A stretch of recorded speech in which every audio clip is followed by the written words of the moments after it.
Chapter 1. Off to Malory Towers. "Where have those two girls got to?" asked Mr. Rivers impatiently, poking his head out of the car window. "They will be here any minute," said his wife calmly. "Don't forget that they haven't seen each other for a few weeks, so I expect that they have a lot of news to catch up on." "Well, they'll have plenty of time to talk on the journey," said Mr. Rivers. "If we don't leave soon, we shan't reach Malory Towers until after tea." Mr. and Mrs. Rivers were taking their daughter Felicity back to her boarding school, Malory Towers, after the holidays, and they had stopped to pick up her friend Susan on the way. Felicity had gone into the house to fetch her friend, and she seemed to have been in there for simply ages. At last the front door opened, and two laughing, chattering girls emerged. The one with dark bobbed hair and laughing brown eyes was Felicity, and the other, grey-eyed and snub-nosed, was Susan. Both of them wore the Malory Towers summer uniform, which was an orange and white checked dress, with short sleeves and a crisp white collar, and they looked very smart indeed as they walked arm in arm down the path. Behind them came Susan's parents, her mother carrying a night-case, and her father huffing and puffing as he carried his daughter's trunk to the car. "My goodness! Anyone would think you were going back to school for a whole year, not just a term," he joked. "I'm sure that you must have packed the kitchen sink in here." The two sets of parents greeted one another, and Mr. Rivers got out of the car to help Mr. Blake stow the trunk in the boot. Then Susan hugged her parents, the two girls settled themselves in the back seat of the car, and they were off, back to Malory Towers. The school was in Cornwall, and it was a very long drive, but Felicity and Susan had so much to talk about that the first couple of hours simply sped by. "Won't it be marvellous to see all the others again?" said Susan. "Good old Pam and Nora and Julie, not forgetting Jack, of course." Jack was their friend Julie's horse, who lived in the stables at Malory Towers during term time, and all the girls were very fond of him indeed. "I think the summer term is my favourite term of all," said Felicity excitedly. "There's so much to do. Picnics, swimming and horse riding. And I mean to work really hard at my tennis. I'm determined to be picked for one of the teams this term." "Me too," said Susan. "My word, wouldn't it be super if we were both picked?" "Super," agreed Felicity. "I wonder if there will be any new girls this term." "There are sure to be," Susan said. "I say, Felicity, I wonder what tricks June and Freddie will have brought back with them this term. Oh, I just can't wait to get back to Malory Towers." But, after a stop for lunch, the girls' conversation tailed off, as both of them began to feel a little drowsy from the long car journey. Susan had difficulty in keeping her eyes open, while Felicity actually dropped off to sleep for a little while. But both of them woke up completely when the car rounded a bend in the road, and their beloved Malory Towers came into view. "There it is!" cried Felicity, sitting bolt upright. "Doesn't it look magnificent, with the sun right behind it?" Susan was so excited that she couldn't speak, but she nodded her head vigorously as Mr. Rivers turned the car into the long driveway. In front of them was a very long, sleek, expensive-looking car, and Felicity said, "My goodness, just look at that! I wonder who it belongs to." "I wouldn't be surprised if it's Amy's," said Susan.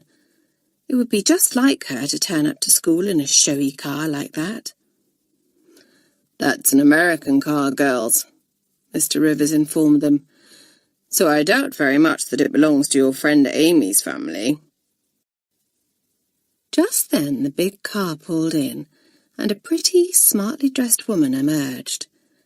She opened the back door, and a tall, willowy girl with beautifully arranged blonde curls climbed out.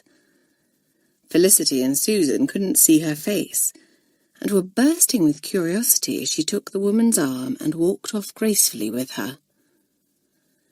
"Heavens!" said Susan, as she stared after the girl. "She looked awfully glamorous, didn't she? I wonder which form she'll be in." But there was no time to think about that, for as Mr. Rivers brought the car to a halt, Felicity spotted a group of third-formers nearby and yelled, "There are June and Freddie, and I do believe that's Nora." "Don't be in such a rush, Felicity," protested her mother as everyone got out of the car. "You have plenty of time in which to chat to your friends, but Daddy and I shan't see you again until half-term." "Sorry, Mummy," said Felicity contritely. "I shall miss you both, you know. It's just that I get so excited about being back at school and seeing everyone again." "I know that you do, dear, and I quite understand," said Mrs. Rivers, smiling. "Now, here's your night case, and yours, Susan. Have a good term, both of you, and write soon, won't you, Felicity?" "Of course. Goodbye, Mother. Goodbye, Daddy." And Felicity hugged each of her parents in turn. Then she and Susan waved them off before running to join their friends, all of whom were greeting one another noisily. "Hello, June. Hope you brought some good tricks with you." "My word, isn't it super to be back together again?" "Pam, you're back. Had a good Easter."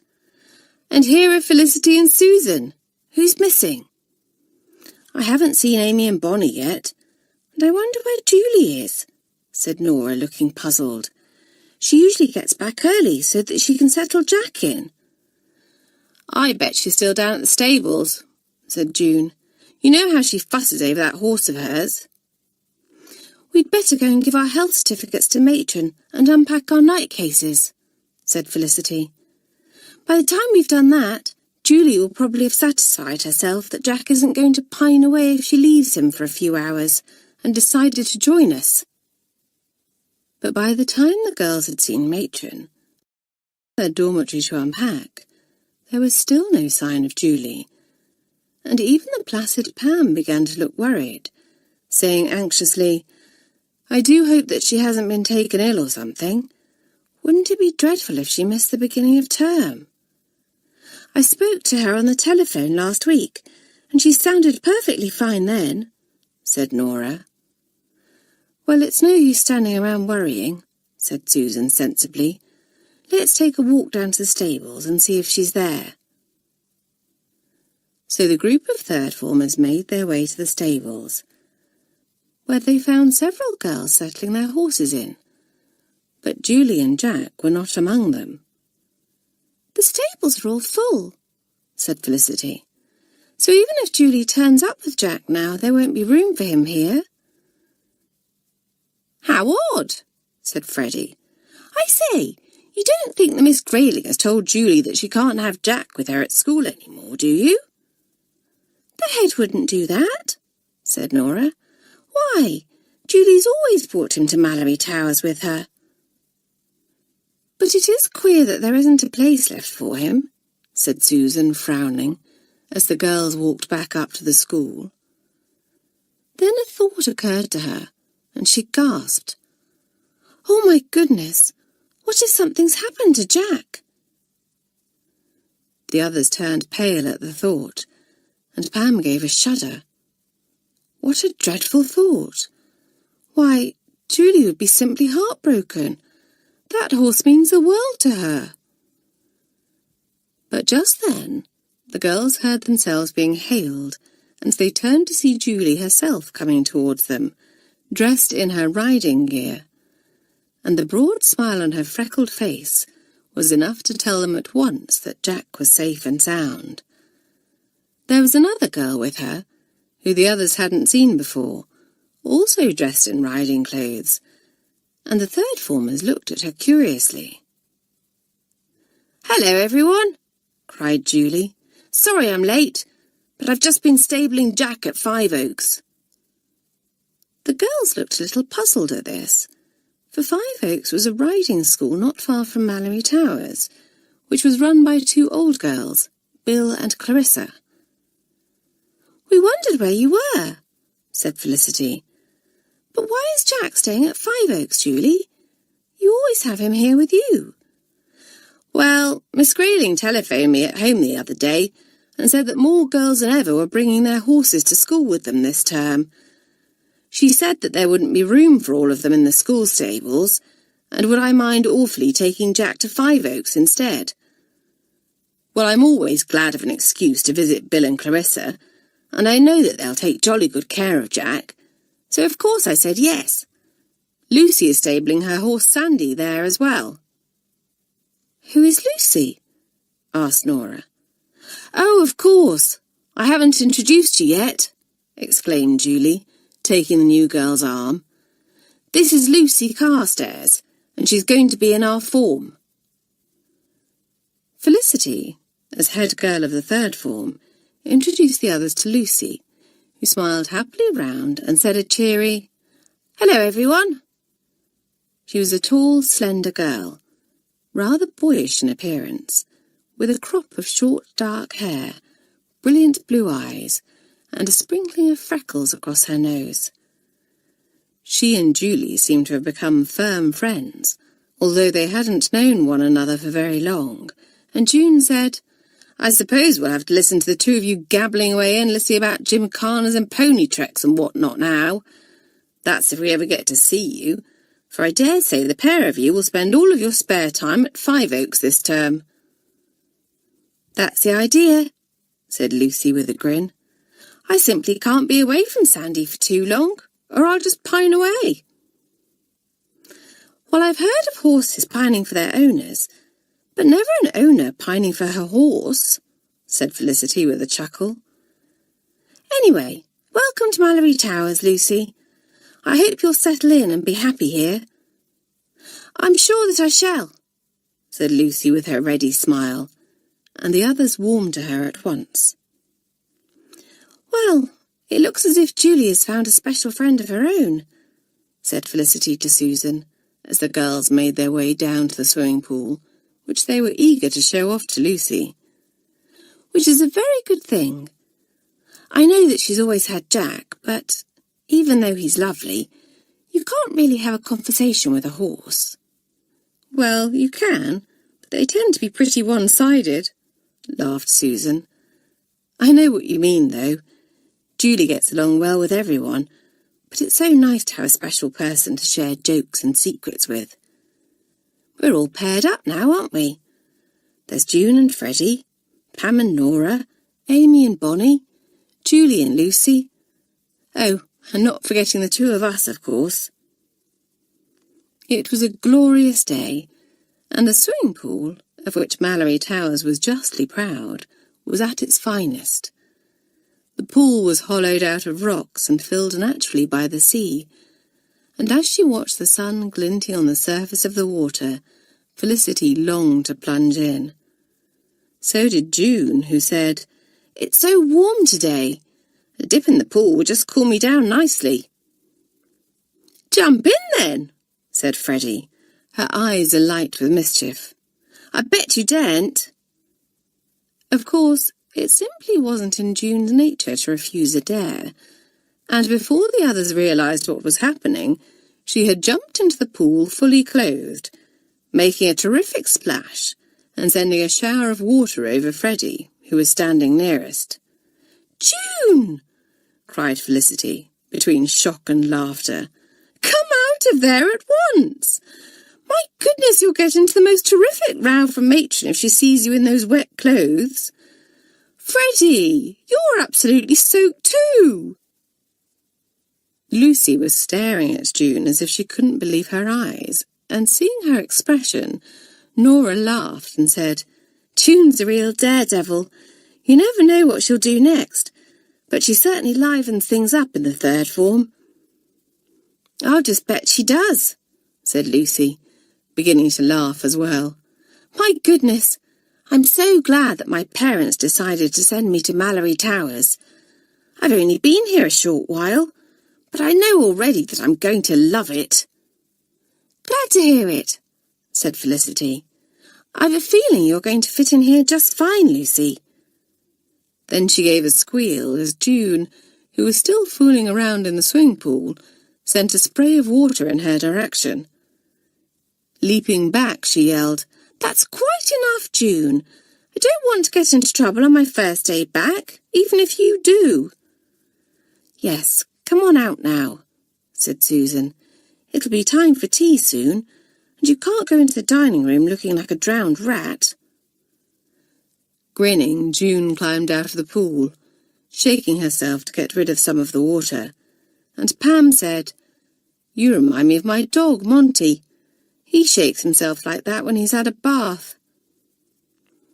"Well, I feel as if I've had a shower," complained Freddie, who had taken her socks off and was trying to wring the water out of them. "You beast, June! Now I shall have to get changed too." "You two will have to get out of your riding gear as well," said Felicity to Julie and Lucy. "Let's be quick, for I don't want to be late for tea. I'm starving." "And let's hope we don't bump into Matron or any of the mistresses on the way back," said Susan. The girls didn't, but they did have the misfortune to meet a particularly unpleasant fifth-former, Eleanor Banks, and she turned her nose up in disgust as she spotted the two dripping wet girls. Eleanor had joined the fifth form last term and had lost no time in making herself unpopular with the younger girls. She had a very cold, haughty manner, and that, along with her pale colouring and silvery blonde hair, had led June to nickname her the Ice Queen. Somehow this had got back to Eleanor, and there was no love lost between June and her at all. "What on earth have you third-formers been up to?" Eleanor asked now, her cold stare fixed on June. "I've been up to my neck in water, Eleanor," answered June cheekily, quite unabashed by the older girl's cool manner. "And poor Freddie here caught the backlash." "June slipped and fell into the pool," said Felicity hastily, seeing 2 spots of angry red appear on Eleanor's pale cheeks. "She's just off to get changed now." Eleanor didn't believe that June had fallen into the pool by accident for a moment. The wretched girl was always acting the goat. But since she couldn't prove anything, she was unable to dish out a punishment, which made her feel extremely disappointed. Instead, she had to content herself with a few sharp words. "Well, hurry up about it," she snapped, "or you'll be late for tea. And you two," she turned to Julie and Lucy now, "change out those riding clothes before you go into the dining room. Come on now, shake a leg." Then Eleanor squealed, for June suddenly shook her head violently, sending drops of water all over the fifth-former. "How dare you!" she gasped, pulling a handkerchief from her pocket and dabbing at her dress. "Just look what you've done!" "But you told me to shake my head," said June, staring innocently at Eleanor, as the rest of the third-formers struggled to hide their smiles. "I said shake a leg," said Eleanor through gritted teeth, "as you very well know." "Oh, did you?" said June. "Sorry, Eleanor, I must have some water in my ears." Eleanor glared angrily at the girl, but at that moment someone called her name, and she turned to see Bella Coombs, head of the fifth form, beckoning her over. "Saved by the Bella," quipped June, as Eleanor stalked away and the others laughed. "You'd better watch out for Eleanor, June," warned Pam. "She's always had it in for you, and she'll be even worse now." "Pooh," said June scornfully. "The ice cream will never get the better of me." "Was that the head girl?" Lucy asked Julie as they made their way back to the school. "No, Eleanor just thinks that she's head girl," answered Julie dryly. "Mean beast. She came to Malory Towers last term because her parents went abroad. Her aunt and uncle live near Five Oaks, so she stays with them during the holidays.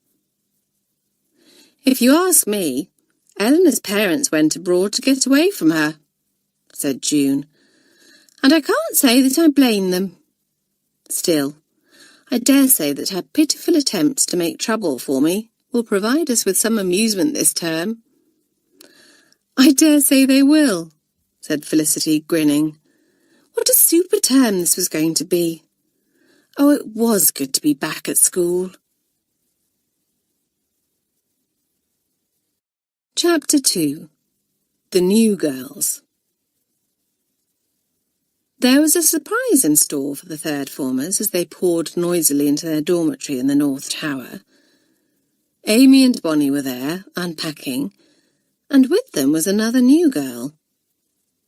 She was talking to Bonnie when the girls entered, and had her back to the door, but Felicity and Susan recognised her at once as the willowy blonde girl who had been in the big American car.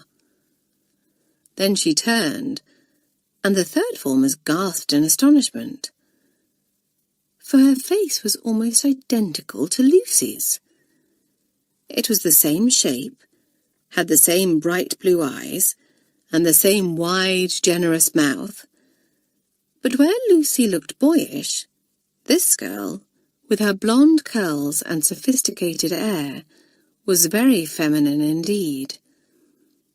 And while Lucy strode briskly, the new girl was so graceful that she seemed almost to glide as she moved across to her bed. The third formers greeted Amy and Bonnie. Then Bonnie gestured towards the new girl and said in her soft voice, "Have you met Esme yet?" "No, we haven't," said Felicity, smiling at the new girl. "Welcome to the third form, Esme. Lucy, you never told us that you had a twin." But Lucy was looking every bit as startled as the others, and not at all pleased. She said rather curtly now, "She's not my twin. In fact, we aren't even sisters. Esme and I are cousins." "Golly!" exclaimed Freddie, looking from one to the other. "The likeness is quite astonishing." "Our mothers are twins," Esme spoke for the first time, and the others were surprised to hear her American accent. Most of the girls had never heard one before, except in films, and it was quite fascinating to listen to. She was rather fascinating to look at, too, and seemed a lot more grown up than the other girls. She was wearing lipstick, Felicity realised disapprovingly, and she had mascara on her eyelashes too. But how silly of her to want to wear makeup, when she was naturally so very pretty anyway. Lucy was obviously very put out by her cousin's arrival, and asked rather brusquely, "What are you doing here, Esme?" "Gee, it's nice to see you too, cousin," drawled the girl, raising her eyebrows. "I'm here for the same reason as you, I imagine, to get an education." "Surely they have schools in America?" said Lucy sharply, and the listening girls goggled, quite taken aback at her rudeness. Felicity looked at her hard, and wondered if the first favourable impression that Lucy had made on her had been false. Esme, however, didn't seem at all upset, and merely replied calmly, "Sure they do. Very good ones. But Mother missed England, so we moved back here last month, and we're going to be staying for a while." Lucy looked absolutely furious at this and snapped, "Well, the school you went to in America can't have been that good, for you're a year older than me and should be in the fourth form, not the third." The third formers drank all this in avidly, casting sidelong glances at Esme to see how she was taking this. And they had to admire her composure when she refused to raise to Lucy's baiting and said matter-of-factly, Miss Grayling and Mother decided between them that it would be best to spend my first term in the third form, seeing as I've been studying different things from you girls. If all goes well, I'll go up into a higher form next term. So I guess you'll just have to get used to having me around for a while, Lucy." As though she didn't trust herself to speak, Lucy turned away from her cousin abruptly and began to get changed. The third formers were simply bursting with curiosity as to what could be behind the hostility between the cousins. But of course they were far too well-mannered to pry. Lucy wasn't the only one who wasn't very impressed with the new girl, for Amy also looked down her rather long nose at her, Felicity noticed.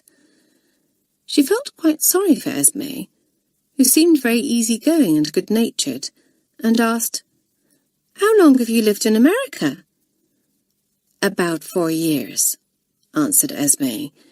"You see, my father's American, and he met my mother when he was working over here.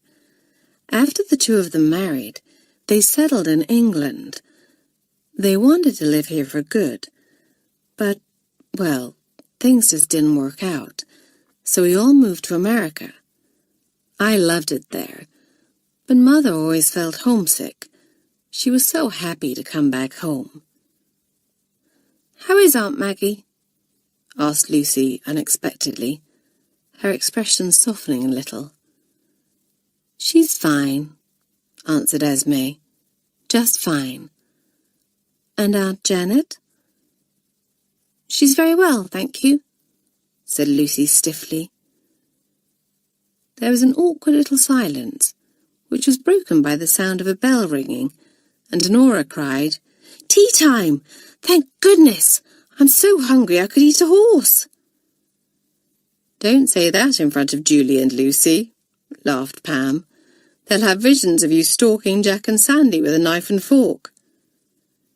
"Gee, do you still have Sandy?" said Esme, turning to her cousin. "He was little more than a foal when I left England." "Yes," answered Lucy. "He's stable just along the road from here." "It'll be nice to see him again," Esme said as the third formers began to make their way down the stairs. "I always had a soft spot for Sandy." Lucy didn't look thrilled at the idea of Esme getting too close to her beloved Sandy, and before she could dish out another rebuff to her cousin, Pam asked hastily, "Do you ride, Esme?" "Not very well," answered the girl with a rueful smile. "I like horses, but I get a little nervous when I'm in the saddle. It always seems such an awfully long way from the ground." The others laughed at this, all except Lucy, who scowled fiercely at her cousin. Julie felt a little disappointed in her. Lucy had seemed so happy and friendly at first, but since Esme's arrival she had gone all sulky and moody, making everyone else feel rather uncomfortable. And Julie couldn't see any reason for it, because, although Esme was very different from the other girls, she seemed perfectly pleasant and friendly.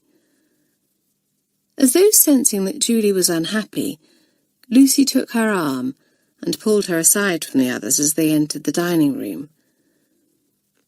"I'm sorry," she said contritely. "I didn't mean to cause an atmosphere. Truly I didn't."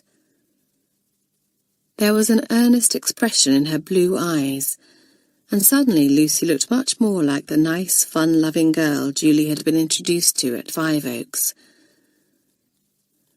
"But I don't understand why you're so hard on Esme," said Julie. "She's your cousin, after all." Lucy bit her lip and said, "I don't want to say too much at the moment, but, well, there was a big falling out between our families a few years ago, and the two of us haven't seen one another or spoken since." Julie felt quite saddened by this, thinking what a lot of unhappiness was caused when families rowed. But the two cousins both seemed like good-hearted girls, and perhaps being at school together would give them the chance to patch up their differences. Lucy certainly seemed determined to brush her cares aside now, and, pinning a bright smile on her face, she clapped Julie on the shoulder and said, "Don't take any notice of me. As Esme said, she's here for a while, and I'll just have to get used to it. I certainly don't intend to let her spoil my time at Malory Towers, or the fun that you and I are going to have together with Jack and Sandy." "That's more like it," said Julie happily, returning the girl's smile. "Now come on, let's go and get some tea before the others polish everything off." First night suppers at Malory Towers were always marvellous, and tonight was no exception. There was cold chicken, potato salad, and big juicy tomatoes, followed by the most delicious apple pie with cream. Jugs of ice-cold lemonade stood on the tables, and the girls helped themselves to big glasses as they ate. "Gee, this food sure is good," said Esme, tucking into her second slice of apple pie. "Wizard," said Susan, doing likewise. "Wizard," repeated Esme, looking puzzled. "What does that mean?" "It means super, smashing, first rate, top hole," explained June with a grin. "Or as you Americans would say, wonderful." "Esme's not American," protested Freddie as the others laughed. "She was born in England and spent most of her life here, so she's English." "Well, gee, she sure sounds American," said Nora in a fine imitation of Esme's accent. Everyone laughed, and Esme said with a grin, "That was just wizard, Nora." Then the third formers began to point out various girls and mistresses to the two cousins, Felicity saying, "That's Kay Foster, the head girl, and the big girl next to her is Amanda Chartley, the games captain. They're both good sorts, though Amanda has a bit of a temper at times." "Yes, but she's hot-tempered rather than bad-tempered," said Susan, "and she only gets really angry with people who are lazy or don't make an effort when it comes to games." Esme looked rather dismayed at this and said, "Do you play a lot of games here, then?" "You bet," said Pam. "The tennis courts are simply marvellous. If you like, I'll take you to see them after tea." "No thanks, Pam," said Esme with a laugh. "I'm afraid I'm not very interested in games or sports of any kind. I have better things to do." She sounded quite scornful, and the others felt a little annoyed, June asking with deceptive sweetness, "And just how do you spend your valuable time, Esme? Painting your nails?" "Dear me, I'd love to be a fly on the wall when you tell Amanda that you can't come to tennis practice because you're busy doing your hair. My goodness, she'll drag you out onto that tennis court with your hair curlers in." Lucy and one or two others laughed rather unkindly, while Esme looked taken aback and turned red. "I didn't mean to cause any offence," she said. "It's just that at my old school in America, we didn't have to go in for games if we didn't want to." "Well, I'm afraid you'll have to at Malory Towers, Esme, whether you like it or not," said Felicity. "Everyone does." "Unless you can find a way of getting out of them," put in Bonnie. She was a very small, rather doll-like girl, with big eyes and soft brown curls. But her appearance was deceptive, for Bonnie was a determined and resourceful character, who always found the most ingenious ways to get out of doing anything that she didn't want to do. Esme liked Bonnie and her friend Amy, and felt that she had a lot more in common with them than these other rather hearty English girls. They were nice, feminine girls who took pride in their appearance and could think of more important things than chasing balls around or plunging into an icy-cold swimming pool. But although Bonnie seemed friendly enough, Amy was a bit stuck up and rather cool towards her. Esme had caught the girl giving her one or two cold, haughty stares, and wondered what she could possibly have done to offend Amy. But maybe that was the way she looked at everyone. After all, with a nose that long, how could she help but look down at people? In fact, Amy had decided that Esme was rather vulgar and common, with that dreadful American drawl and that awful makeup. Didn't she realise how cheap she made herself look? She was surprised and displeased with Bonnie for paying the girls so much attention, and looked very unhappy now as Esme turned to Bonnie and began to talk about fashions. This was a subject close to Amy's heart, and normally she would have joined in, but her dislike of the new girl stopped her, and instead she sat there pushing the food around her plate, a scowl on her face. "Just look at Amy," whispered June to Freddie. "She's not at all pleased to see Bonnie making friends with Esme. I suppose she thinks that Esme is beneath her notice." "It hasn't taken Amy long to get back to her old snobbish self again," said Freddie. "I did think for a while that she was going to forget her stuck-up ways and become one of us. But now that she has got over the shock of finding out that her mother's family isn't as grand as she believed, she's just as bad as she was before." Just then, plump little Mademoiselle Dupont, one of the school's 2 French mistresses, bustled across. She had just arrived back from her holiday in France, and looked relaxed and happy as she sat down at the head of the table, crying, "Ah, how good it is to see you all back again! Well rested and ready to work hard at your French." "Heavens, mademoiselle, we shan't have any time for French this term," said June with a wicked grin. "We shall be far too busy with other things. Swimming, for one." "And horse riding," put in Julie. "And tennis," said Felicity. "Really, mademoiselle, I don't know if we will have time to do any work at all." "Ah, you tease me, bad girls," said mademoiselle, smiling indulgently as she piled her plate with food. "But I see we have 2 new girls. Twins." "They aren't twins, mademoiselle," explained Pam. "Lucy and Esme are cousins." "But they are so alike," exclaimed mademoiselle, scrutinizing the 2 new girls so closely that they both became quite red with embarrassment. "Yet, in some ways, not alike." There was a slightly stern note in her tone, for she now saw that Esme was wearing makeup, and mademoiselle did not approve of such things. But then the girl said something to Nora, and mademoiselle, realizing that she was American, softened towards her. American girls were different, thought the French mistress philosophically. They seemed to grow up faster than English girls, and had different ideas. Once this Esme had been under the influence of Malory Towers and the dear third formers for a while, she would learn English ways and become a proper schoolgirl. This was exactly what Felicity was hoping too. A thought occurred to her, and she said to Susan, "Esme's arrival means that we aren't all neatly paired up any more, for she is the odd one out now." "Golly, yes, I hadn't thought of that," said Susan. "Well, she seems quite nice, although she's so different from the rest of us. We shall all have to do our best to see that she's not left out." She looked across to where the new girl was chatting to Bonnie, and noticed that Lucy was watching too, a discontented frown on her face.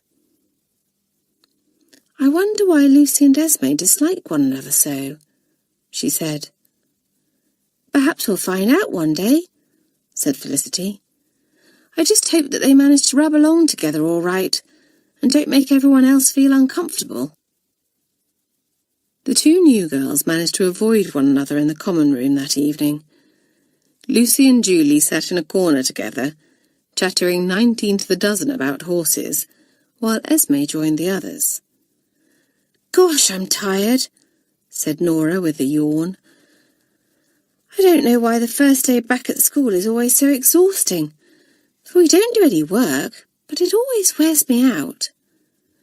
"Well, the bell will be going for bedtime soon," said Susan. "But it's only 8 o'clock," said Esme in surprise. "That seems awfully early to go to bed."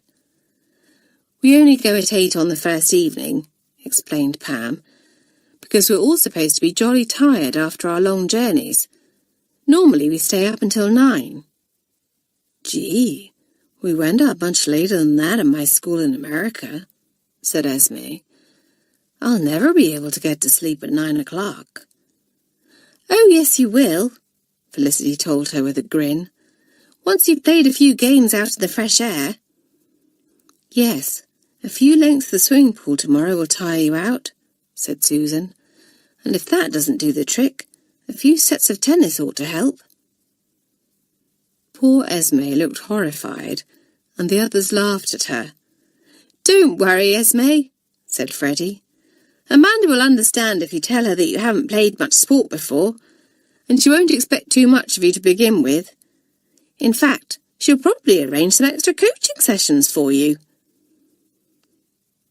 Esme wasn't sure whether Freddie was joking or not. Gee, she sure hoped that she was. Her mother had been so keen for her to come to Malory Towers because she had said that Esme had begun to forget that she was half English and was becoming too American. But if being English meant having to get hot, sweaty and untidy chasing a ball around, or getting her carefully set hair ruined in a pool, then Esme would rather be American any day. And then there was Lucy. Esme had got the shock of her life when she had realised that the cousin she hadn't seen for years was here too, and in the same form. She began to wonder if she would ever fit in at Malory Towers. Certainly not if Lucy had anything to do with it. Chapter 3. A Hard Time for Esme. Felicity watched, torn between amusement and exasperation, as Esme got ready for breakfast the following morning. The girl had insisted on sleeping with curlers in her hair last night, even though the task of putting them in had had to be accomplished in darkness. Felicity was extremely strict about putting the lights out on time, and flatly refused to break the rule except in an emergency. "But this is an emergency," Esme had wailed. "How am I going to make a good impression on our form mistress if my hair's a mess?"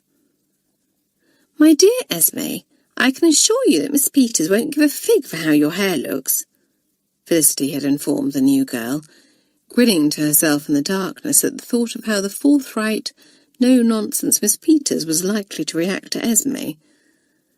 The mistress had no time at all for what she called frills and fancies, and Felicity could see trouble ahead for the girl. Now Esme was standing in front of a big mirror, carefully removing the curlers and patting each blonde curl into place. But Felicity's amused smile turned to a frown as Esme began applying lipstick, and she said to Susan, "Now that's something that most definitely won't make a good impression on Miss Peters. And she's put that awful black stuff on her eyelashes as well." A couple of terms ago, Felicity would have been a little diffident about tackling Esme, for she had lacked confidence and been a little shy about expressing her opinions, always rather afraid of offending others. But 2 terms as head girl of the third form had changed her. Felicity's belief in herself had grown, along with her confidence, and now she marched up to the new girl, saying forthrightly, "Esme, you can't go downstairs with that stuff on your face. Wipe it off at once." "Why?" asked the girl, turning to face Felicity in surprise. "What's wrong with it?" "Well, for one thing, it looks simply awful," said Felicity. "I can't think why you want to go around looking as if you're about 20, when you look perfectly fine just as you are. And for another thing, Miss Peters will certainly send you out of the room to wash it off. The girls at Malory Towers don't wear makeup." "I can see that," said Esme, a little stung by Felicity's words. "You would all look so much more glamorous if you did." "We're not here to look glamorous," Felicity told her sharply. "We're here to learn and play games and have fun. Perhaps you should try it, Esme." But Esme shook her head, saying in her lazy drawl, "You and your friends are a nice bunch, Felicity, but I'm not like you. And don't take offense, I don't want to be like you. So I guess Malory Towers is going to have to take me as I am, and so is your Miss Peters." Felicity opened her mouth to argue, then changed her mind. What was the point? None of them could turn Esme into an English schoolgirl. Only Esme herself could do that, if she decided that she wanted to. And Felicity couldn't force the girl to wipe her makeup off, but Miss Peters could, and would. Esme was going to have to learn the hard way. Immediately after breakfast, Esme, Lucy, and the other new girls had to go and see Miss Grayling, the headmistress. Esme felt very nervous, for she hadn't yet spoken to Miss Grayling. But she had seen her briefly in the dining room, and had thought that she looked most distinguished and rather grand. So she was pleasantly surprised when, on entering the head study, Miss Grayling greeted the new girls with a warm smile. The words that she spoke made a great impression on Esme, and Lucy too. The head began by welcoming each girl individually and asking her name and form. Then her expression became more serious as she addressed the whole group. "I would like you all to listen carefully," she said, her clear blue eyes moving from one girl to the next. "For what I have to say is very important. One day you will leave this school and go out into the world as young women. You should take with you eager minds, kind hearts, and a will to help. You should take with you a good understanding, a sense of responsibility, and show others that you are women to be loved, trusted, and respected. These are all qualities that you will be able to learn at Malory Towers, if you wish to learn them." Miss Grayling paused, and every girl in the room felt that the head was speaking to her, and her alone. "I do not count as our successes those who have passed exams and won scholarships, though they are great achievements. I count as our successes those who are good-hearted and kind, sensible and trustworthy, responsible women on whom others can rely. Our failures are those who do not learn those things during their years here." All of the new girls listened intently, every one of them inspired by the head's words, and determined that they were going to be one of Malory Towers' successes. Even vain, silly Esme, who left Miss Grayling's study with her pretty head in a whirl as, for the first time, she began seriously to consider that perhaps there were more important things in life than one's appearance. Goodness, perhaps her transformation into an English schoolgirl was beginning already. But Esme still had a long way to go, and she soon fell foul of Miss Peters. She and Lucy, along with 3 new girls from other towers, hung back while the others chose their seats. The coveted desks at the back of the class went to the leaders of the form, Felicity, Susan, and June. Freddie slipped in next to June, while Pam, Nora, and Julie took the row in front of them. Soon only the new girls were left standing. There was an empty seat next to Julie, and Rita, a new South Tower girl, moved towards it, only to receive a ferocious glare from Julie. So poor Rita hastily backed away, and Julie beckoned Lucy across. "Thanks," said Lucy gratefully, slipping into the seat. "I was awfully afraid that I wouldn't be able to sit next to you." Esme was left with a seat in the hated front row, right under Miss Peters's sharp eyes. But she took it without complaining, pretending not to notice the slightly pitying look that her cousin gave her.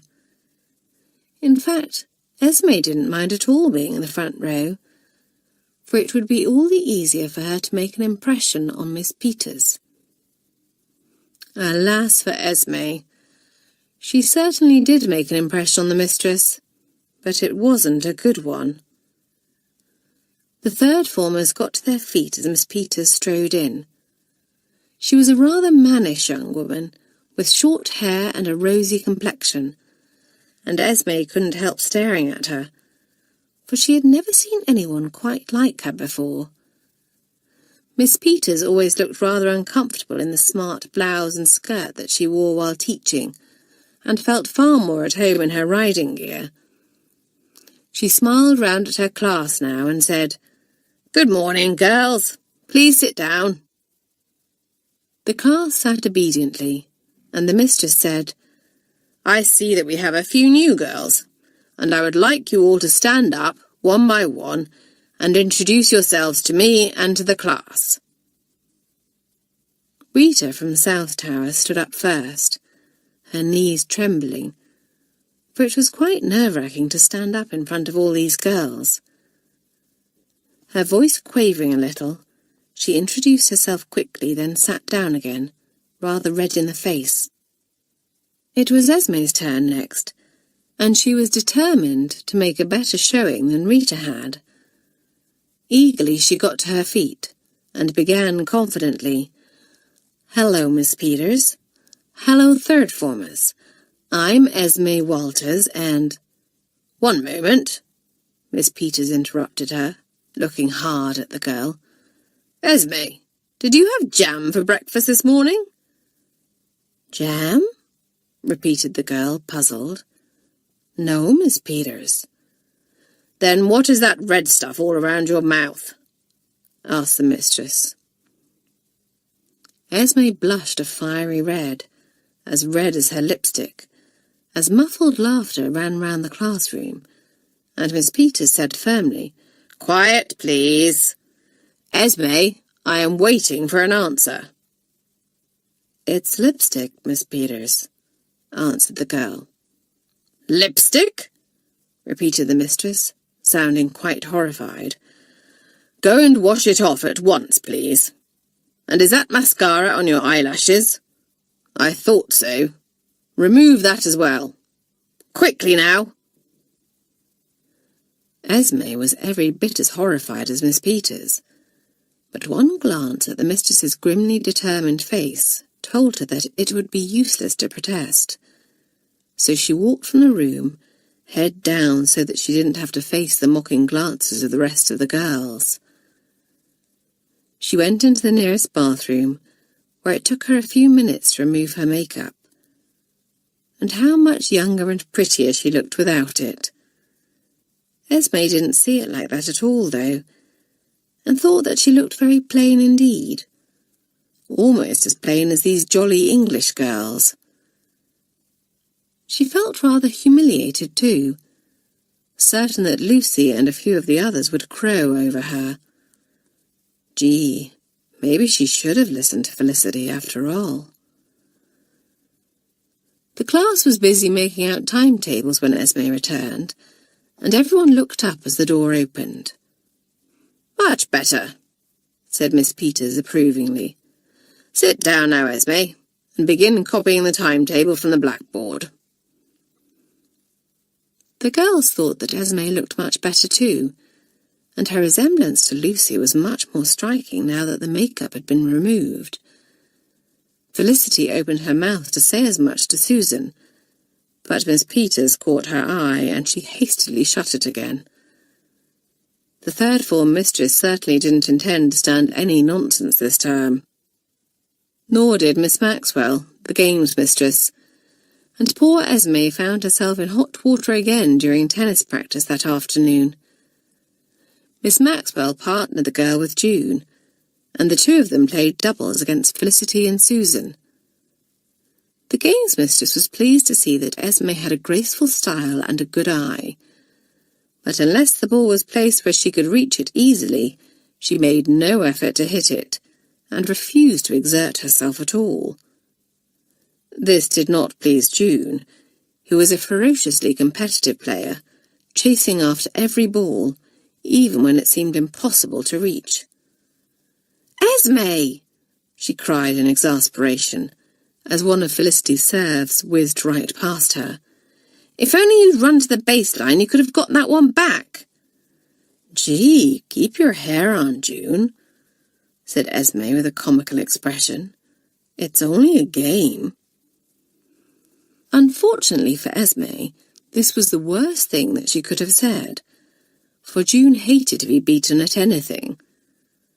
Felicity and Susan were both very good players, while June was outstanding at tennis. Had June's partner been Freddie, who also played well, they would have stood a very good chance of winning.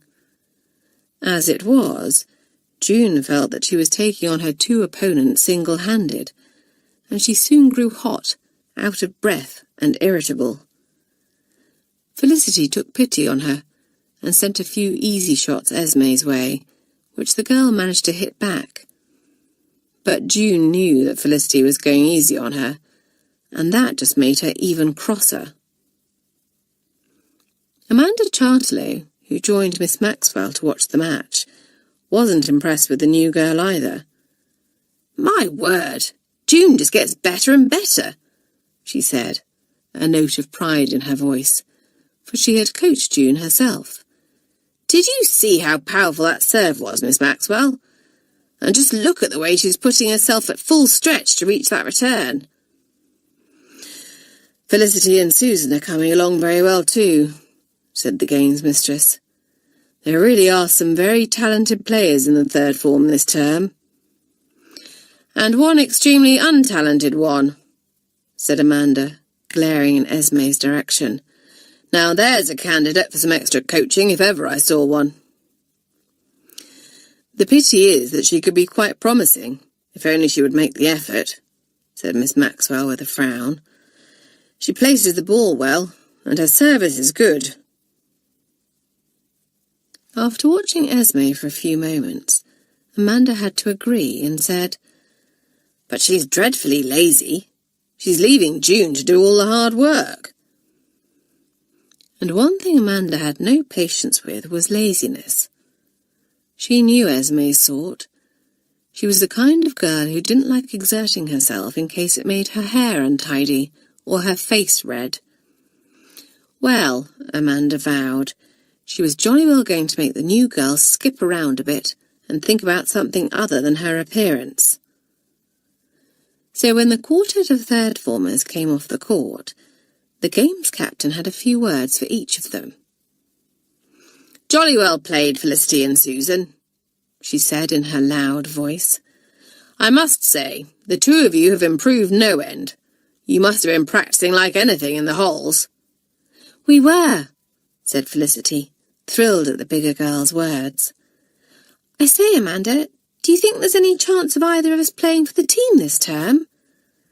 "Well, I can't make any promises," said Amanda, smiling at Felicity's eagerness. "But you're both in with a chance, that much I will say." Then she turned to June and said, "The same goes for you. You have it in you to do really well for the school if you put your mind to it." June grinned and thanked Amanda rather offhandedly, but inwardly she was very pleased indeed.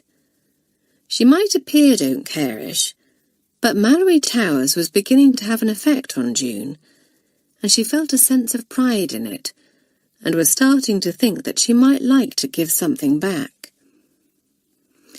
"As for you," began Amanda, looking rather sternly at Esme, "I've never seen such a hopeless display in my life. What's your name?" Esme Walters, answered Esme, looking rather afraid of the big, outspoken girl. Well, Esme, you're going to have to play up a bit if you want to get into one of the teams, said Amanda crisply. Esme didn't have the slightest interest in getting into one of the teams, but somehow she couldn't quite bring herself to say so to Amanda, who looked as if she breathed, slept, and ate games. Amanda was quite unaware of Esme's complete absence of enthusiasm, for her imagination was not a lively one, and it was quite unthinkable to her that anyone could fail to share her passion for games. So she said bracingly, I'm holding a coaching session on Monday afternoon. Come along, and we'll see if we can get you up to scratch. With that she strode off, leaving Felicity and Susan struggling to contain their smiles at Esme's expression of dismay. June was not so restrained, and said with an unkind laugh, Now do you see where your vanity has got you, Esme? If only you had made a bit more effort, Amanda wouldn't have singled you out like that. As it is, she's going to have her eye on you from now on. I hope for your sake that you make a better showing at swimming tomorrow, or you'll be down for extra coaching at the pool too. Poor Esme groaned inwardly, for she didn't like swimming any better than tennis. Oh dear, what a difficult term this was going to be. Chapter 4. Settling in. As the first week of term sped by, the two new girls settled down in their own ways. Lucy was moderately good at most of her lessons, and well behaved enough not to attract any unwelcome attention from the teachers most of the time. However, when she became bored, she had a habit of daydreaming about riding off across the fields on Sandy, and this earned her a ticking off from Miss Peters and the stern Mademoiselle Rouget on several occasions.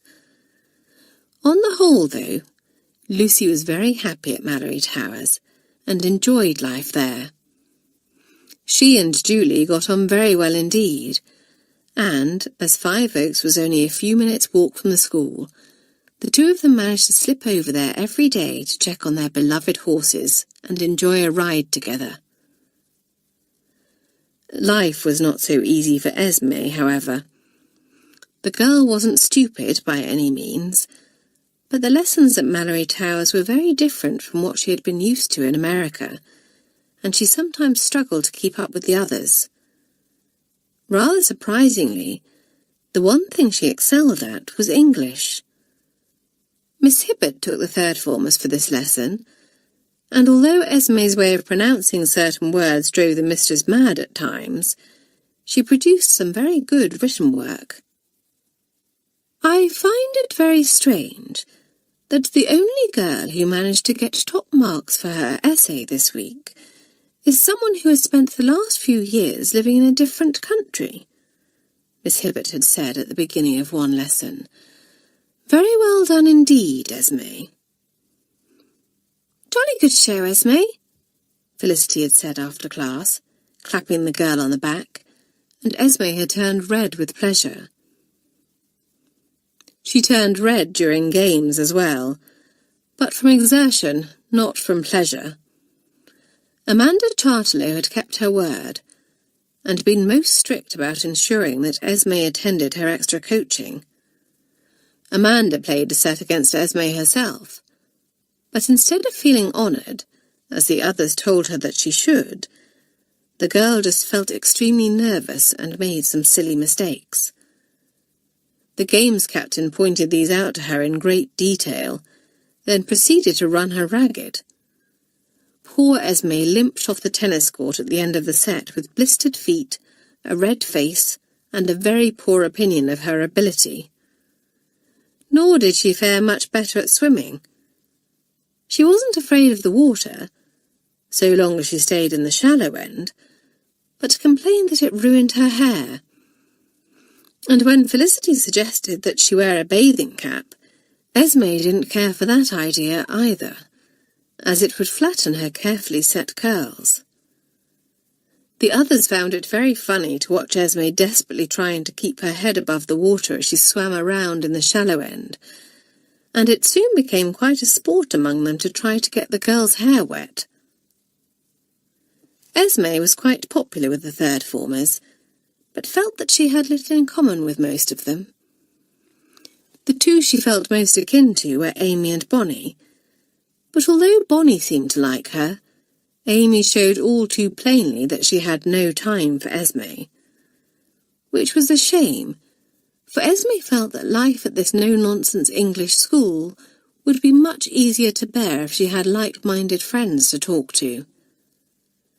She spoke about it to Bonnie in the common room one evening, saying with a sigh, "Felicity and the others are really nice girls, but they're just not my type somehow." "Well, I don't mind if you want to tag along with Amy and me," said Bonnie, who liked the good-natured Esme and felt a little sorry for her. "You might not mind, but I can't see Amy being too keen on the idea," said Esme glumly.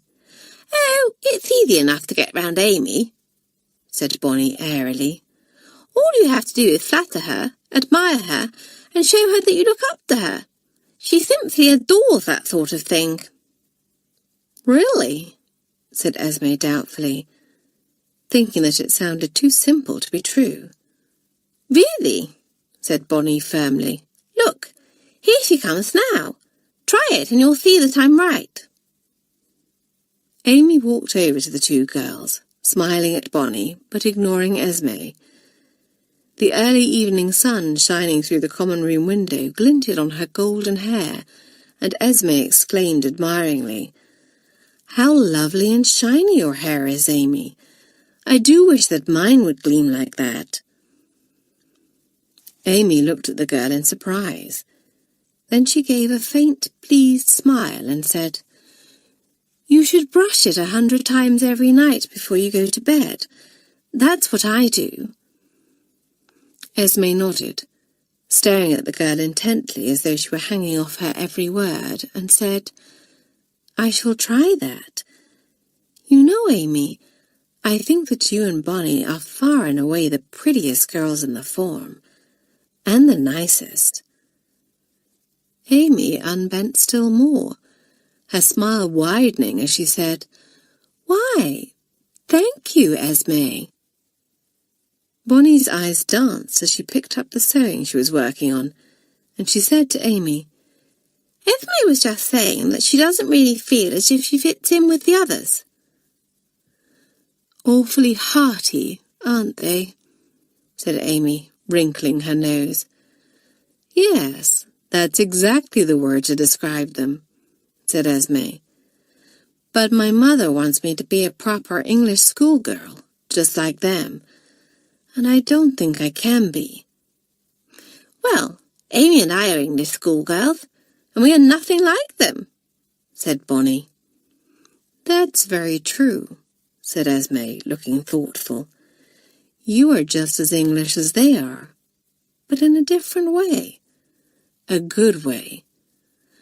I wouldn't mind becoming more English if it meant that I could be like you two. If only you could teach me."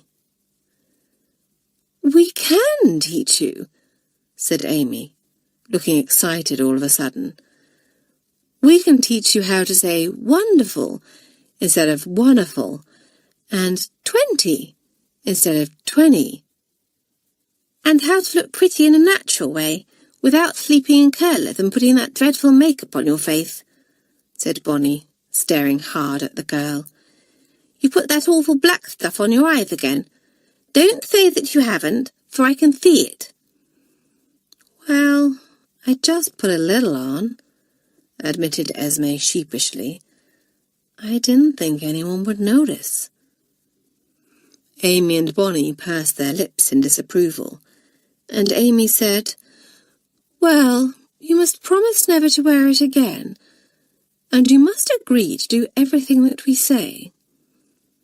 "Oh, I shall," said Esme, nodding eagerly, feeling quite thrilled. She had made 2 friends, and she was going to please her mother by becoming more English. Perhaps things at Malory Towers weren't going to be so bad after all. Julie and Lucy, meanwhile, were discussing their favourite subject, their horses. "I can't wait until Saturday," said Julie, her eyes shining. "We can spend the whole day over at Five Oaks with Jack and Sandy." "I say, do you mind if Susan and I come along too?" asked Felicity, overhearing. "I haven't seen Bill and Clarissa in simply ages." "The more the merrier," said Julie happily. "In that case, I'll come as well," said June. "How about you, Freddie?"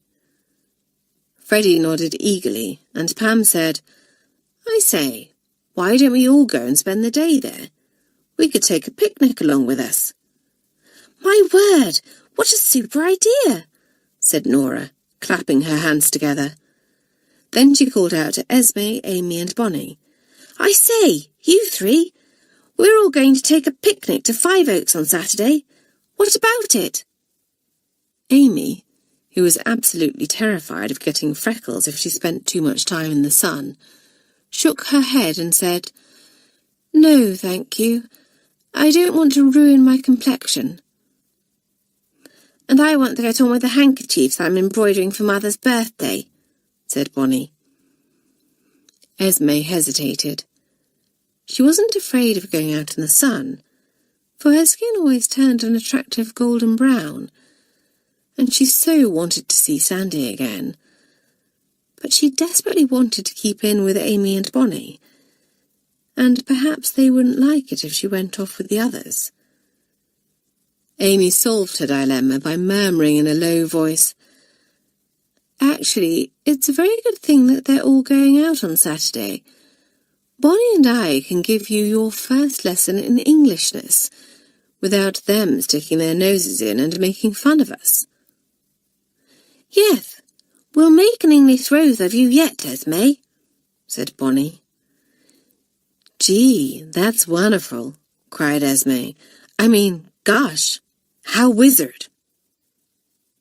It was a happy group of third formers who went to bed that evening.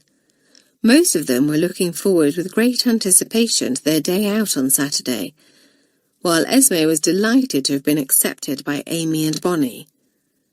Even Amy felt excited at the prospect of teaching Esme to become a lady just like herself.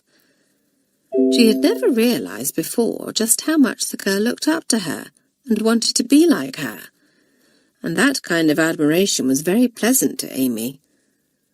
What a feather in her cap it would be if she could transform the American girl. The following day, June had another encounter with Eleanor Banks. She, Freddie, Felicity and Susan were playing a game of doubles on the tennis court. Amanda walked past with the head girl, Kay Foster, and, knowing that it was a free period for the third formers, she smiled and called out, "My word, you girls are keen. That's just what I like to see. Keep it up, and I don't see how you can fail to get places on one of the teams." The four girls felt quite thrilled at Amanda's praise, and her words seemed to spur them on, all of them playing their hardest. Susan sent a particularly high ball across the net, placing it where June had no hope at all of returning it. But, being June, she had to try anyway, making a wild swipe at the ball and sending it soaring over the high mesh fence that surrounded the court. Unfortunately for June, Eleanor Banks happened to be walking by at that moment, and the ball bounced off the top of her head, causing her to squeal loudly. "Gosh, sorry, Eleanor," called out June. But the fifth former was in no mood for apologies, although she had been more shocked than hurt, and she came over to the fence to scold June for her carelessness. "It really was an accident, Eleanor," said Felicity, hoping to placate the angry girl. But it was no use, for Eleanor disliked June intensely, and was glad of any excuse to dish out a punishment. June, for her part, knew that it was useless to protest, and kept her head down, hoping that if she put on a display of meekness, Eleanor would not give her too many lines to learn. And that's when she noticed that one of Eleanor's shoelaces had come undone. At once all thoughts of pretending to be meek vanished from June's head, and, giving Freddie a nudge, she whispered, "Distract her." "What? How?" Freddie hissed back, looking rather alarmed. "I don't know. Think of something, quickly," muttered June. So Freddie did the only thing she could think of, and pointed rather wildly in the direction of a large tree, which stood just outside the tennis court, crying dramatically, "Look!" Everyone but June turned their heads at once, Felicity saying, "What is it, Freddie?" "Can't you see it?" said Freddie. "My word, I've never seen anything like it in my life." "But what is it?" demanded Eleanor, growing impatient. "I can't see anything at all." "Nor can I, Freddie," said Susan. "What is it?" "A bird or a squirrel or something?" "Yes, that's it, a squirrel," said Freddie. "But it was no ordinary squirrel, for it was absolutely enormous." June, meanwhile, grinning to herself, had worked swiftly. The wicked girl had crouched down and pulled both ends of Eleanor's shoelace through the holes in the mesh, knotting them together very tightly several times. June straightened up as Eleanor snapped, "Enough of this nonsense! I don't believe that there's anything in the tree at all." Then she turned her head to glare at June, and felt in her pocket for the little punishment book that all the 5th and 6th formers carried with them. With a triumphant little smirk, she pulled it out, at the same time going to take a step back from the fence. And that was when she discovered that she was quite unable to move her foot, for June had tied it securely to the fence. Felicity, Susan and Freddie noticed her predicament at once, the three of them gasping at June's audacity and struggling to hide their laughter as Eleanor roared, "June! Untie my shoelace at once!" But June pretended not to hear, and called to the others, "Come on, you three, let's carry on with our game." Freddie was at her side at once, but the more responsible Felicity and Susan hesitated. As head girl of the form, she really ought to release the 5th former, Felicity thought, watching as Eleanor bent down, pushing her fingers through the mesh, and struggling to untie the knots in her shoelace. She wasn't having much success, though, for June had done her work well, and the knots were very tight indeed. Felicity and Susan exchanged a doubtful look. Then an enraged squeal from Eleanor made them both burst into laughter. "Felicity Rivers!" yelled the infuriated girl, red in the face with anger and humiliation. "How dare you laugh at me? I shall report you to Miss Potts, all 4 of you." "The chances are that she'll report us whether we help her or not," said Felicity with a chuckle. "So we may as well have some fun." And with that, she and Susan picked up their rackets and took their places on the court. "I say, Eleanor," June called out, "throw us our ball back, will you?" "Oh no, you can't. You're a little tied up." The others roared with laughter, as the furious Eleanor, angry tears starting to her eyes now, beat at the fence with her fists, and Susan said, "Not to worry, June. I have a spare ball in my pocket. Your service, I think." As the girls played on, Eleanor continued to work at the knots in her shoelace, and at last she managed to undo 2 of them. She gave a little cry of triumph, and began tugging at the 3rd and final one. But this knot proved even more difficult, and, in frustration, Eleanor screamed, causing June to drawl, "My goodness, I don't think I've ever seen the Ice Queen get so hot and bothered. Careful, Eleanor, or you'll melt." In sheer frustration, the laughter of the 3rd formers ringing in her ears, Eleanor kicked out at the fence with her free foot, And it was at this moment that Amanda returned to the court, with a small group of fifth-formers all dressed for tennis in tow. "Hey!" shouted Amanda angrily. "Eleanor Banks, what on earth do you think you're playing at?" Horrified to be caught in such an embarrassing situation by members of her own form, Eleanor bent down and gave the knot a last violent tug, and it came loose so suddenly that she toppled over backwards. Eleanor was not popular with her own form, and the laughter of the fifth-formers joined with that of the third-formers now, as Amanda marched across to her and said wrathfully, "How dare you distract the youngsters from their tennis practice with your fooling around? At your age, Eleanor, you really should know better." "But I wasn't fooling around, Amanda," the girl protested. "It was that beast of a June. She tied me to the fence when I wasn't looking and—" "What nonsense," said Amanda scornfully. "When I walked by this court a short while ago, June was working hard at her tennis, and she is still playing tennis now. It's a pity that you didn't have half of her dedication, Eleanor. Then you could focus your energy on something worthwhile instead of disrupting everyone else. As you're a fifth-former, I can't punish you as you deserve, but you had better jolly well stay out of my way, let me tell you." Eleanor, realising that it was pointless to argue with Amanda in this mood, murmured something which might have been an apology, and slunk away.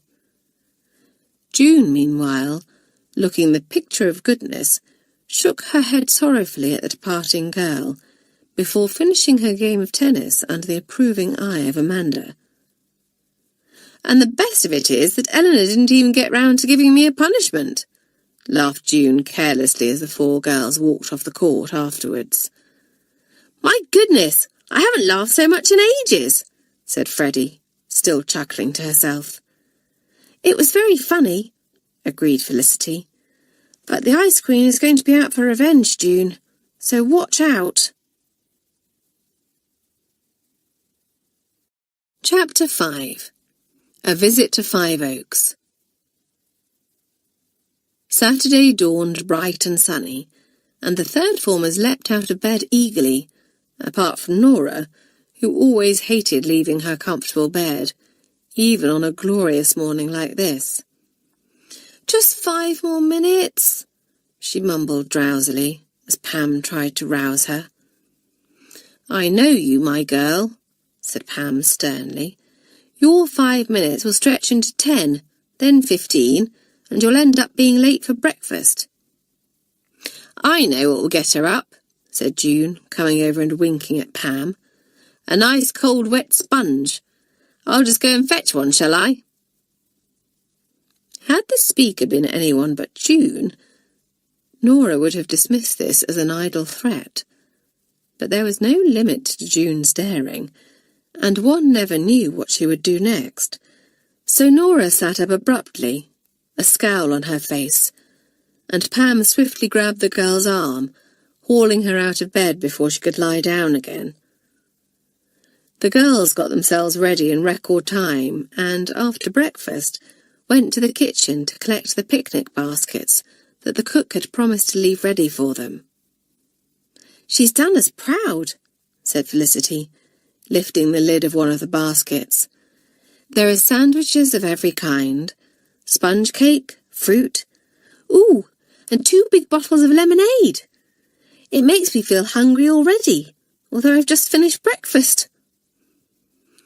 The third-formers were in high spirits as they made their way to Five Oaks, carrying the picnic baskets between them, and Felicity said, "I don't know how Amy, Bonnie and Esme can bear to be cooped up indoors on such a beautiful day. It would do the 3 of them the world of good to get out in the fresh air and think about something else besides their looks." "Well, if that's their idea of fun, I suppose it's up to them," said Susan. "I say, I'm looking forward to seeing old Jack again, aren't you?" Felicity nodded. "Malory Towers just isn't the same without him somehow, although he's not very far away." And Jack was very pleased to see the girls too, being on the friendliest of terms with all of them, Everyone made a great fuss of him, feeding him sugar lumps and patting his velvety muzzle, and Lucy's horse, Sandy, in the next stall, became very jealous indeed, whinnying for his share of attention. The third formers could see how Sandy had got his name, for he was the most beautiful pale golden-brown colour.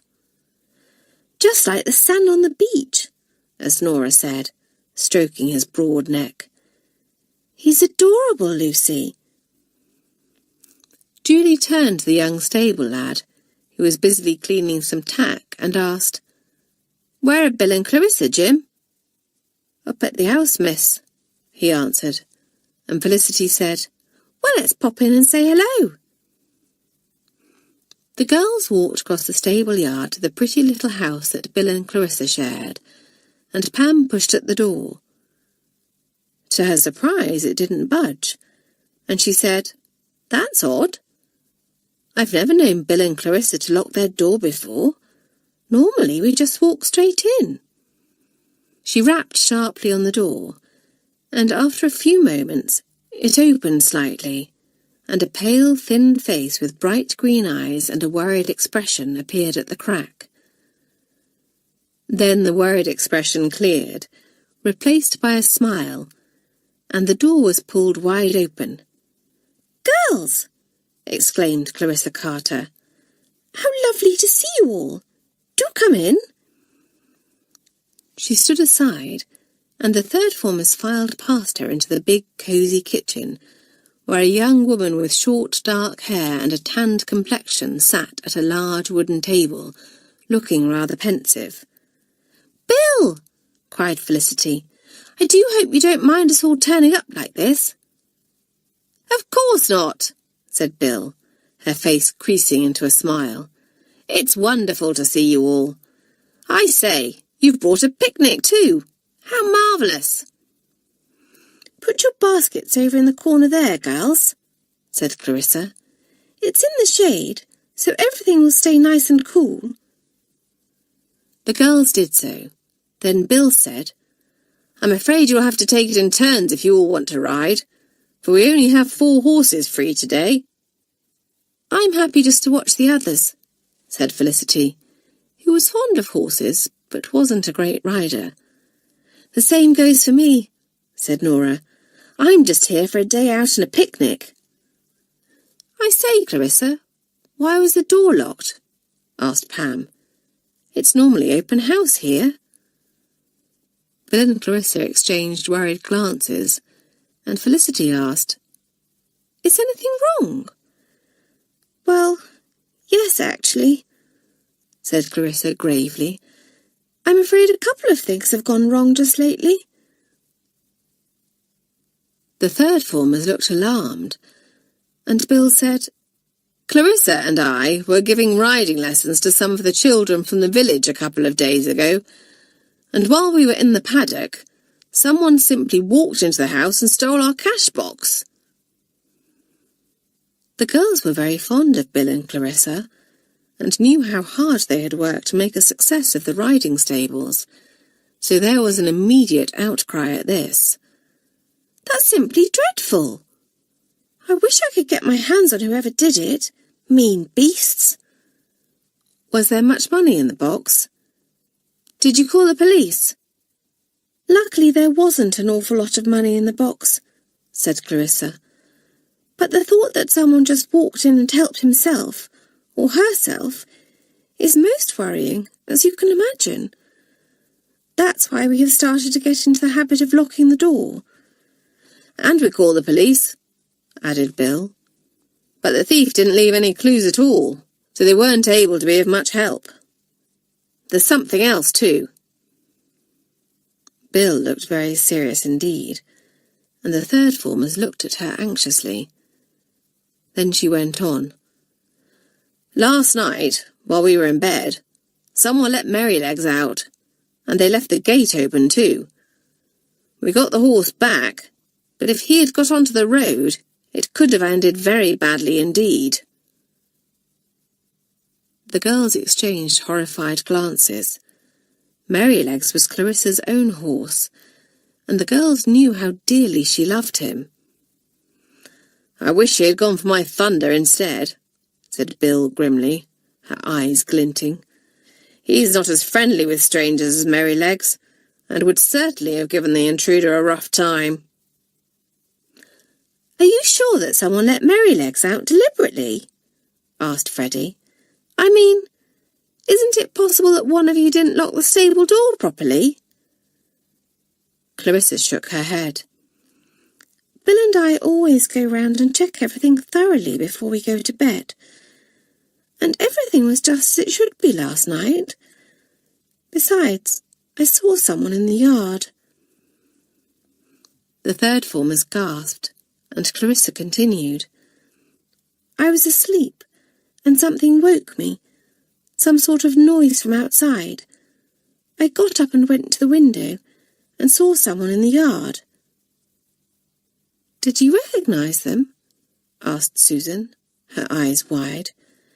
"No," said Clarissa with a sigh. "It was too dark, and this person was dressed from head to toe in black. In fact, it was impossible even to tell whether they were male or female. But whoever it was looked up and saw me standing at the bedroom window, then made a run for it." "How about you, Bill?" asked Nora. "Did you see or hear anything?" "No, for my bedroom is at the other side of the house," answered Bill. "Of course, Clarissa woke me immediately, and we ran down into the yard, and that's when we discovered that Merrylegs had been let out." The third formers looked at one another. It was all very mysterious and very worrying, especially for Julie and Lucy, who had horses of their own at Five Oaks. Clarissa looked at the grave faces of the two girls and said, "If you want to remove Jack and Sandy, we will quite understand. There are a couple of other riding stables in the area, but they are a few miles away from Malory Towers." But Julie said loyally, "I wouldn't dream of taking Jack away. I know that you and Bill will do all you can to keep him safe." "And Sandy is staying too," said Lucy. "I shall teach him to kick out at anyone who is a stranger to him." Clarissa and Bill smiled, and Pam, who had been looking thoughtful, said, "Do you think that the person who let Merrylegs out intended to steal him?" "I don't know," said Clarissa with a sigh. "He's not a particularly valuable horse, though he's priceless to me, of course. I would have thought that any horse thief would have gone to Mr. Banks's along the road, for he keeps race horses, and some of them are worth a lot of money." "That's a thought," exclaimed Bill. "I wonder if Mr. Banks has had any unwanted night-time visitors at his stable yard. I must remember to ask Eleanor when she pops over to ride Snowball later." "Is Eleanor keeping Snowball here?" asked June, looking puzzled. "That seems odd, when her uncle has a perfectly good stable just a short distance away." "Yes, but it's full," explained Clarissa. "Mr. Banks has bought several more horses recently, so there wasn't room for Eleanor to keep Snowball there. She usually visits him on Saturday mornings, so if there has been any funny business going on over there, Eleanor is sure to know. Anyway, I'm quite sure that you girls didn't come along here to listen to our woes, and we certainly don't want to spoil your day. Now off you go outside and enjoy yourselves." And the third formers did just that. Julie and Lucy cantered round the big paddock on Jack and Sandy, with June and Freddie in hot pursuit on two of the riding school ponies. Pam and Susan followed more sedately, while Felicity and Nora had a simply marvellous time watching the others, helping Jim with his chores and enjoying the sunshine. But as they ate their picnic in the paddock, the subject of Bill and Clarissa's troubles came to the fore again. "It's strange that they should have had 2 strokes of bad luck in the matter of a few days," mused Felicity, tucking into a sandwich. "Very strange," said June. "In fact, it's almost as if someone was out to cause trouble for them." "Surely not," cried Susan, looking shocked. "Why, dear old Bill and Clarissa don't have an enemy in the world." "Of course they don't," said Julie. "Everyone likes them." "Don't bite my head off," said June. "But it's quite clear that someone doesn't like them. The person who stole their money, and the person who let Merrylegs out. I wonder if they are one and the same." There was a brief silence as the third formers digested this, and at last Pam said, "Well, at least Bill and Clarissa have been put on their guard now. If the troublemaker comes back and tries anything else, he might not find it so easy." When the girls had finished eating and cleared away the remains of their picnic, they went into the stable yard to find Bill talking to Eleanor Banks, who was mounted on a most beautiful pure white horse, with a snowy mane and tail, and the watching third formers stared. "My word, what a super horse," said Susan. "He's certainly perfect for the Ice Queen," said Felicity wryly. "He's a great deal too good for her, if you ask me," said Julie with a frown. "I don't believe that Eleanor cares for Snowball at all. She seems to see him as a possession, and doesn't love him as I love Jack, or as Lucy loves Sandy." Eleanor certainly cut an elegant figure in her smart riding gear, sitting up very straight in the saddle as she rode Snowball into the paddock. She gave June a cold glare as she passed the third formers, and the girl gave an exaggerated shiver. "Brr! It suddenly seems to have turned chilly round here. Eleanor is so cold that I simply can't imagine her caring for anyone or anything." "I say, Bill," called out Pam, "did you ask Eleanor if there had been any strange goings-on over at her uncle's stables?" "Yes," said Bill, coming over. "But all has been quiet over there. She's going to warn Mr. Banks to look out for anything suspicious, though." "Good," said Julie. "And now, I suppose, we had better get the horses back into the stables and make our way back to school." "I wonder what Amy, Bonnie and Esme have been doing while we've been enjoying our day at Five Oaks," said Felicity, as the girls walked back to Malory Towers. "Nothing very strenuous, I don't suppose," said Susan with a grin. "I bet they've been having a really lazy time of it." But in fact the three girls had, in their own way, been very busy indeed. First of all, Bonnie had insisted that Esme throw away every scrap of makeup, and had actually stood over her while she did it. "Gee, this seems such a waste," Esme had complained, reluctantly removing everything from her bedside cabinet and putting it into the bin. "Can't I just keep one lipstick?" "Absolutely not," said Bonnie firmly.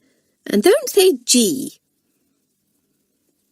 Then, to Esme's horror, Amy had brushed out her carefully set curls, saying, "I'm sure that you will sleep much better at night without those curlers in your hair." "I expect that I will," said Esme rather doubtfully. "Ow! Don't brush so hard, Amy. That hurt." "Well, sit still then," said Amy unsympathetically. "There, that looks much better.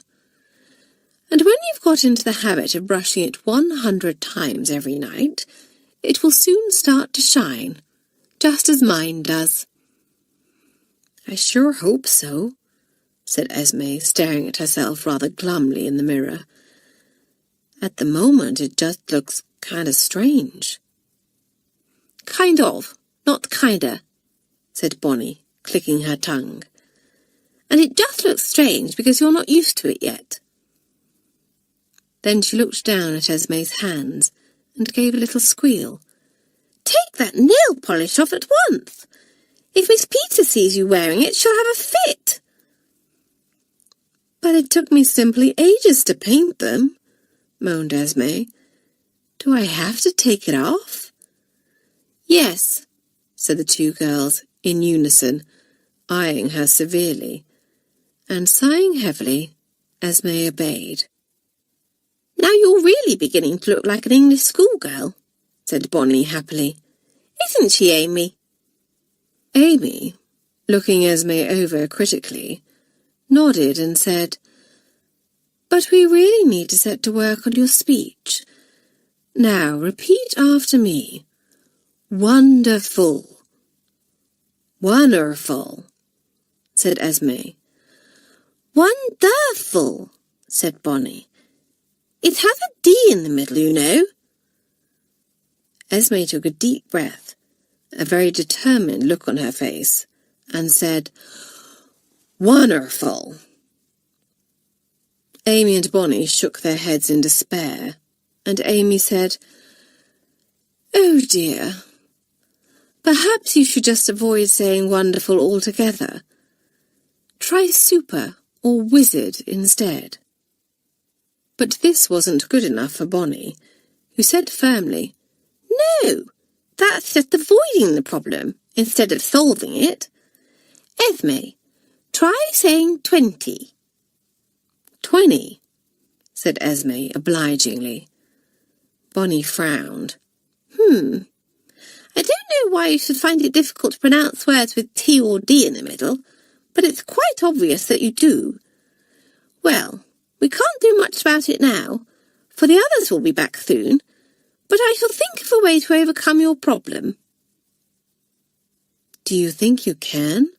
Said Esme hopefully. If you could, it would be just just super. Chapter 6. Secrets and Surprises.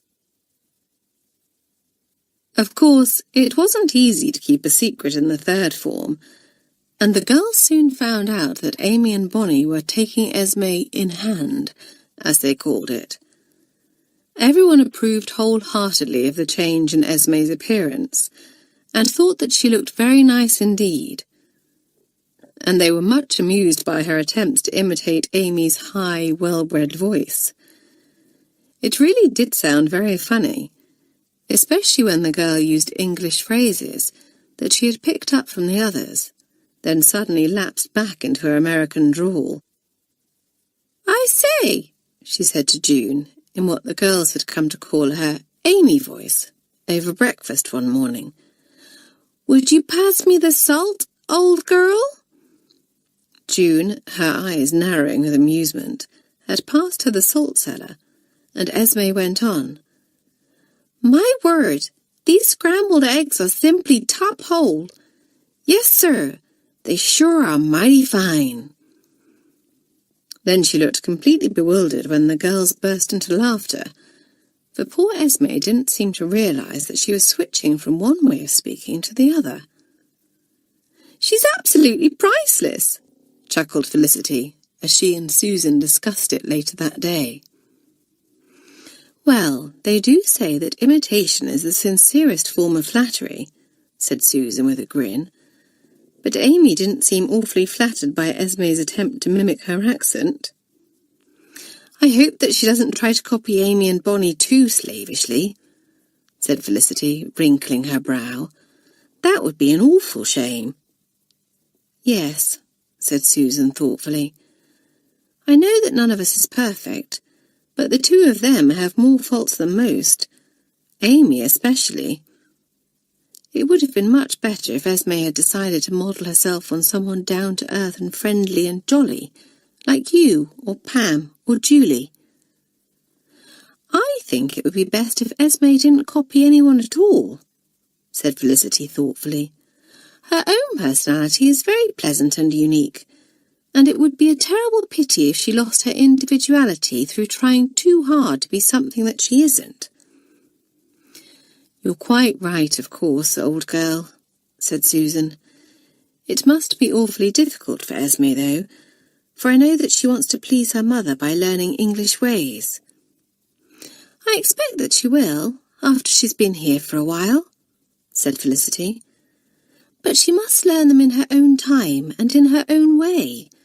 It's no use trying to force things like that." But Bonnie, who could be extremely stubborn once she got an idea into her head, was determined that she was going to teach Esme to pronounce wonderful correctly if it was the last thing she did. She spent ages coaching Esme, who soon grew heartily bored and began to wish that she hadn't asked the two girls for their help. "Can't we do something else instead?" she complained, after failing in her pronunciation for about the 10th time. "I'll never be able to say wonderful properly, so I might as well give up." Bonnie stared at the girl, hardly able to believe her ears. "But you did say it!" she cried. "You just said it then! Wonderful!" "Gee, did I?" asked Esme, looking stunned. "Why, that's wonderful!" A delighted Bonnie clapped her hands together and squealed.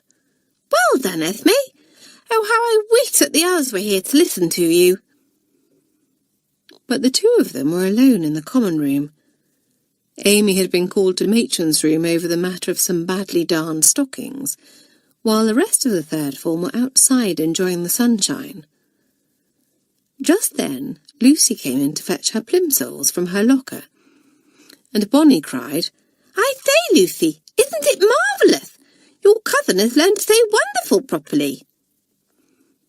"What an achievement," sneered Lucy, looking at Esme with contempt. "Honestly, Esme, I'm not surprised that Miss Grayling put you into the third form instead of the fourth. In fact, it's a wonder she didn't put you in with the first form babies. But perhaps even they would have been too advanced for you, for they know how to speak English properly. As for you, Bonnie, I don't know how you can be bothered to waste your time on Esme. I really don't." And before her cousin could retaliate, she snatched up her plimsolls and stalked out of the room, leaving Esme and Bonnie staring after her open-mouthed. "Well," exclaimed Bonnie at last, "how dreadfully rude of her!" Esme shrugged and managed a rueful smile as she said, "That's Lucy for you. She never misses an opportunity to get in a dig at me." "But why?" asked Bonnie, frowning. "It's none of my business, and I certainly don't mean to pry, but I just can't understand why she is so hostile towards you." Esme hesitated, then said, "Well, it's all because of the family feud." "Family feud?" repeated Bonnie, her eyes wide. Esme nodded solemnly and began. "This coldness between Lucy and me all started a few years ago. You see, our fathers became very good friends when they married sisters. My mother and Lucy's mother, of course. In fact, the two of them used to joke that they were as close as brothers." Esme sighed. "It was such a good, happy life back in those days. We even lived next door to one another. Lucy and I were best friends then, too, and we were all just one big, happy family." "Then what went wrong?" asked Bonnie, astonished and quite unable to picture the two cousins as best friends. "Well, Uncle Robert, Lucy's father, and my father are both interested in antiques," said Esme. "So they decided to buy a shop and run it together. It seemed like a splendid idea at the time, but that's when things started to go wrong.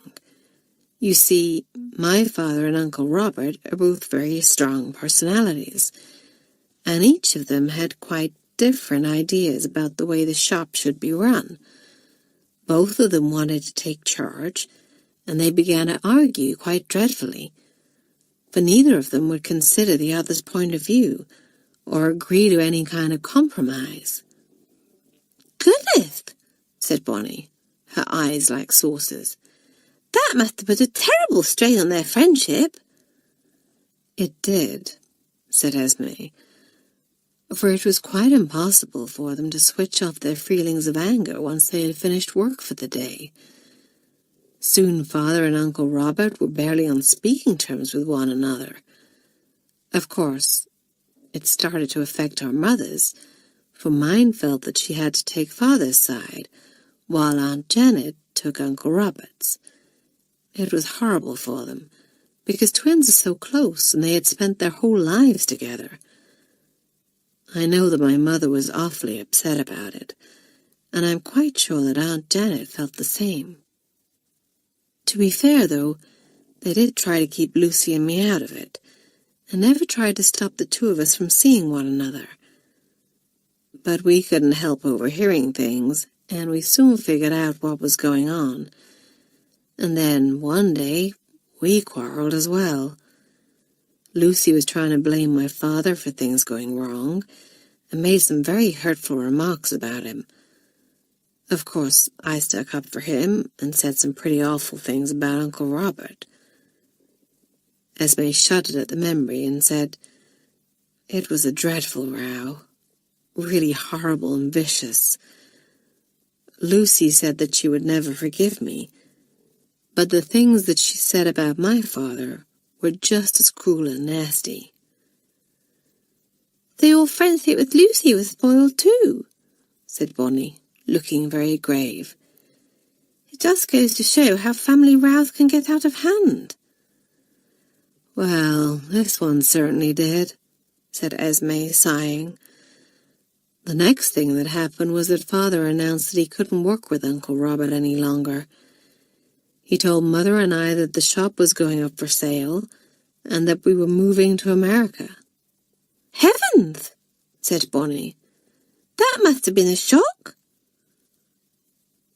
"It was," said Esme sadly. "Mother didn't want to go, and nor did I at first. We both hoped that Father and Uncle Robert might make up, but they never did. The shop was sold, and off we went." It was quite a sad story, thought Bonnie, and neither Esme's father nor Lucy's came out of it particularly well. Bonnie felt a sudden wave of anger. The two men had sacrificed the happiness of their wives and daughters and split their big happy family right down the middle, and all because they were both too stubborn to swallow their silly pride. Suddenly the door of the common room burst open, and Amy stalked in, an angry scowl on her face.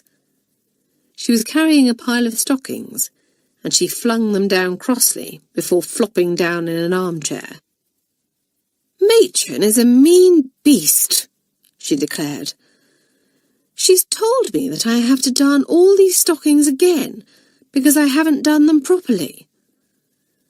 "Well, I must say, Amy, she's quite right," said Bonnie, picking up one of the stockings and examining it critically. "I simply can't believe that someone who prides herself on her appearance, as you do, would use bright red wool for darning." "It was all I could find," said Amy impatiently. "Besides, I don't see why I should have to darn them at all. Why can't I just go out and buy new ones? It's not as if I can't afford them." "Because the rule is that if you tear your things, you have to mend them," said Bonnie, imitating Matron's crisp tone. "I say, Amy, I don't mind darning these for you, if you do my French prep for me. What do you say?" Amy looked thoughtful. This was a little arrangement that had worked well for the two girls until last term. Bonnie had done all of Amy's mending for her, while Amy had returned the favour by doing Bonnie's French prep. But Felicity had got wise to this scheme after a while and put a stop to it. "Bonnie, it's out-and-out cheating for Amy to do your French for you," she had told the girl roundly. "And as for you, Amy, I know you don't like mending.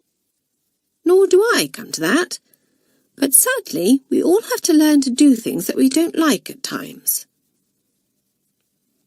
Amy considered Bonnie's offer for a moment now, and reluctantly shook her head, saying, We shall only get into a beastly row from Felicity. Ah, but Felicity isn't here, pointed out Bonnie. No, but she could come back at any time, said Amy, who was a little more in awe of Felicity than she cared to admit. The head girl had a way of speaking to wrongdoers that made them feel very small indeed, and Amy was in no mood for a scolding today. I suppose I shall just have to do it myself, she sighed. You and Esme can chat to me whilst I work. But Esme had just glanced at her watch, and now she jumped to her feet, saying, Sorry, Amy, I must dash. It's almost time for my tennis practice, and Amanda will be livid if I'm late. It's a pity that you didn't come to me for advice before you let yourself in for all this extra coaching, said Bonnie. I could have got you out of it. Esme, who was extremely impressed by Bonnie's talent for getting out of anything that she didn't wish to do, asked curiously, How come Amanda never picks on you, Bonnie? Because she thinks that I try hard, answered Bonnie. Whenever I see Amanda coming, I run and jump around the court for all I'm worth. But somehow I still never manage to hit the ball. So she's under the impression that, although I'm completely hopeless, it's the best I can do. And Amanda never wastes her time on anyone who she thinks is hopeless. Now, someone who has ability but doesn't try is a completely different matter. Amused, Esme laughed and said ruefully, If only I had known that earlier. But Amanda has got it into her head that she's going to make a good player out of me. Amanda had stuck to her word, and was keeping Esme's nose to the grindstone as far as tennis was concerned. And somewhat to her own surprise, the girls' game had improved dramatically. As Esme walked down to meet Amanda, she could see Felicity and Susan having a fast and furious game on one of the courts, while on another, June was playing against Vanessa Tyler, a big East Tower girl. Esme couldn't help whistling softly to herself in admiration as June leapt high in the air to return Vanessa's serve, sending the ball whizzing past the bigger girl. Gee, thought Esme to herself, I wonder if I'll ever be half as good as that. Then she suddenly stopped in her tracks, horrified. Surely she wasn't turning into one of these jolly, sporting types of girl. Why? The thought was just too horrible to contemplate. Whatever would Amy and Bonnie say? Amanda had spotted Esme and called out sharply, Come along, Esme, don't dawdle. You're playing against Freddie today, and I want to see both of you doing your very best. But what Esme, Freddie, and the others didn't realise was that Amanda was going to be watching them very closely indeed. For she had just arranged a very important tournament against a nearby school, and today the games captain was going to be making some decisions that could affect the outcome. Freddie was a good player, but she had several weaknesses, and Esme soon spotted these and learned how to turn them to her advantage. Esme, who hadn't been looking forward to the practice at all, soon lost herself in the game, and felt a peculiar thrill of pride when, to the astonishment of everyone watching, she narrowly beat her opponent. Jolly well played, Esme, yelled Amanda, coming onto the court to clap the girl on the back, which she did so vigorously that Esme almost lost her balance. Felicity also beat Susan, while June, in a very close-fought match indeed, triumphed over Vanessa. Amanda gathered all the players around her and said in her loud voice, I'm very pleased with all of you. You have all proved today that you are made of good stuff. Now, I want you to listen carefully. In a few weeks' time, I will be taking a team of players to St. Margaret's School to compete against them in a tennis tournament. June and Vanessa, I want you both to represent Malory Towers in the lower school singles matches. Felicity and Susan, you two will be taking part in the doubles. The 4 girls looked at one another, their eyes shining in wonder and delight. Hurrah! They've been picked for the team! Even June, whose manner was normally very offhand, and who rarely got excited about anything, couldn't keep the broad grin off her face. My word, she would play up all right. Amanda wouldn't regret her decision. June would make sure of that. Then the games captain was speaking again. Esme, she said, you are to be a reserve, so if any of the 4 girls are unable to play on the day, you may have to take their place. Me? Squeaked Esme, hardly able to believe her ears. Amanda, are you quite sure that you don't mean Freddie? I'm quite sure, said Amanda, laughing at the girl's expression of disbelief. You've worked very hard at your tennis, Esme, and come on in leaps and bounds, and this is your reward. Now, I want you to keep up your practice and make sure that you get to know how Felicity and Susan play, for if one of them has to drop out, you may have to partner the other. Esme listened to all this with her head in a whirl and very mixed feelings. What had she let herself in for? Yes, she had worked hard at her tennis, but only to avoid getting into a row with Amanda. She had never even thought of getting onto the team. Felicity guessed at her thoughts and, as they made their way back to school, clapped her on the shoulder and said, Don't look so worried, old girl. You're only reserve after all, and the chances are you won't even have to play.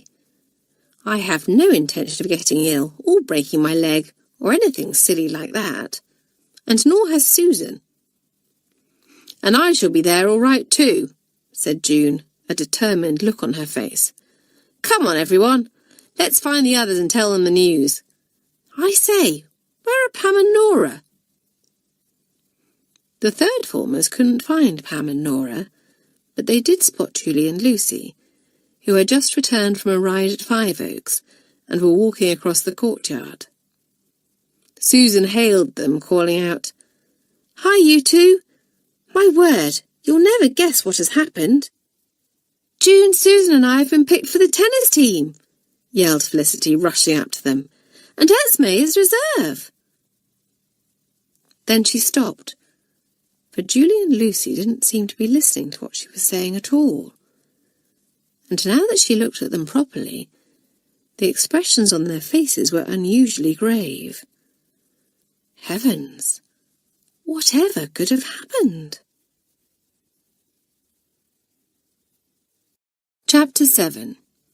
The 3rd form rallies round. The others had noticed that the 2 girls looked unusually serious too, and glanced at one another apprehensively, as Felicity asked in alarm, I say, what's up?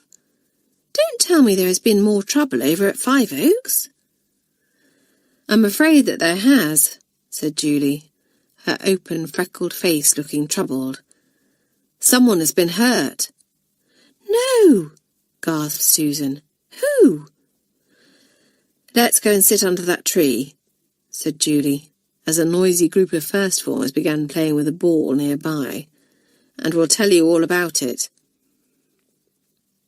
So the 3rd formers sat in the shade of a large apple tree, and Lucy said, Bill was riding Thunder and showing a group of children how to take one of the practice jumps when she fell off. We don't know how badly hurt she is yet, but it looks as if she's injured her arm. Bill? Repeated June incredulously. But Bill is a superb horsewoman. How could she possibly have had an accident taking one of those titchy little jumps? That's just it, said Julie, lowering her voice. It was no accident. Whatever do you mean? Asked Freddie, looking puzzled. Well, began Julie, when Bill fell off, everyone ran across to help her, of course. Miss Peters was there. She's great friends with Bill and Clarissa, you know, and she said it looked as if the reins had snapped. But a little later, once all the fuss had died down, Lucy and I took a look at the reins, and it was quite clear that the reins hadn't snapped. They had been cut. "That's right," said Lucy. "It was a clean, straight cut, and there was no sign of wear or fraying, as there would have been if they had simply snapped. Whoever did it only cut part of the way through, so that Bill wouldn't notice it immediately." "But why didn't Miss Peters notice that they had been cut?" asked Freddie, looking puzzled. "She was more concerned with Bill than anything else," said Julie, and she only glanced quickly at the reins. "So where is Bill now?" asked Felicity. "At the hospital," answered Lucy. "Mr. Banks took her there in his car, and Miss Peters went with them." "Mr. Banks? What on earth was he doing there?" asked Susan, astonished. "Oh, he wasn't there, but Eleanor was," said Julie. "She saw at once that we needed someone with a car to take Bill to hospital, so she telephoned him from Five Oaks, and he was there in a trice. I must say that he's quite different from what I expected." "Yes, he seemed awfully nice," put in Lucy, "and he was so concerned about Bill.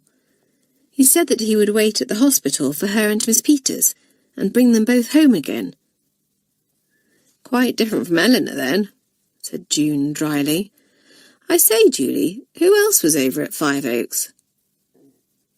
Julie wrinkled her brow thoughtfully and said, "A few youngsters from the village. Oh, and Patsy and Rose from the second form.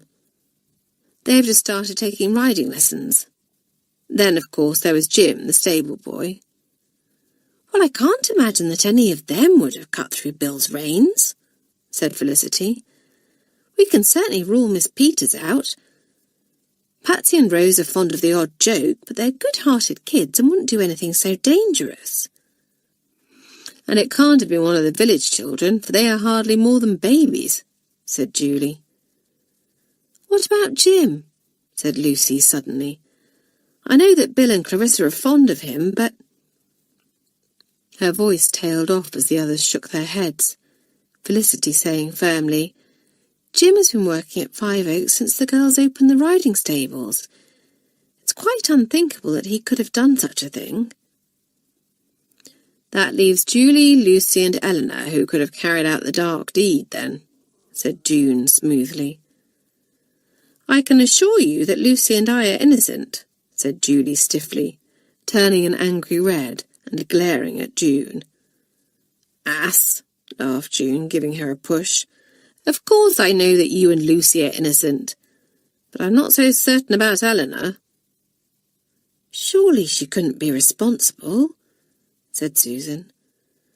"I know that you don't like her, June. Well, to be honest, none of us cares for her very much, but she always seems to have got along with Bill and Clarissa all right." "Yes, and as soon as Bill fell, she ran to telephone her uncle for help," Lucy pointed out. "Besides, it might not be anyone who was there today," said Felicity, who had been thinking. "Someone could have sneaked into the stables overnight and cut Thunder's reins then." "That's true," said Julie. "My goodness, I wish we could find out who is behind this beastly campaign. Wouldn't I like to tell them what I think of them?" Miss Peters took the third formers for prep that evening, and her expression was unusually grim, thought Felicity, as if she was thinking very unpleasant thoughts. She seemed rather distracted, too, and didn't even notice when June and Freddie whispered and giggled together, a crime that would normally have earned them a very severe punishment. Felicity, Susan, Julie and Lucy stayed behind when prep was over, and went up to the mistress's desk. "Miss Peters," began Julie, rather hesitantly, "we wondered if there was any news of Bill. Do you know how she is?" Miss Peters looked into the anxious faces of the four girls, and her own stern expression relaxed a little, as she thought what kind, thoughtful girls they were. "I'm afraid that Bill has broken her arm," said Miss Peters. Fortunately, it was a clean break. But it will be in plaster for a while, and it means that she won't be able to ride or be of much help in the stables for the next few weeks. The girls were very dismayed at this. Poor old Bill. And poor Clarissa. She and Jim were going to find it very hard work running the stables between the two of them without Bill's assistance. A thought occurred to Felicity, and she said, "Perhaps some of us could help. We could go over to Five Oaks before tea or when we have a free period and see if there's anything we can do." "That's a very kind idea, Felicity," said Miss Peters, smiling. "And I'm sure that Bill and Clarissa would appreciate it, just as long as you don't let it interfere with your schoolwork." The eager third formers assured Miss Peters that they wouldn't. Then Julie said, rather seriously, "Miss Peters, I think that there's something I ought to tell you. You see, after you and Bill went to the hospital with Mr. Banks, Lucy and I had a look at those reins and—" "I know, Julie," Miss Peters broke in. "They had been cut. I spotted it immediately." "Did you?" said Julie, surprised. "But you didn't say anything at the time." "Well, I thought that there was quite enough drama going on," said the mistress, "and the immediate need was to get poor Bill to a hospital. However, I have informed Clarissa of my suspicions, though I've advised her to keep it from Bill for a few days. She will only fret over it, and that might hinder her recovery, you know." "Yes, of course," said Felicity, a deep frown on her face. "What with this and the other things that have happened, it really does look as if someone is out to make trouble for Bill and Clarissa. I just wish we knew why." "So you know about the other incidents?" said Miss Peters, looking sharply at Felicity, who nodded. "Well, please don't spread it around the school," said the mistress. "It could be bad for the girls' business, and they have quite enough problems to deal with at the moment." The third formers nodded, and Susan asked, "Do you have any idea of who the troublemaker could be, Miss Peters?"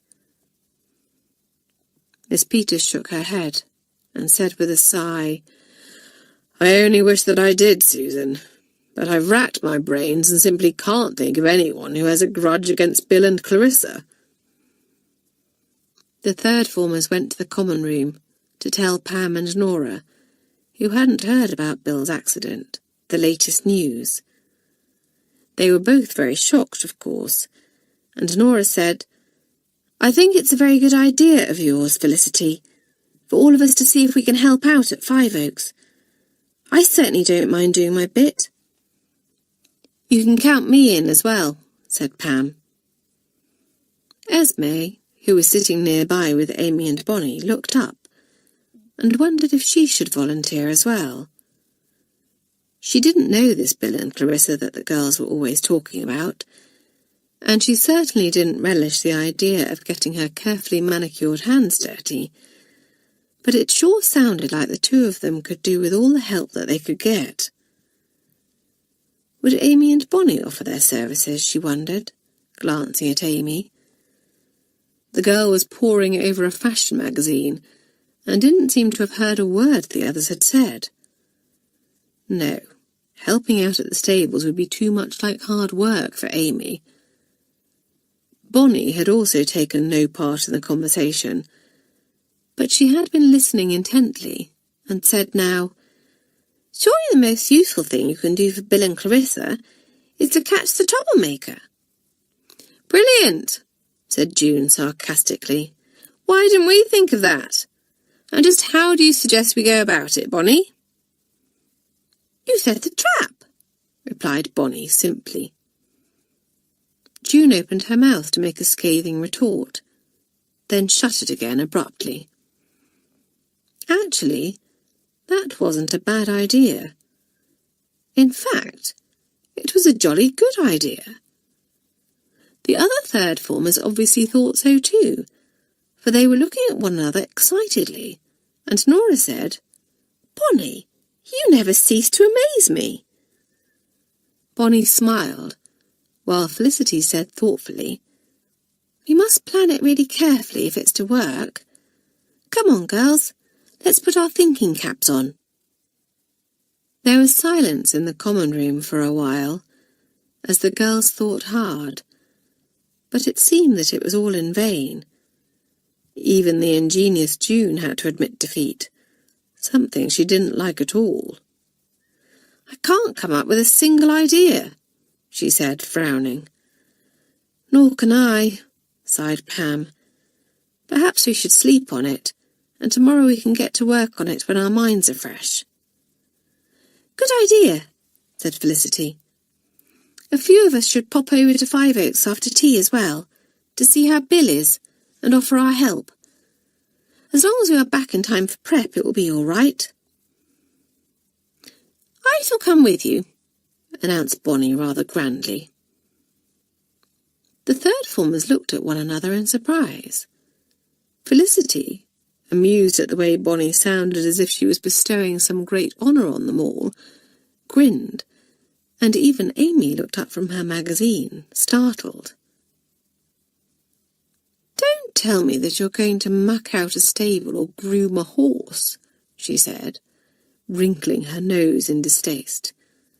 "Of course not," said Bonnie, "but I'd like to have a look at the place. It might give me some ideas on how to set this trap of ours." "Well, goodness knows we could do with some," said Susan. "We'd better not all go, or we'll be tripping over one another. I think 4 of us should be enough." "All right," said Felicity. "So that's you, me, Bonnie, and who would like to be the 4th? "Me," said June promptly, a very determined look on her face. June liked to be at the forefront of everything that went on in the third form. Not only that, but she prided herself on her ingenuity, and if anyone was going to come up with an idea to trap Bill and Clarissa's mystery troublemaker, it was going to be her, and not Bonnie. Esme, who felt that it was all right for her to volunteer her services if Bonnie was going, had been about to say that she would like to go, before June jumped in, and looked rather disgruntled. But she was mollified when Amy laid a hand on her arm and said, "Thank goodness I shall have you here to keep me company tomorrow evening, Esme. I must say, I'm surprised at Bonnie choosing to spend her valuable free time in a smelly stable." Chapter 8. A Marvellous Trick. There was a letter waiting for Lucy when she went down to breakfast the following morning. The girl read it as she ate, her expression growing rather serious, and Julie noticed that she seemed quiet afterwards. "Anything wrong, old girl?" Julie asked her when they went outside at break time. "I hope you haven't had bad news from home." "Oh no, nothing like that," Lucy replied. "The letter was from Mother, but it wasn't bad news. You see, I wrote to her at the end of my first week, and mentioned that Esme was at Malory Towers too. I thought that she would be quite as shocked as I was." "But she wasn't," said Julie. "No. Mother wrote that she hopes that Esme and I can be friends again, and that we won't let what has happened in the past spoil things," said Lucy, looking troubled. "I was most surprised to learn that she felt like that, and, to be honest, Julie, I don't know if it's possible for Esme and I ever to be friends again." "Lucy, what did happen in the past?" asked Julie, frowning. "You can tell me to mind my own business if you want to, but sometimes it helps to confide in someone." Lucy looked at her friend's open, honest face, and decided that perhaps it would help to tell someone the truth about why she and Esme were enemies. So, just as Esme had confided in Bonnie, Lucy poured out the whole story to Julie. "Well," said Julie when the girl had finished, I can quite see why you and Esme find it difficult to be friends. But really, what happened was nothing to do with either of you." "I suppose that's true," sighed Lucy. "But she's changed so much since living in America that I don't even know if the two of us have anything in common anymore." "She's still the same Esme underneath," said Julie wisely, taking her friend's arm. "I think it would be a jolly good thing if you could make it up. But just don't go getting too friendly with her, that's all, or I shall be left out in the cold." "No chance of that," laughed Lucy. "Well, I can't see Esme and I becoming friends again overnight, but I shall try and be a little more civil to her." Immediately after tea, Felicity, Susan, June and Bonnie went over to Five Oaks. Bill was seated in a large, comfy armchair in the living room, her feet up on a stool and a cup of tea at her elbow. "Clarissa is taking very good care of me," she told her visitors, "and everyone has been very kind. So many people have called to see me, and Mr. and Mrs. Banks brought me that huge bouquet of flowers. Isn't it beautiful?" It was indeed a beautiful bouquet, and so large that Clarissa had needed 3 vases to hold all the flowers. "Mr. Banks is awfully nice," said Clarissa. "Do you know, he even offered to lend us one of his stable boys for a few days to help out, but of course we wouldn't hear of it." "Goodness, that was kind of him," said Felicity. "But there's no need for you to worry about being short of help, because that's why we're here.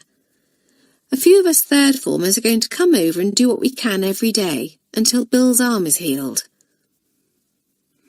The 2 girls thanked them heartily, and after they had chatted to Bill for a little while, Clarissa took the third formers outside and set them to work. Felicity and Susan helped Jim to muck out the stables, while June swept the yard. Bonnie, meanwhile, entertained everyone with her efforts to play detective. "June!" she shrieked. "There are hoof prints over here by the gate. The intruder must have come on horseback." "My dear Bonnie," sighed June, "this is a riding stable. There are hoof prints as far as the eye can see." "Oh, yes, I suppose there would be," said Bonnie, rather crestfallen. But her spirits rose a little later when she discovered a scrap of green wool caught on one of the fences. "Aha!" she cried. "This could be a clue." Alas for Bonnie, her hopes were dashed again when Clarissa said, "That's where I tore my green sweater the other day." Then, to the amusement of Felicity and Susan, Bonnie subjected poor Jim to an intense grilling before announcing her intention of going indoors to question Bill. "No!" cried Felicity and Susan together. "Bonnie, don't forget that Bill doesn't know yet that someone deliberately tried to harm her," said Susan, "and she doesn't need any more shocks at the moment." "Now what am I to do?" sighed Bonnie. "I've explored every avenue, left no stone unturned." "You could always give us a hand," suggested Felicity without much hope. But Bonnie suddenly decided that she had better look round the yard again, just in case there was anything she had missed. June, her sharp eyes peeled for anything unusual, didn't fare any better. The one good thing about a routine chore like sweeping, she decided, was that it didn't need brains and gave one plenty of time to think. But all her thinking got her nowhere, and she was still unable to think up a scheme for trapping the mean beast who was making life so difficult for Bill and Clarissa. "Well, that was a waste of time," she said rather glumly on the way back to school. "Nonsense," said Felicity.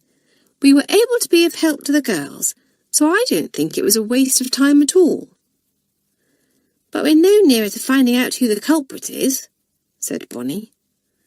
"Cheer up," said Susan, giving her a clap on the shoulder. One of us is bound to come up with an idea to trap him sooner or later." "Let's just hope it's sooner," said June impatiently. An air of gloom seemed to hang over her and Bonnie after that, and when they got back to Malory Towers, it seemed to pervade the whole form. In the common room after prep, everyone was rather quiet and listless, and at last it all got too much for Freddie. "For heaven's sake, cheer up!" she cried. "I know it's disappointing that we're no nearer solving Bill and Clarissa's problems, but there's still plenty to celebrate. June, Felicity and Susan have all been picked for the tennis team, and Esme—" She stopped suddenly, for Esme gave a cough and caught Freddie's eye. Freddie read the message she was conveying at once. Esme hadn't yet told Amy and Bonnie that she was to be reserve, because she wasn't sure if they would approve. So Freddie went on smoothly, "And Esme is becoming a proper English girl, thanks to Amy and Bonnie. I think that we should try to forget all of the bad things that are happening for a little while, and plan some fun. A trick."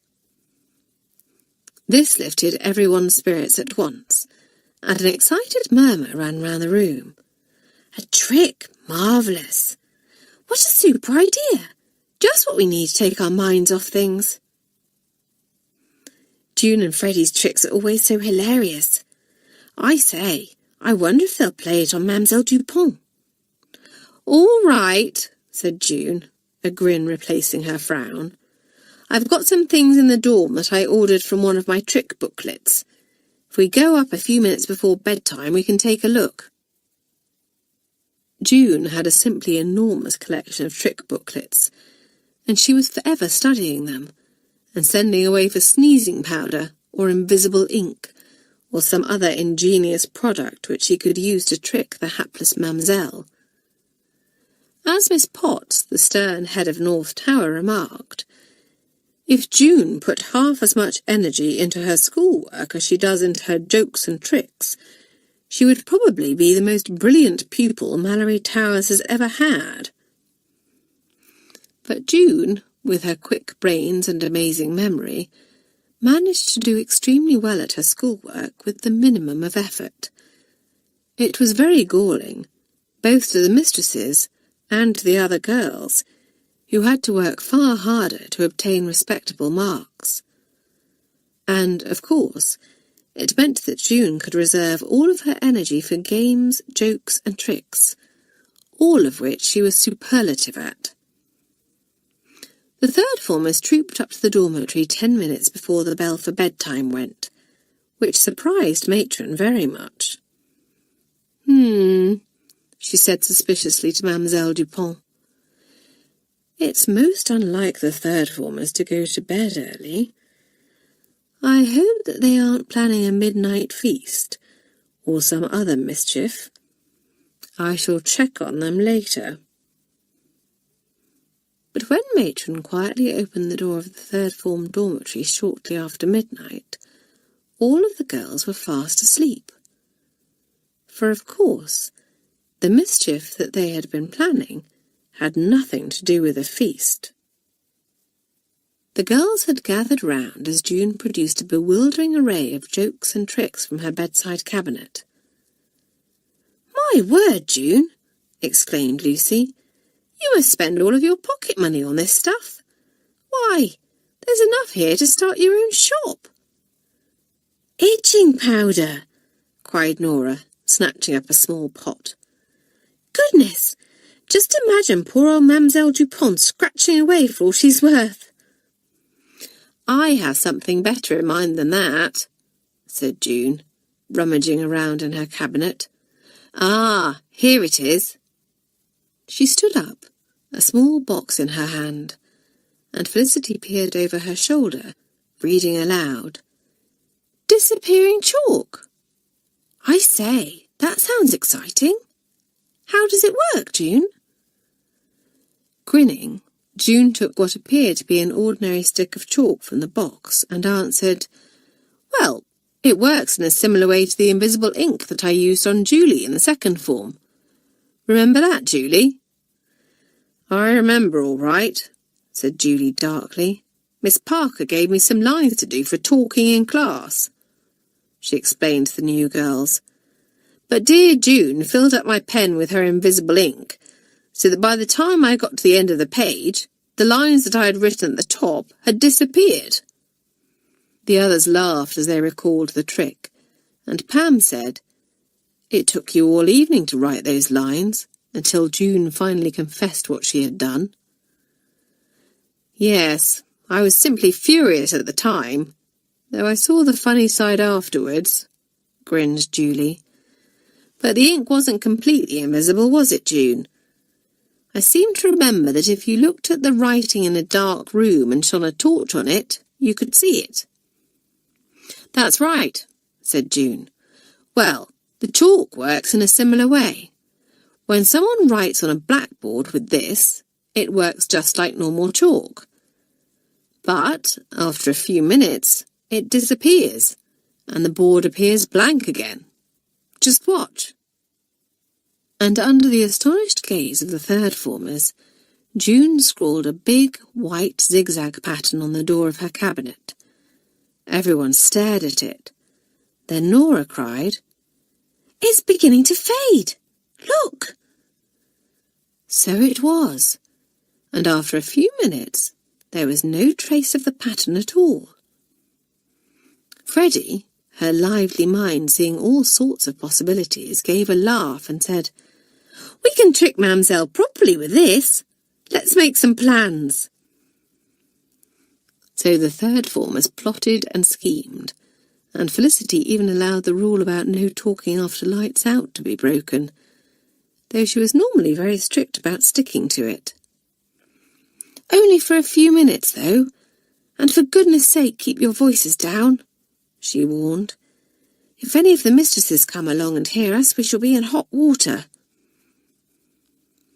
By the time the girls were ready to settle down to sleep, their plans had been made, and it was arranged that the trick would be played on Mademoiselle Dupont in French class the following morning. Just before Mademoiselle arrived to take the lesson, June went up to the blackboard and removed the chalk that was on the ledge, replacing it with a stick of her own special chalk. "Quickly!" hissed Freddie, who was keeping watch at the classroom door. "Back to your seat, June. I can hear Mademoiselle coming." The little French mistress always wore high-heeled shoes, which made a tip-tapping sound as she walked, so that the girls could hear her approaching, which proved very useful on occasions such as this. Swiftly June slipped back to her seat, while Freddie remained by the door, holding it open for Mademoiselle to enter. "Merci, Freddie," said the French mistress, beaming round at the class. "Bonjour, mes enfants. Please sit down." Mademoiselle Dupont was in a very good mood. Yesterday, as the wicked June knew, she had been to the optician's to get some new spectacles, and she was very pleased with them indeed. The tortoise-shell frames were, thought Mademoiselle, très chic, and so much more attractive than her old black ones. Ah, and the dear girls! They had noticed the change in their old Mademoiselle's appearance too, for they were smiling at her in approval. Well, of course, the third formers were smiling in anticipation of the trick that was about to be played, but Mademoiselle had no idea of this, and was happy. Especially when Bonnie, who was one of her favourites, said in her pretty, lisping voice, "Oh, Mademoiselle, how lovely you look in your new glasses!" Mademoiselle's smile grew even wider, and she cried, "Ah, you flatter me, ma chère. Now, you will bring your books to me one at a time, please, and I shall correct your prep. Nora, you first." "Heavens, I hope Mademoiselle isn't going to spend too long looking at everyone's prep," whispered Freddie to June. "We shan't have time to play the trick. Nora, make sure that you don't keep her talking for too long." Nora was another of Mademoiselle's favourites, and the girl had a trick of engaging the French mistress in conversation whenever she took her book up for correction. Normally the third formers were happy to encourage this, as it wasted a great deal of the lesson. But today they wanted to get their prep marked as quickly as possible. So Nora was not as chatty as usual, and was back at her desk in no time at all. Soon Mademoiselle had looked at everyone's work, and she got to her feet. The French mistress usually began the class by setting a few questions, and she then went round the class asking for answers. She stuck to her routine today, saying, "Now I will test your French grammar by writing down some simple questions on the blackboard, in French. You will answer them orally, also in French, n'est-ce pas?" Then Mademoiselle turned to the blackboard, picked up June's disappearing chalk, and began writing. Nora wanted to laugh already, even though the trick hadn't begun yet, and she clamped her hand firmly across her mouth, while Julie and Lucy grinned at one another in anticipation. What a super trick this was going to be. The girls were busily scribbling down the questions as fast as Mademoiselle was writing them on the blackboard. They had to be sure to copy every word before the chalk disappeared, otherwise the trick would not work. By the time Mademoiselle finished writing the last question, the first one had already begun to fade a little, and to distract the French mistress, Susan put up her hand and asked, "Mademoiselle, are we to write down the answers to the questions, or do you want us to answer them orally?" Mademoiselle looked at Susan in surprise and said, "Why, you will speak your answers, of course, Susan. Have I not just said so?" "Oh, did you, Mademoiselle?" said Susan meekly. "Sorry, I wasn't concentrating." "This is not like you, Susan," said Mademoiselle, a little sternly. "Now you shall answer the first question, and you will pay attention. D'accord?" "Oui, Mademoiselle," answered Susan seriously, glancing over the French mistress's shoulder and seeing that the blackboard was now quite blank. "Bien," said Mademoiselle. "Now the first question is—" Mademoiselle turned to face the blackboard, giving such a start of surprise that her brand-new glasses slid down her nose. "Tiens!" she cried. "My questions! They are vanished!" "Whatever do you mean, Mademoiselle?" asked Susan, feigning a puzzled look. "See for yourself!" exclaimed Mademoiselle, becoming agitated as she flung her arm out towards the blackboard. "I wrote them carefully on the blackboard, and now they are gone." The rest of the third formers pretended to look very puzzled too, all except Nora, who could feel a terrific snort of laughter coming on, and quickly lifted the lid of her desk so that she could hide behind it. "Gone, Mademoiselle?" said June. "Whatever do you mean? Why, the questions are there on the blackboard as plain as day. We can all see them, can't we, girls?" The third formers all nodded, and Mademoiselle cried, "Ah, this is a trick! June, if the questions are there on the blackboard, then read me the first one." June, who had memorized the first question so that she did not need to glance at her notebook, peered at the blackboard and read it out. Her expression was so grave and earnest that it proved too much for Nora, who gave one of her explosive snorts of laughter, which she hurriedly turned into a cough. "You, Nora," said Mademoiselle, "you read me the second question." Nora, whose memory was not as good as June's, glanced quickly down at the paper on her desk where she had scribbled the questions, and repeated it rather hesitantly, mispronouncing a couple of words. Fortunately, she was poor at French anyway, so Mademoiselle did not notice anything out of the ordinary.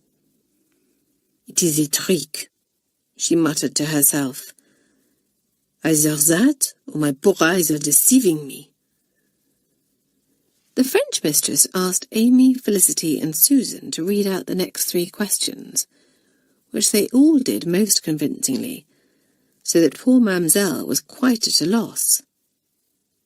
She walked up to the blackboard and ran her hand across it, then examined it from all angles, her expression of bewilderment so comical that several of the girls found it hard to contain their laughter. "Perhaps it is something to do with your new spectacles, mademoiselle," suggested Pam. The French mistress considered this, taking off her new glasses and looking at them closely. But that was no good at all, for without them mademoiselle could hardly see a thing. She put them back on again, just in time to see June waving at someone through the open window. But there was no one there. "June," she called sharply. "Who do you wave to?" "Why, it's Amanda from the sixth form," answered the wicked June. "Look, there she is, over by the flower beds. Hi, Amanda!" June leaned out of the window, waving frantically, and mademoiselle, fearing for her sanity now, cried, "But there is no one there." "It's Amanda, all right, as large as life," said Freddie, also leaning out of the window. "Cooey, Amanda!" This was the signal for all the girls who were seated by the windows to begin waving furiously, all of them shouting to attract the attention of the non-existent Amanda, and soon the noise became quite deafening. "Silence!" shouted mademoiselle, covering her ears with her hands. "Back to your seats at once!" But before the girls could sit down, the door opened and Miss Potts appeared. She had been taking the first formers in the classroom next door, and wondered what on earth was going on in mademoiselle's class. The third formers were making so much noise that she could barely hear herself think. The mistress pursed her lips as she took in the scene before her. Half of the third formers seemed to be hanging out of the windows, yelling themselves hoarse, while the other half watched, with tears of laughter running down their cheeks.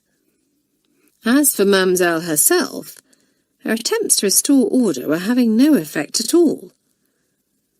Miss Potts raised her voice and said sharply, "Mademoiselle Dupont, what is the meaning of all this noise?" No one had heard Miss Potts enter, and mademoiselle wheeled round sharply, the girls at the windows returning quickly to their seats, some of them looking a little scared. "Ah, Miss Potts!" cried mademoiselle. "My eyes, they have gone wrong. The girls, they wave to that big Amanda, but I cannot see her." Miss Potts marched over to the nearest window and looked out. "Mademoiselle, you can't see Amanda because she isn't there. June?" June jumped at the sharpness of Miss Potts's tone, and turning slightly red, said, "Yes, Miss Potts?" "Was Amanda outside?" "Well, I thought that I saw her," said June, not wanting to tell an outright lie to the mistress. "But I think that she's gone now." Before Miss Potts could reply to this, mademoiselle claimed her attention again, crying, "But that is not all, Miss Potts. I cannot see the writing on the blackboard either. There is something wrong with my eyes, I tell you."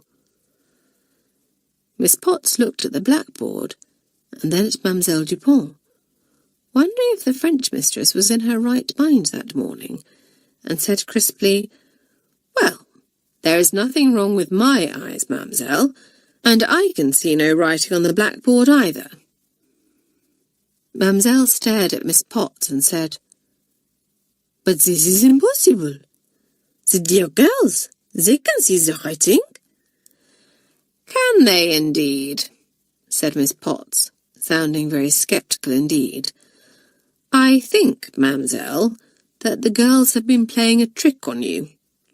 No doubt June or Freddie will be happy to explain it to you." And with that, Miss Potts stalked from the room, leaving the girls staring at one another apprehensively, while mademoiselle stood in the middle of the floor, her mouth agape. At last she found her voice and cried, "So, June, and you, Freddie, Once again you have tricked your old mamselle. You will please explain to me how it was done." So the two girls went to the front of the class, and while June explained to Mamselle how the disappearing chalk worked, Freddie demonstrated by writing her name on the blackboard. Mamselle watched intently, and Felicity grinned to herself as she realized that Mamselle's anger was giving way to enjoyment as the French mistress exclaimed over the ingenuity of the trick. "Oh la la!" she exclaimed. "See how the writing fades! And now he has disappeared altogether. It is a most marvelous trick indeed." Then she made her expression very stern as she turned to face June and Freddie, saying, "Of course, I must confiscate this chalk at once." "Yes, Mamselle," chorused both girls meekly. "I shall take it with me when I go to France in the holidays," went on Mamselle, the stern look vanishing as she beamed. "My sister teaches the petits enfants at the school in our village, you see, and I shall play a trick on her. How les petits will laugh when they see her writing vanish before their eyes." And how the girls laughed. What a sport old Mamselle was. "Thank goodness that Mademoiselle Dupont has a sense of humour," said Freddie to June later. "If we had played that trick on any other mistress in the school, we would be in real trouble. It was a jolly good trick, though, wasn't it?" "I'll say," said June with a grin. "And it has put me in the mood to play a few more." Chapter 9. Tricks and Tennis. Miss Potts, who knew Mademoiselle Dupont well, was not surprised to hear her squealing with laughter shortly after she had left the third form's classroom. And although Miss Potts couldn't help smiling to herself at Mamselle's little ways, she shook her head as well. "I sincerely hope that you have punished those two girls, Mamselle," she said to the French mistress later in the mistress's common room. "Of course," said Mamselle with great dignity. "I confiscated the trick chalk that they used, and I scolded them most severely. The poor June was almost in tears." "Really?" said Miss Potts disbelievingly, quite unable to picture Mamselle reducing anyone, let alone the brazen June, to tears. Then the French mistress began to chuckle. "Ah, it was a very funny trick they played on me, those wicked girls. That June, she is so clever." "Very clever and very naughty," said Miss Potts sternly. "If you were a little firmer with her, Mamselle, she might not be encouraged to think that she can get away with anything." And indeed, it seemed that June did think that she could get away with anything, for she and Freddie went trick-mad, as Felicity called it, over the next few days. They made Bonnie squeal by putting insects in her pencil case, infuriated Amy by replacing her expensive talcum powder with itching powder, and ruined Felicity and Susan's tennis practice by substituting a trick ball for the real one.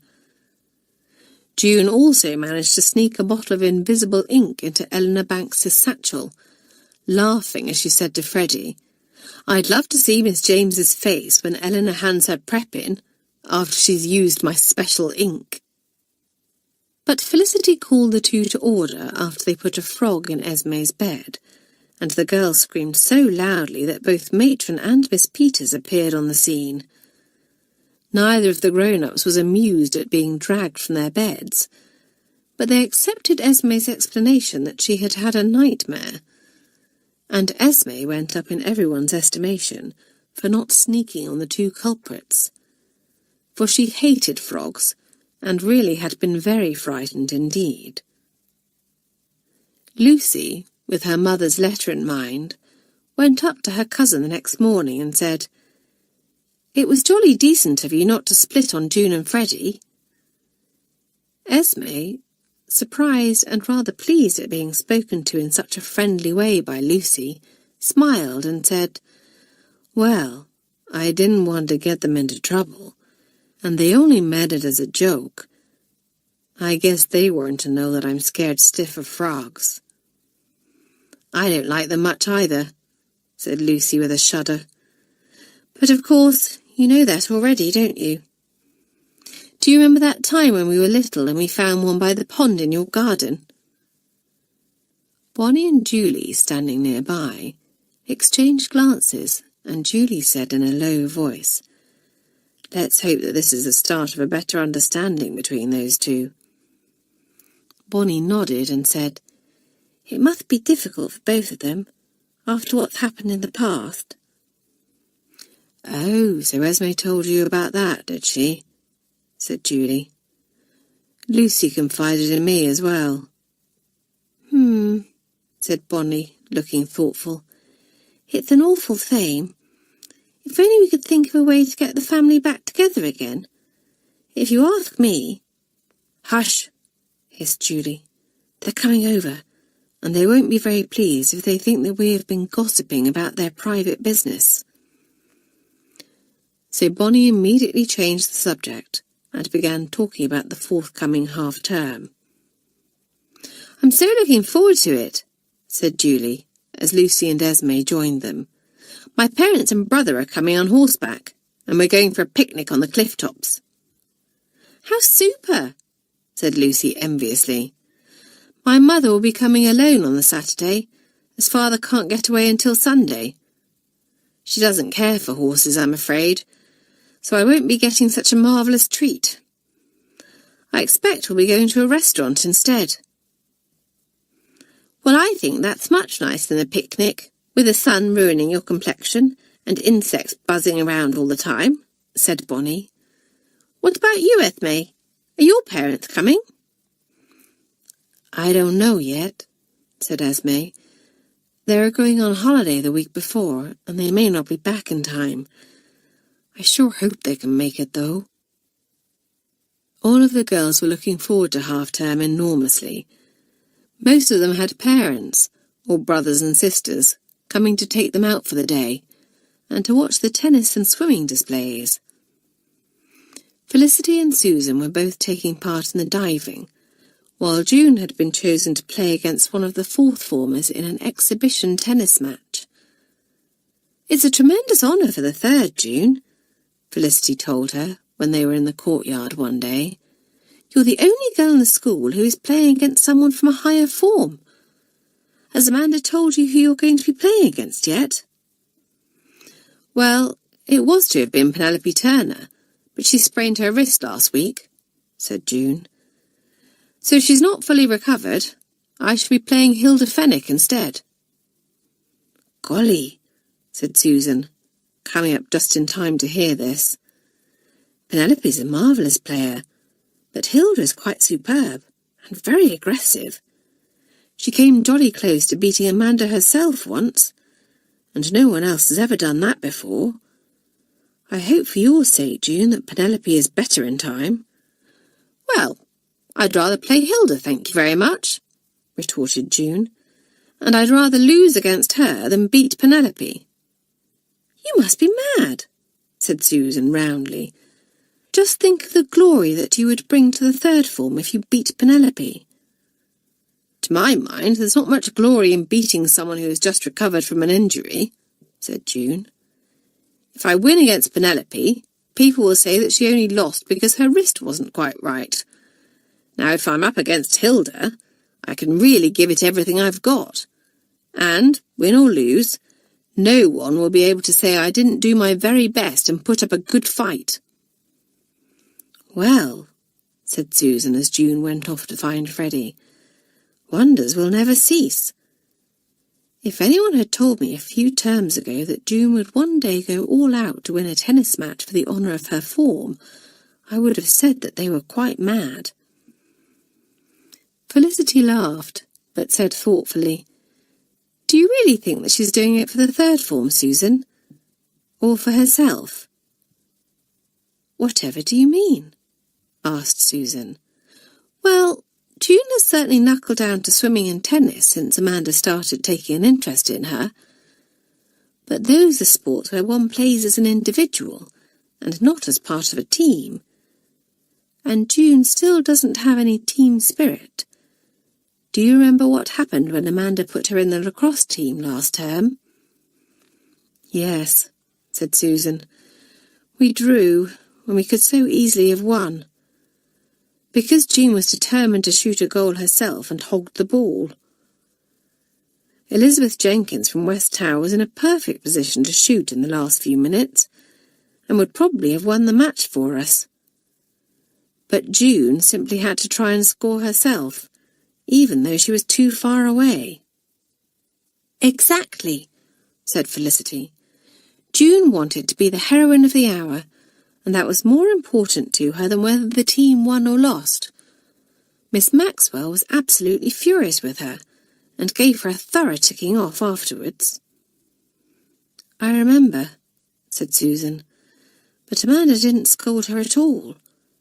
I thought at the time that it was rather odd. I overheard Amanda talking to Kay Foster about it afterwards, Felicity said. She was frightfully disappointed that Malory Towers hadn't won the match, but she told Kay that she understood exactly how June felt. Amanda said that she had been just the same when she was training for the Olympics, and that she had always gone in for swimming and tennis because she didn't want anyone else sharing in her glory. Golly, exclaimed Susan. But old Amanda has plenty of team spirit now. Miss Grayling wouldn't have made her games captain otherwise. Yes, said Felicity, but she told Kay that she had only learned to play as part of a team since coming here, which doesn't surprise me at all. If you have any team spirit in you at all, then good old Malory Towers is the place to bring it out. Well, let's just hope that June has some team spirit in her, said Susan. She still has a few years in which to find it. But for now, June was concentrating solely on her tennis, determined to make a good showing at half-term and in the match against St. Margaret's. She spent every spare moment on the tennis court, badgering Freddie or Felicity or Susan into going with her, so that she had someone to practice against. My word, she's good, said Penelope Turner to her friend Meg, as they watched June playing against Felicity one afternoon. I almost hope that my wrist doesn't get better in time for half-term. Imagine the humiliation of being beaten by one of those third-form kids. Someone else who was devoting a lot of time to tennis, much to the astonishment of the third form, was Esme. The girl had finally confessed, as she put it, to Amy and Bonnie that she was to be reserved for the tennis matches, and had been unsurprised at their reaction. Oh dear, Amy had said, looking most dismayed. Please tell me that you aren't becoming one of these dreadful sporting types, like Felicity, or that big, ungainly Amanda Charterlow. Amy shuddered and went on. She's so loud and aggressive that I simply can't bear her. And she looks more like a boy than a girl. I blame myself, Bonnie had said sorrowfully. I should have thought of a way to get you out of tennis practice earlier. Perhaps it's not too late, Esme. Let me have a think, and I'll see if I can come up with a plan. Yes, but the thing is, Esme had said rather hesitantly, I don't actually want to get out of it. You see, until I came to Malory Towers, I didn't even know that I could play tennis. I've never really been good at anything before, and, well, I actually feel quite proud of myself. Not only that, but I'm enjoying it as well. Amy looked quite horrified at this, but the more large-minded Bonnie said, It seems very queer to me, but I suppose if that's the way you feel, there's nothing we can do about it. You must promise that you won't go all tomboyish on us, though. In fact, Esme, I think it's your duty to show Amanda and the rest of them that it's possible to play sport and still be feminine and pretty and graceful. Yes, I'll do that, Esme had agreed, relieved that Bonnie, at least, seemed to be taking the news quite well. Amy, however, remained extremely disapproving, and after Esme had left the common room, she said to Bonnie, "I feel quite let down by Esme, when I think of all the help that we tried to give her. I don't know that I want to be friends with her any more." Amy sounded rather petulant, and Bonnie, picking up her sewing, smiled to herself. She knew that Amy had only befriended Esme because she thought that the American girl admired and looked up to her, and didn't have much genuine liking or affection for her at all. Attempting to turn Esme into a replica of herself had been more for her own gratification than the other girls, and Amy's conceit made it difficult for her to accept that Esme was beginning to realise that she didn't want to be just like her. Bonnie, for her part, genuinely liked Esme, and, although she missed seeing so much of her, now that tennis was taking up a lot of her time, she was pleased that Esme had found an activity that she enjoyed. Unlike Amy, Bonnie was interested in people, and her sympathy had been stirred by Esme's story of her family's quarrel. How she hoped that the two fathers would be able to put their differences behind them. Esme, meanwhile, went off to her tennis practice. The good-hearted Freddie, overcoming her own disappointment at not being chosen as reserve, selflessly gave up her time so that the others could practice with her.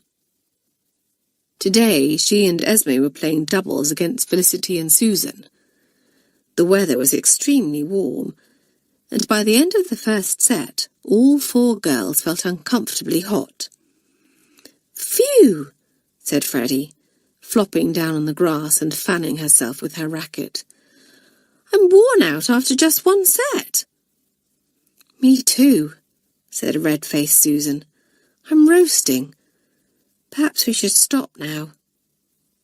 Felicity frowned at this suggestion, but it was Esme who surprised everyone, saying bracingly, "Nonsense. If we were playing in a tournament, we wouldn't be able to stop after one set simply because we felt hot and tired. I say that we should play on." "Hear, hear," said Felicity. "Come on, we'll have a drink of lemonade, and then we'll all feel as right as rain."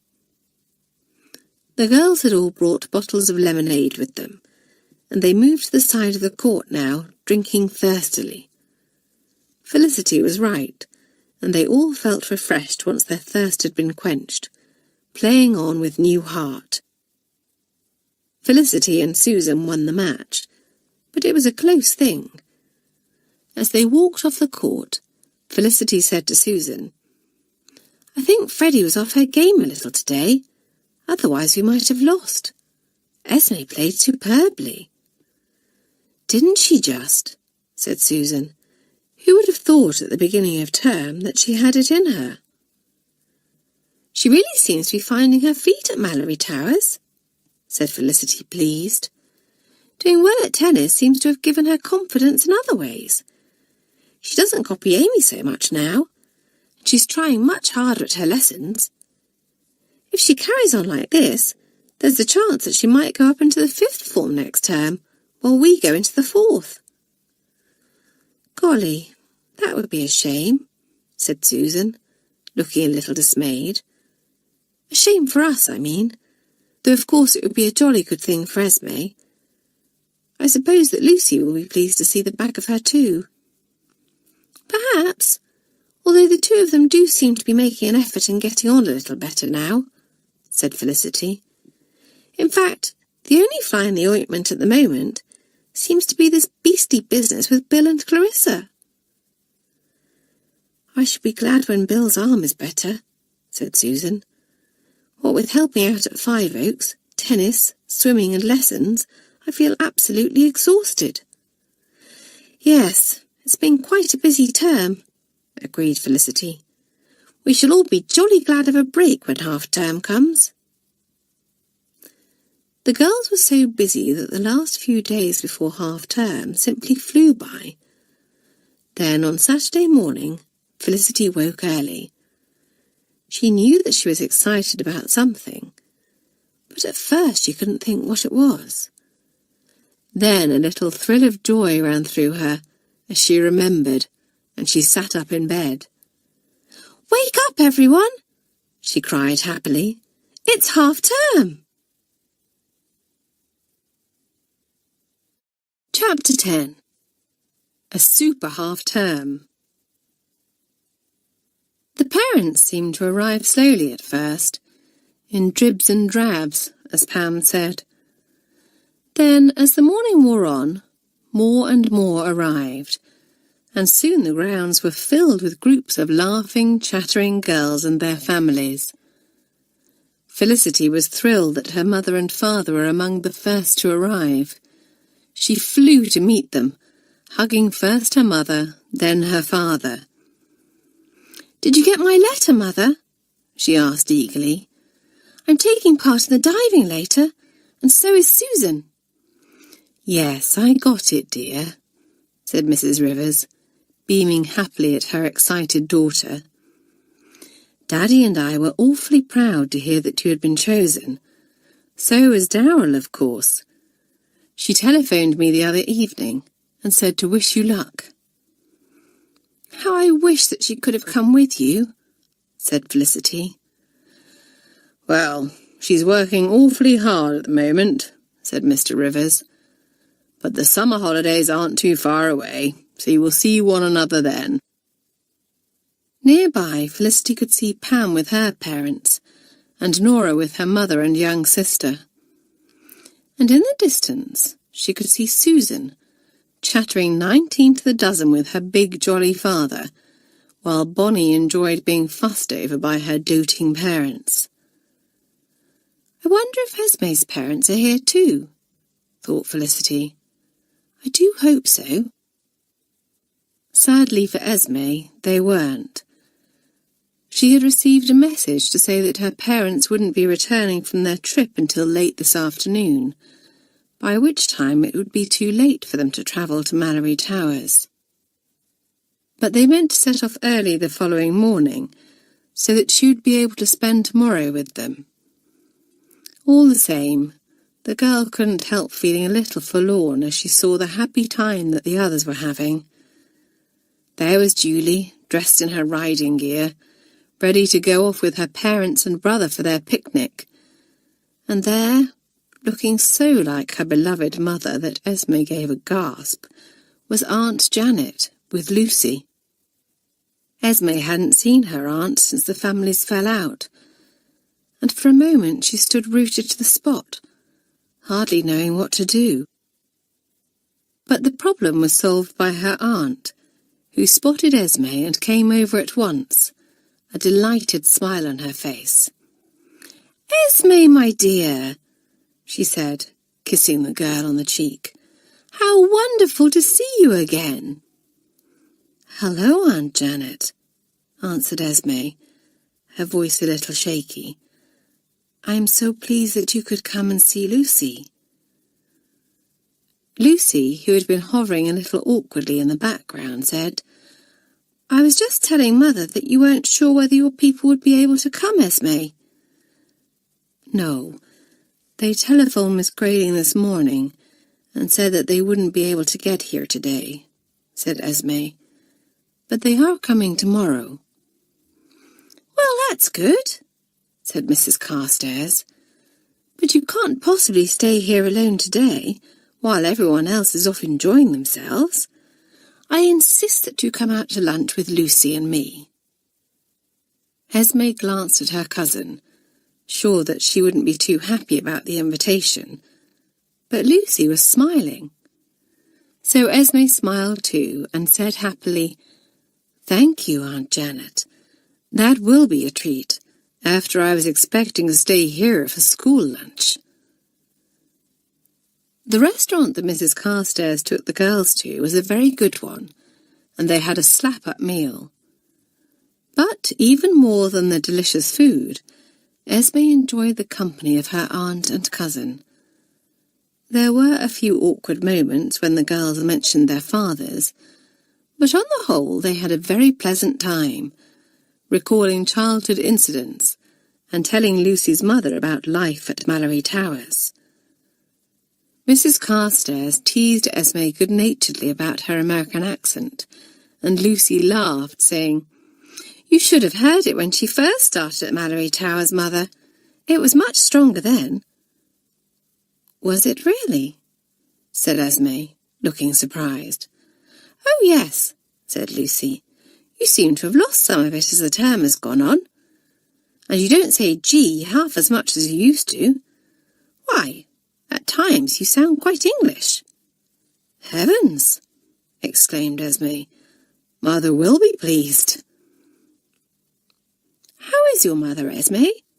asked Mrs. Carstairs, looking rather wistful. "I do miss her terribly, you know."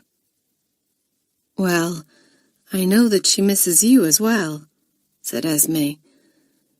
"But you'll be able to see her tomorrow. Perhaps the two of you could talk and—" But Lucy's mother shook her head regretfully. "I only wish that we could, my dear. But your father will be there, and Lucy's father is hoping to come tomorrow as well, so that might make things a little awkward."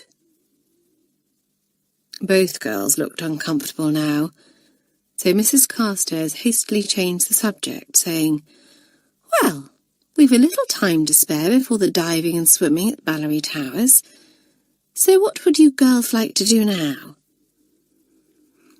They thought for a moment. Then Esme said, "Why don't we pop over to Five Oaks and see Sandy? I never did get to say hello to him." Lucy, of course, was only too happy to agree to this, so her mother said, "Very well, as long as you don't try to get me up on his back, Lucy. You know that I'm not a great one for horses." Julie and her people were also at Five Oaks, returning Jack to his stable after their picnic. There was a flurry of introductions. Then, while Julie's mother chatted with Mrs. Carstairs, Esme spotted Sandy, who had poked his head out of his stall to see what all the noise was about.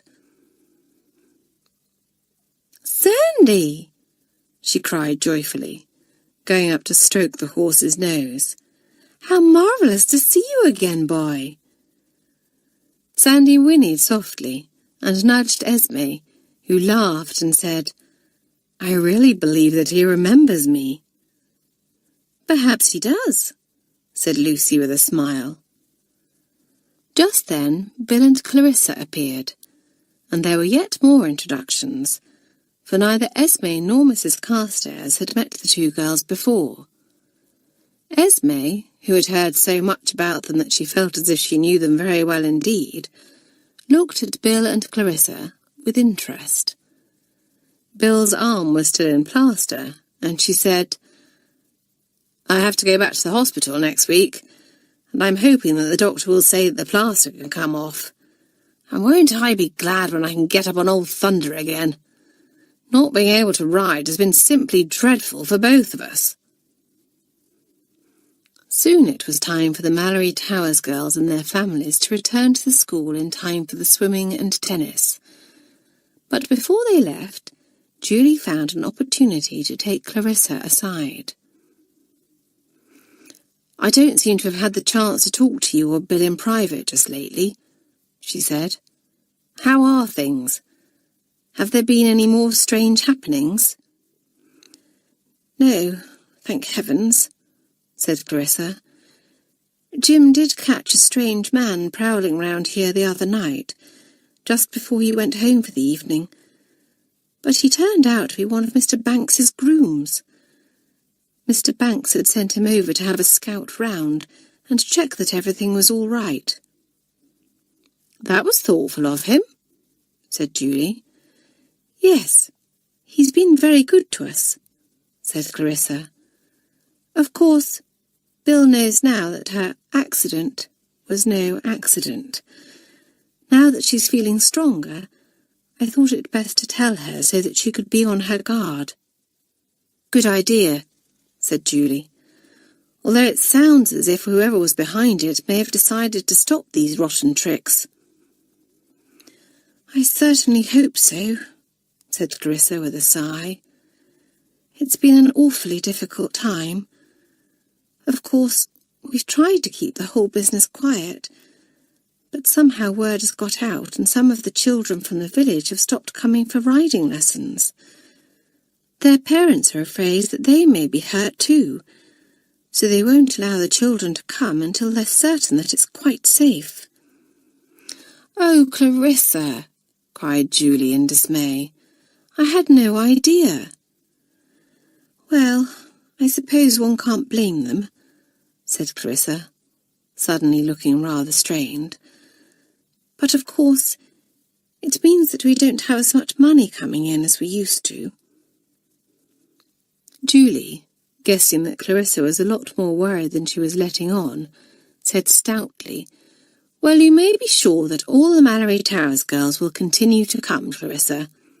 We'll stand by you all right." But Julie wished that there was something else that she and the others could do to help Bill and Clarissa. She would bring it up after half-term, for she certainly didn't want to dampen everyone's spirits today, of all days. And what a marvellous day it was! All of the girls had been taken out to lunch by their parents, though those who were taking part in the sports that afternoon had been careful not to eat too much. "I shall make up for it at tea time," Felicity had said to her mother after refusing an ice cream. "Half-term teas are always absolutely super." Indeed they were, and the kitchen staff had worked very hard at producing scores of dainty sandwiches, cakes, scones, and big bowls of fat, juicy strawberries with jugs of cream. But first there were the tennis and swimming exhibitions. Chairs had been arranged around the tennis court, and June's parents sat proudly at the front. June herself felt a little nervous, a most unusual thing for her, as she watched the upper school matches and waited for her turn to come. Her opponent was to be Hilda Fenwick after all, and for a fleeting moment June found herself wishing that the less aggressive Penelope was playing instead. Then she spotted Hilda, chatting with one of her friends. The fourth former saw June watching her, and gave her a scornful smirk before turning back and saying something that made her friend laugh. At once June's moment of self-doubt vanished, her fighting spirit coming to the surface again. So, Hilda thought that she was going to have a walkover, did she? Well, she could jolly well think again. Felicity and her parents were sitting with Susan and her people to watch the match, and as June and Hilda walked onto the court, Felicity whispered to Susan, "My word, just look at June's face." June wore an expression of grim determination, and even Hilda looked a little taken aback as the two girls faced one another. Miss Maxwell, who was acting as umpire, tossed to see who would serve first. June won, and the two girls took their places. Then Miss Maxwell shouted, "Play!" and the match began. As there were several exhibition matches to get through, each one consisted of only one set. This meant that the spectators did not become bored and restless, and the players didn't get too tired. June, her nerves completely gone now, played her first game superbly, getting a couple of aces past the bigger girl and winning comfortably. But Hilda fought back, taking the second, and, for a while, the games went with service. It was a very exciting match, both girls going all out to win and fighting fiercely for each point, while their supporters cheered loudly and yelled encouragement. June, though, had quickly discovered that Hilda's backhand was her weak point, and as the match went on she exploited this ruthlessly. And as the score stood at 5-4 in June's favour, her persistence paid off. Hilda faltered on her first service, and her second was more cautious.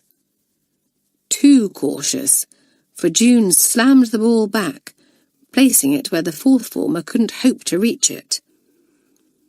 "Love 15," called out Miss Maxwell, while the third formers yelled themselves hoarse. "Good shot, June!" "Got it, June!" "You can do it, June! Play up!" And June played up for all she was worth, winning the next 2 points. There was a tense silence as Hilda served to stay in the match. But alas, her nerve seemed to have deserted her completely, and she muffed the service, placing the ball almost at June's feet. The girl could almost taste victory, and she hit the ball back so that it just cleared the net. Hilda, still at the baseline, ran forward, but it was no use. June had won. The third formers clapped and cheered, while June's parents beamed with pride. The two girls walked to the net and shook hands, June saying, "Bad luck, Hilda." "It wasn't bad luck," said Hilda ruefully, gracious in defeat. "I was completely outplayed. Jolly well done, June." "June played marvellously, didn't she?" said Susan to Felicity, as the two of them changed into their bathing costumes ready for the diving. "I only hope that we do half as well." In fact, the two of them did very well indeed, their display of diving very graceful and thrilling to watch.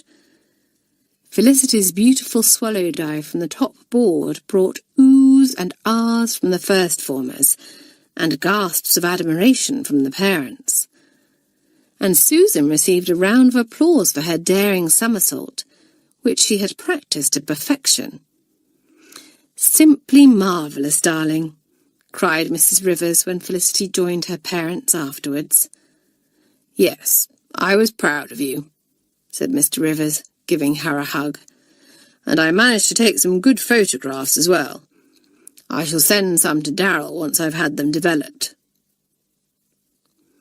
Then it was time for tea, and all too soon, it seemed, the girls were waving their parents off.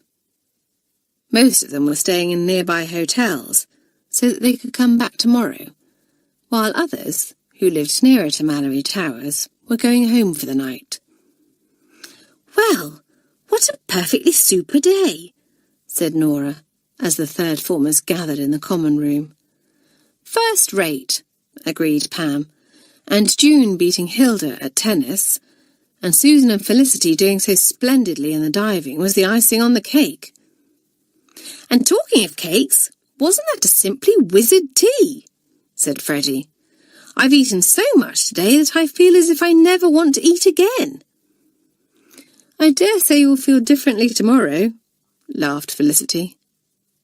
"Oh, yes, we've still got tomorrow to look forward to," cried Bonnie, clapping her hands together excitedly. "How lovely!" Even Amy, who usually found something to complain about, was in a good mood, for she had enjoyed spending the day with her parents and grandmother. "I've had a marvellous time," she said. "I really think that this has been the most perfect day." "I'll second that," said Esme. "Thank you for asking me along today, Lucy. I enjoyed myself so much." "Well, it was really Mother who asked you," said Lucy. "But I'm glad that you came too." "It was so nice to see Aunt Janet again," Esme said rather wistfully. "And it's perfectly obvious that she and Mother are missing one another terribly. If only there was something we could do to bring them together. And Father and Uncle Robert, of course." "Well, there isn't," said Lucy with a sigh. "Quite frankly, Esme, I don't see how this rift between our parents is ever going to be mended." Chapter 11. A Family Reunion. But Esme couldn't get the idea out of her head. If only she and Lucy could make things right, and the two families could be as one again, it would be too marvellous for words. "Lucy, we must try to think of something," she said urgently. "Tomorrow our parents are going to be here. It will be the first time that the four of them have been together in the same place for years. We just can't let this opportunity slip by." Lucy looked at her cousin thoughtfully for a moment. Then, at last, she said, "You're right. Look here, I can't concentrate with all this excited chatter going on. Let's slip away and find somewhere quiet where we shall be able to hear ourselves think." So the two girls slipped quietly from the room and went off to one of the little music rooms. Esme perched on the piano stool, while Lucy sat cross-legged on the floor. Their brows creased with concentration as they thought hard. "I'm quite certain that Mother and Aunt Maggie would be only too glad of an excuse to make up," said Lucy. "Our fathers are the ones that we need to get to work on. They're both so dreadfully stubborn." "And proud," said Esme with a sigh. Then her face lit up. "What we need is a situation where they have to forget about their silly pride, because something more important is at stake. I know. Suppose we were to push one of them into the swimming pool, so that the other had to come to his rescue." "That would never work," said Lucy scornfully. "Both of them swim like fish and wouldn't need rescuing. All that would happen is that you and I would get into a dreadful row." "Yes, I suppose you're right," said Esme rather glumly. "Oh dear, how difficult it all is." But Lucy suddenly snapped her fingers and cried, "Wait! Perhaps we could do it another way. We can't push Father or Uncle Philip in, but you could pretend to fall in." "Me?" said Esme, looking quite alarmed. "But what good would that do?" "Don't you see?" said Lucy. "You will have to make some excuse to get away from your parents and come down to the swimming pool, where I will be waiting with mine. Then you must throw yourself in the deep end and pretend that you're in difficulties. Of course, my father will dive in and rescue you, and your father will be so grateful to him that it will be quite impossible for the pair of them to carry on being enemies." Esme looked simply horrified at this and said, "Why can't you pretend to fall in, and my father can rescue you?" "Because I swim like a fish too," answered Lucy. "What's the matter, Esme? Are you afraid of spoiling your hair?" "No, I'm afraid of drowning," retorted Esme, nettled by the scorn in her cousin's voice. "Lucy, you know that I'm not a very good swimmer, and I always stay in the shallow end." "Yes, and that's why it'll be so much more convincing if you pretend to fall in rather than me," said Lucy. "And there's not the slightest chance of you drowning. Even if my father doesn't come to the rescue, which he most definitely will, I shall be there to haul you out."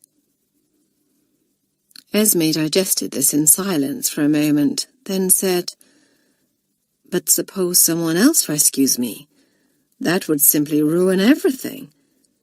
It's half-term, remember, and there will be lots of people about." "Well, we shall just have to choose our time carefully," said Lucy, looking thoughtful. "I know. We'll do it at 2:00. There's a gymnastics display on then, so most of the parents will be watching that. The whole thing will only take a few moments. Now, once my father has pulled you out of the pool, you will have to pretend to be unconscious for a few minutes. Meanwhile, I'll dash off to fetch your parents and tell them that Father has saved you from drowning. We'll have to exaggerate a bit, of course, so that Uncle Philip feels properly grateful. And once your parents arrive at the pool, you can pretend to come round, and tell them that you owe your life to Father. If that doesn't get them talking, I don't know what will." Esme still looked rather doubtful, and Lucy said earnestly, "Esme, if you find the courage to go through with this, it will be the bravest and best thing that you have ever done. Our families will be reunited, and it will be all thanks to you." Esme was much struck by this, but a little voice piped up at the back of her mind. What if it doesn't work? What if something goes wrong? Yes, but what if I let the chance of ending the stupid feud pass by? Thought Esme. What if my parents and Lucy's never speak to one another again, because I didn't have the pluck to go through with our plan? That would be far worse than trying and failing. She took a deep breath and said, "I'll do it." "Good for you," said Lucy, getting up and clapping her cousin on the back. "I say, if it all works out, perhaps our parents will decide to move next door to each other again. Won't that be fun?" "I'll say," said Esme, her face breaking into a smile. "Things will be just as they used to be." But they wouldn't be quite the same, thought Lucy, sobering suddenly, for Julie was her best friend now, and Lucy had no intention of throwing her off. She was getting on with Esme very much better now than she had at the beginning of term, and the old fondness they had felt for one another was starting to come back, but her cousin would never take Julie's place with her. She wondered how she could broach this subject without offending Esme, but almost as if the girl had read her mind, Esme said, "Of course, I realize that things have changed. We have both changed a great deal over the years, and I know that Julie is your friend now. I certainly wouldn't try to come between you. The two of you get on so well together that it simply wouldn't be right. But it will be nice for the two of us to have one another for company in the holidays." "Oh, yes, that would be super," agreed Lucy, relieved that Esme understood and accepted the situation. Grinning, she added, "Perhaps I can teach you to ride. And perhaps I can teach you how to dress properly and do your hair so that you don't look like a boy," laughed Esme. Just then the bell rang for bedtime, and Lucy said, "Heavens, I had no idea it was so late. We'd better dash. You know what a stickler Felicity is for putting the lights out on time." So the two girls made their way to the dormitory, both of them feeling excited and a little apprehensive. If only their scheme worked, then this would turn out to be the best half-term ever. The third formers gathered in the common room to wait for their people after breakfast on Sunday morning.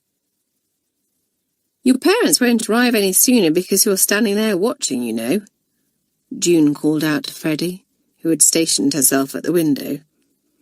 "I know, but I get so impatient and restless when I'm waiting for people," sighed Freddie.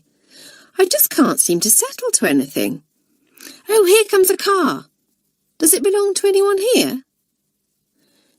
"No, those are Kay Foster's parents," said Felicity, going across to join Freddie. "But a few more cars are coming.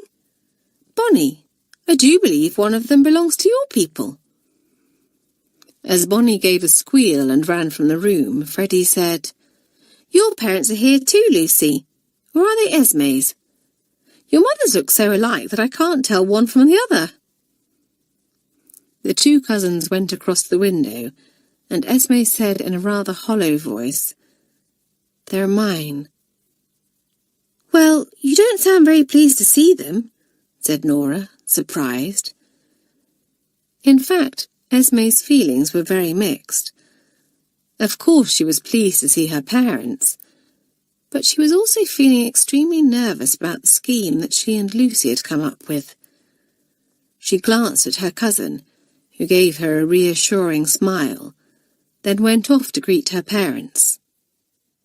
She was doing this for the good of the family, Esme reminded herself firmly. And if the plan failed, it wouldn't be because of a lack of courage on her part. Susan's parents weren't able to come that day, so she was going out with Felicity and her people. The two girls ran outside together to greet Mr. and Mrs. Rivers as soon as their car drew up, almost knocking over Eleanor Banks, who was standing at the bottom of the steps, talking to her uncle. "Watch where you're going, you third formers," she said crossly.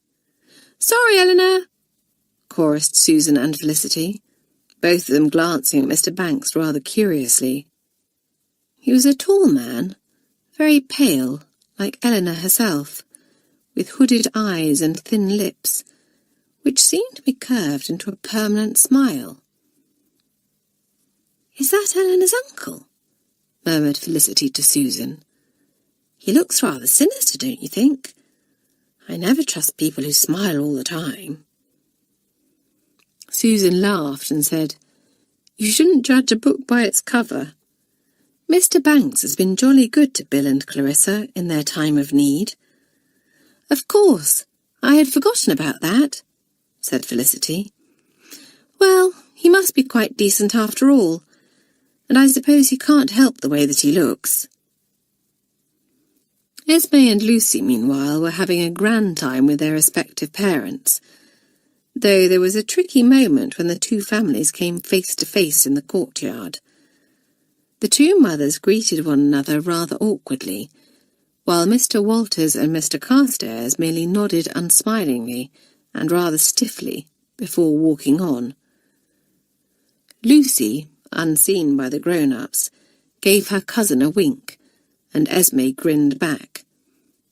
Her father wouldn't be so stiff and unfriendly once he thought that Uncle Robert had saved her life.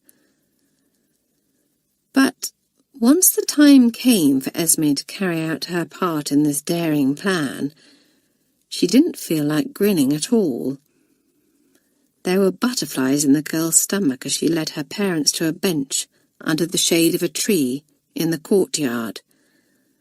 The grounds had been thronged with people earlier, but now it was quieter, for the gymnastics display was due to start shortly, and many of the parents had gone to watch.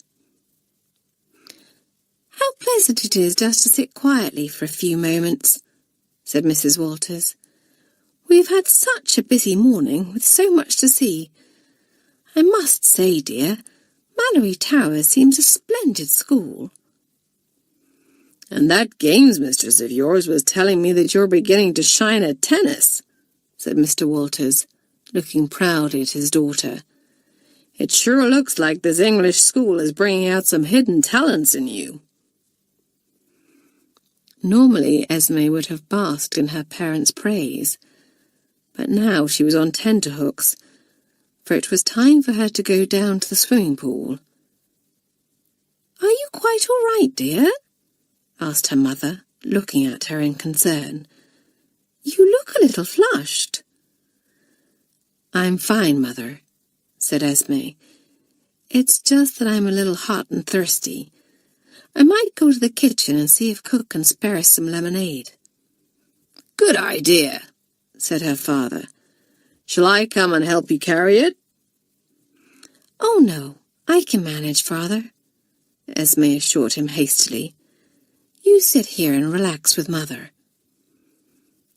And Esme walked off towards the kitchen, changing direction as soon as she was out of sight of her parents, and running off to the swimming pool. Lucy and her parents were already there, Lucy feeling quite as nervous as her cousin, now that the time had come for them to put their plan into action.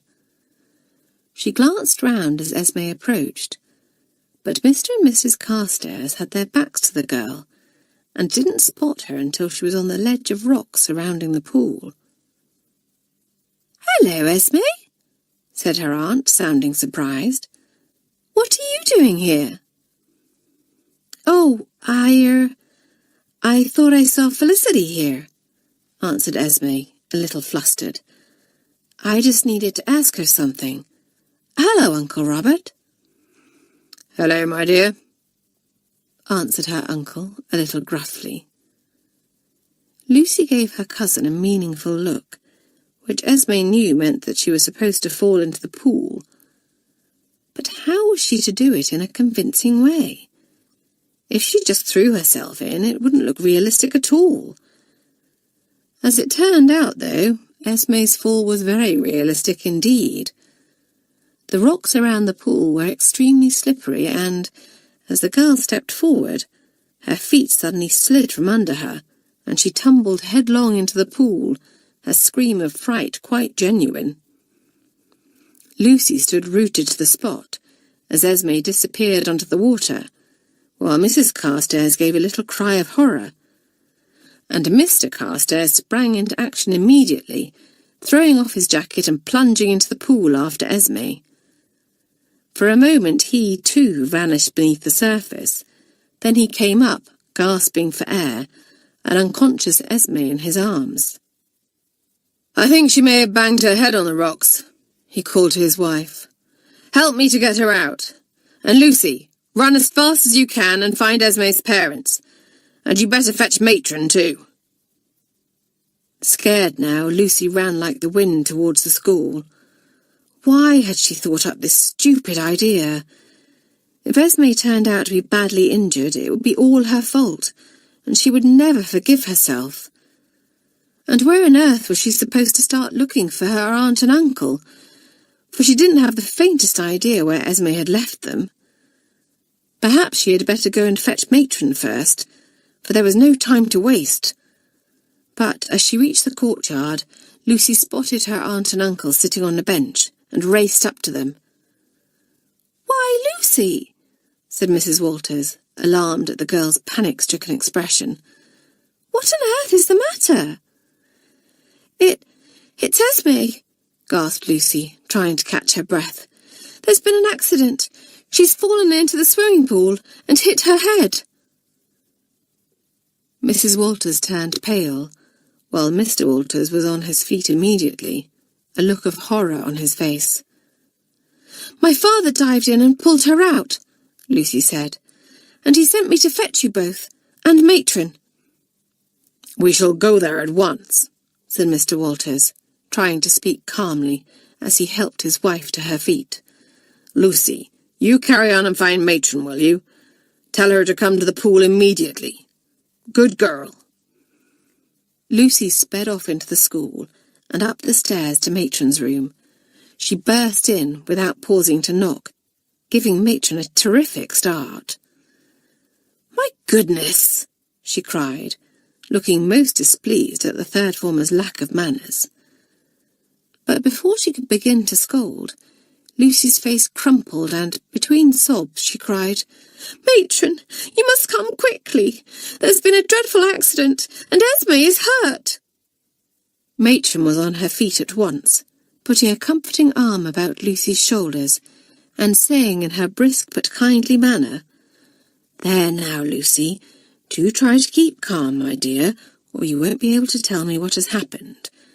Take me to Esme, and you can explain what has happened on the way." But Matron and Lucy only got as far as the big hall when the door was suddenly opened, and a very bedraggled Mr. Carstairs appeared, followed by Mr. Walters, who was carrying a pale but conscious Esme. "Thank goodness," breathed Lucy, while Matron took charge and said crisply, "Bring her up to the sand, Mr. Walters, and Mr. Carstairs, you had better get out of those wet things. Wait in my room, and I'll get someone to fetch you a blanket." With her usual efficiency, Matron soon had Esme undressed and in bed, where she examined her carefully. "No bones broken, thank heavens," she announced at last. "But I'm afraid you're going to have a beautiful bruise on your forehead tomorrow, young lady." "I don't mind," murmured Esme, a little smile on her lips. "It was worth it." "Why, whatever do you mean?" asked Matron, astonished. "I shouldn't be surprised if she was concussed," said Lucy hastily. I say, matron, do you think I might have a word with Esme alone?" Mr. Walters frowned at this and said, "Gee, I don't know if that's a good idea, Lucy. Esme really needs some peace and quiet." But Esme said, "It's all right, Father. I'd like to talk to Lucy. You and Mother will come and see me in a little while, won't you?" "Just try to keep me away," said her father. "Don't keep Esme talking for too long, Lucy," admonished Matron as she ushered Mr. Walters from the room. "And now I'd better go and see how poor Mr. Carstairs is doing." "I'll come with you, Matron," the girls heard Esme's father say, as the door closed behind the two grown-ups. "I've already shaken him by the hand once, but I need to do it again. He sure is a hero." "Did you hear that?" whispered Lucy gleefully. "It worked, Esme. It worked." Esme smiled wanly, and at once Lucy was contrite, saying, "But I never meant you to get hurt, Esme. I wouldn't have had that happen for the world. I don't know about my father being a hero, but you were certainly a heroine." "No, I'm not," said Esme ruefully. "I slipped and fell. So you see, your father really did save my life." "But where are our mothers?" asked Lucy. "I can't believe that they aren't here at a time like this." "The last I saw of them, they were having a tearful reunion in the courtyard," said Esme with a contented sigh. "Though I dare say they will be here any minute. As soon as I came round, and Mother saw that I was going to be all right, she burst into tears. Of course, Aunt Janet comforted her, and before I knew what was happening, she was crying too, and the pair of them were hugging like nobody's business. As for my father, he simply couldn't thank Uncle Robin enough. Lucy, I do really think that everything will be all right now." So it seemed, for a moment later Matron bustled in, saying, "I'm afraid I shall have to throw you out now, Lucy, for Esme's parents want to see her." "Darling, how are you feeling?" asked Mrs. Walters, a very concerned look on her face as she entered the salon. "My head aches a bit, but I'll be all right," answered Esme. "I'm sorry to have given you both such a fright." "I'm just glad that your uncle was there," said her father gravely. "I don't think I'll ever be able to thank him enough for saving you." "Does that mean that you're friends again now?" asked Esme hopefully. "It sure does," answered Mr. Walters. "I think what happened to you today made us realize how stubborn and foolish we had both been. But we won't let our pride get in the way of our friendship or our families again." "I'm so pleased to hear that," said Esme contentedly. "And I expect you are too, aren't you, Mother?" Mrs. Walters nodded. "I can't tell you how much I've missed my sister." "And Lucy and I are friends now too," said Esme. "So everything has worked out perfectly. We're just one big, happy family again." Chapter 12. Mamselle is a Sport. The story of Esme's accident spread through the school like wildfire, and Lucy became quite embarrassed as one girl after another came up to her and congratulated her on her father's bravery. "How lucky that he was there," said Nora in the common room that evening. "I'll say," said Freddie with a shudder. "Just imagine what might have happened if no one had been around when Esme fell in." "You must be so proud of your father, Lucy," said Felicity. "I know I would be, if mine had done something so marvellous." "I thought your father and Esme together at tea time," said Bonnie, staring hard at Lucy. "The two of them were gabbling away 19 to the dozen, just as if they were the best of friends." By now the whole form knew the story of the feud between Lucy and Esme's family, and Susan said, "Well, I should think it would be impossible for the two of them to remain enemies after what happened today. So at least something good has come out of it." Lucy turned red. Her father had been incredibly brave, no doubt about it, but so had Esme, and it only seemed right and fair that the third formers should know it. So, taking a deep breath, she told the others the whole story of how she and Esme had planned the whole thing to bring their families together. "Well," said Pam, looking quite astonished, "who would have thought that Esme would have the pluck to throw herself into the deep end? As it turned out, she slipped and didn't need to throw herself in," said Lucy. "But she was quite ready to go through with it, so really, she was very brave as well." "Very brave and very foolish," said Felicity, torn between admiration for Esme and horror at what could have happened. "Heavens! She could have been seriously injured." "I know," said Lucy, looking rather guilty. "But thank goodness that she isn't. Matron says that she will be as right as rain in a day or two."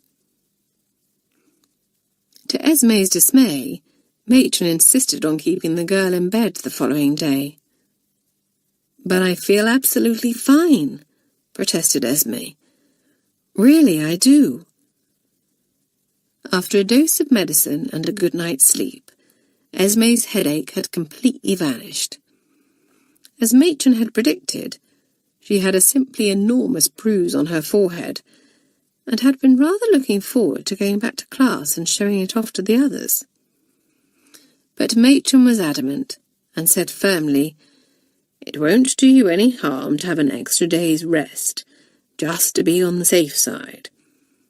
As long as you don't have a relapse, you can join the others tomorrow." Esme had a steady stream of visitors throughout the day. Miss Grading popped in, which made Esme feel very honoured indeed, and most of the third formers came to see her, as they thought that she had done a rather noble thing and were secretly quite impressed. Bonnie and Amy, armed with a large bottle of barley sugar, visited after breakfast.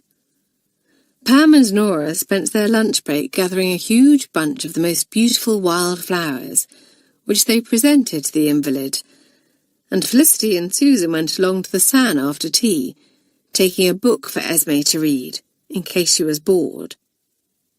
Esme's ordeal had taken it out of her more than she realised, and, despite her protestations that she felt well enough to return to class, she was beginning to feel a little tired. Felicity, who had intended to give the girl a scold for putting herself in danger, relented when she saw the large bruise on Esme's head and noticed how pale she looked. Instead, she said, "Poor old thing! You have had a bad time of it, haven't you? Never mind. I dare say Matron will soon have you back to your old self." The two girls hadn't been there long when Matron herself bustled in, saying, "It's time for Esme to have her nap now, girls. Please tell the others that she is to have no more visitors today." "What a tyrant you are, Matron," complained Susan as they were shooed out. "I need to be a tyrant to keep you girls in order," said Matron. But there was a smile on her face, and Felicity and Susan laughed as they went off to join the others. They were all lazing about on the grass before prep, and Pam said, "Isn't it a simply glorious day? I wish that we could do our prep out here." "If Miss Peters was taking us, she might agree to it," said Freddie. "But it's Mademoiselle Dupont, and you know how she hates being outdoors for too long in the hot weather." "Yes, she's simply terrified of wasps," laughed Felicity. "And she can't bear all the flies buzzing around." I bet I could get her to agree to it, said June, who had been looking thoughtful. She jumped to her feet suddenly and said, Nora, come with me. Why? Asked Nora, looking quite startled. She was stretched out on the grass with her hands behind her head and looked very comfortable indeed. I'd just as soon stay here if it's all the same to you. Do you want to do your prep in the stuffy classroom, or would you rather do it out here? Demanded June. Nora sighed and sat up. I don't suppose I shall get any peace unless I agree to go with you. Where are we going, by the way? To find Mamselle, of course, said June with a grin. Come on. The two girls walked off towards the school together, June talking rapidly to Nora as they went. They found Mamselle in the mistress's common room, where she was marking the fifth form's French essays. At least that was what she was supposed to be doing, but it was so hot that she simply couldn't concentrate. She had taken off her high-heeled shoes and undone the collar of her blouse, and was fanning herself with one of the fifth formers' work. Nora stifled a giggle as she peeped at the mistress through the open door, and June frowned at her, pulling her back along the corridor. Loudly she said, Mademoiselle Dupont would never agree to such a thing, Nora. Now, if it was Mademoiselle Rougier— Nonsense, replied Nora just as loudly. Why, Mademoiselle Dupont is far more good-hearted than Mademoiselle Rougier, and a much better teacher. She knows that we can't possibly do our best work if we feel hot and uncomfortable. Mademoiselle stopped fanning herself abruptly as she heard the voices, recognising them at once. It was the bad June and dear Nora. Ah, what a good girl she was, to speak so kindly of her old Mademoiselle. The French mistress smiled to herself as she heard June say, I quite agree that Mademoiselle Dupont is an excellent teacher. In fact, I would go so far as to say that she is the best in the entire school. But I still say that she would never allow us to do our prep out in the open air. June gave a rather scornful laugh and added, She's far too scared of wasps and things. What rubbish you do talk, June, scoffed Nora. Mademoiselle might be scared of wasps, but she has pluck, and I know that she would brush her fear aside for the good of us girls. Very well, then, said June. If you're so convinced, you go and find Mademoiselle and ask her if we can take our prep outside. I bet she's in our classroom right now, getting our work ready, for she always takes such care over our lessons. Nora sighed and said sorrowfully, I can't, June. You see, I wouldn't feel right taking advantage of Mademoiselle's good nature. She is very good-natured, isn't she? Agreed June. If only some of the other mistresses were more like her, though I still say that she would never consider letting us do our prep out of doors. Then she sighed. Ah, well, I suppose we shall just have to resign ourselves to a hot, uncomfortable hour in our stuffy old classroom. Then the two girls moved away, their voices fading into the distance as they walked down the corridor. Mademoiselle, meanwhile, sat completely still, feeling quite moved by all she had heard. Ah, the dear girls! They might play tricks on her sometimes, but they were fond of their old Mademoiselle. The best teacher in the school. Good-natured and good-hearted. Mademoiselle's heart felt warm as she remembered the girls' remarks.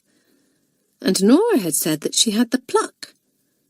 Mademoiselle knew what a great compliment that was, for English girls set great store by pluck.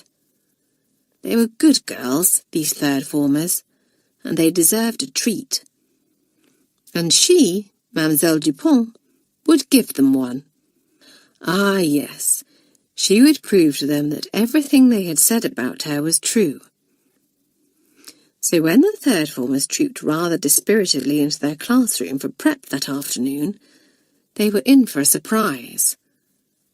Mamselle was already at her desk, and her little black eyes danced as she looked at the girl's weary, slumped shoulders and dragging feet. "Freddy!" she cried, making her voice very stern. "Stand up straight, and do not slouch so." "But, Mamselle, it's so hot," groaned Freddy. "That is not an excuse for laziness," snapped Mamselle. "I expect you all to work hard at your prep tonight, no matter how hot you feel." "Yes, Mamselle," everyone groaned. "Good." Then Mamselle's face broke into a broad grin, and she said, "Pick up your books, everyone, and follow me. For tonight, we do our prep outside." The girls looked at one another in amazement. Then a resounding cheer broke out. "Hurrah! What fun! Yes, we'll work twice as hard out in the fresh air. You're a real sport, Mamselle." As Mamselle beamed round, June nudged Nora and whispered, "See, I told you it would work." Only Amy and Bonnie were not pleased at being allowed to do their prep outside, for neither of them were outdoor types. Also, both were terrified of getting freckles, and Bonnie pleaded with Mamselle. "Can't Amy and I do our work in the classroom, Mamselle?" she asked in her soft voice, making her eyes as big as possible. "We won't play the fool, I promise you." "I know that you will not, ma chère," said Mamselle, patting the girl's cheek fondly. "But, alas, it is the rule that you must be supervised whilst working at your prep. But do not worry, for you and Amy and I shall sit in the shade of one of the big trees. Then none of us shall catch a freckle." So out they all went, and the third formers were true to their word, working most conscientiously. It was a pleasant late afternoon, for a cooling, gentle breeze sprang up, which was very refreshing, and Mamselle congratulated herself on making a good decision. Even when a caterpillar crawled onto the toe of her shoe, the French mistress was not unduly disturbed. She gave a little start when she first spotted it, but then she remembered Nora's remark earlier. She would prove that she had the pluck. But Mamselle could not bring herself to remove it, instead asking Bonnie, who was sitting beside her, to do it. Bonnie didn't care for what she called creepy crawlies any more than Mamselle did, so she picked up a twig and managed to dislodge it with that, earning the French mistress's undying gratitude. Nothing else occurred to mar the afternoon, and when the third formers gathered in the common room after prep, they were in good spirits. "Wasn't it fun having prep out of doors?" said Susan. "A super end to the day." "It's been a funny sort of day, with poor old Esme laid up in the sand," said Nora. "It's been a funny sort of term, if you ask me," said Pam. "What with Bill and Clarissa's troubles, and Lucy and Esme feuding." "Yes, but I believe that things are coming right," said Felicity, who had been looking thoughtful. "Lucy and Esme are friends again, and things seem to have gone quiet over at Five Oaks. It looks as if all our problems are behind us, and the second half of term will be nice and peaceful." But Felicity had spoken too soon, for the third formers were in for a very big shock indeed. Chapter 13. A Shock for Julie. The next morning, Felicity and Susan were making their way downstairs to breakfast, a little way ahead of the others, when they saw a boyish figure striding across the hall. "I say, isn't that Bill?" said Susan. "I believe it is," said Felicity, calling out, "Hi, Bill!" But Bill was either in a great hurry, or she simply didn't hear Felicity, for she carried on her way without so much as glancing up, and soon disappeared from view. "Was that Bill I just spotted?" asked June, coming down the stairs behind the two girls. "I wonder what she's doing at Malory Towers. And at such an early hour in the morning, too." "Perhaps she's come to visit Miss Peters," suggested Susan. "Before breakfast?" said Felicity. "I doubt it. She seemed in an awful rush, wherever she was going." Miss Peters was already in the dining room, having her breakfast when the third formers entered, so it seemed that Bill had not come to Malory Towers to see her after all. And someone else was already there too, Esme. The third formers cheered when they saw her seated at their table, and in the excitement of greeting her, soon forgot about Bill. "How are you feeling, Esme, old girl?" "Good to have you back." "My word, that's a simply splendid bruise you have there." "You should part your hair on the side," said Amy, looking at her critically. "Then it will cover the bruise." "What a good idea!" exclaimed Esme. "I think I shall wait until morning school is finished, though." Lowering her voice, she added, "Dear old Mademoiselle Dupont has been fussing over me like anything, thanks to my bruise. Perhaps it will work on Miss Peters, too, and she will go a bit easy on me in class this morning."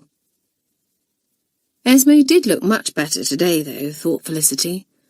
The colour had come back to her cheeks, and, judging by the way she was tucking into her porridge, her appetite had returned too. Lucy, of course, was thrilled to have her cousin back. They might never be best friends again, but what had happened yesterday had created a bond between them, and Lucy sincerely hoped that that bond would never be broken. Breakfast was nearly over when one of the schoolmaids came into the dining room and went across to Miss Peters. The maid said something to her in a low voice, and Miss Peters nodded, a slight frown on her heavy face, and got to her feet. Then she came over to the third formers and said, "Julie, Miss Grayling wants me to take you to her study at once." Julie looked most alarmed and began racking her brains, but she couldn't think of a single reason why the head would want to see her. "Do you know what she wants, Miss Peters?" she asked rather apprehensively. Miss Peters shook her head and said, "I have no idea, but we had better not keep her waiting." "Heavens!" exclaimed Nora, her blue eyes wide, and her fluffy blonde hair looking almost as if it was standing on end. "I do hope that Julie isn't in trouble. Has she been up to mischief, Lucy?" Lucy, puzzled and a little worried, shook her head, while Pam said soberly, "I say, I do hope that it isn't bad news from home." "Oh, don't say that, Pam," pleaded Felicity. "That would be just too awful." But Julie had still not returned by the time the girls made their way to their first lesson, and nor had Miss Peters, who was supposed to be taking the class. 5 minutes went by, then another 5, and at last June said, "Well, it doesn't look as if we're going to have our geography lesson this morning at all." Normally the girls would have been delighted at this, but now they all felt rather uneasy. At the moment, each and every one of them would have given anything to see Miss Peters stride in, along with Julie. "I wish we knew what was happening," said Felicity fretfully. "It must be something very serious for Miss Grayling to keep her so long," said Susan, a grave expression on her face. "But why is Miss Peters there too?" asked Lucy. "I don't understand." No one understood, and just then Nora, who sat by the window, exclaimed, "I say, who's this?" "Why, it's Clarissa!" At once all the third formers dashed to the window to see Clarissa walking up the drive. She looked awfully serious as she made her way to the big front door, and Susan said, "Do you suppose that Clarissa is going to see Miss Grayling too? And is that where Bill has disappeared to?" "The plot thickens," said June. "I've a good mind to sneak along to the head study and put my ear to the door." "June, no," said Felicity firmly. "If you were caught, you would get into a fearful row, and the last thing we need is more trouble." June looked as if she was about to argue, but just then Bonnie squealed. "Look! A police car!" Everyone gasped, for now a police car was making its way up the drive, and the girls watched, open-mouthed, as a very serious-looking policeman got out. The third formers looked at one another in consternation, and with a rather nervous laugh, Freddie said, "Heavens! Has Julie robbed a bank or something?" The girls watched and waited, and, at last, Bill and Clarissa emerged, so deep in conversation that they didn't even notice the third formers at the window. "What a lot of coming and going," said Freddie. "But we are still no nearer to finding out what has happened." The time passed very slowly, as the girls waited for news. Then, at last, a few minutes before the lesson was due to end, Miss Potts came into the room, a very worried look on her face. "Girls, Miss Peters will not be able to return to class before the end of the lesson," she said, looking at the anxious faces before her. "You may all go to break a few minutes earlier than usual." But even this news could not cheer up the third formers, and Lucy asked fearfully, "Please, Miss Potts, do you know where Julie is?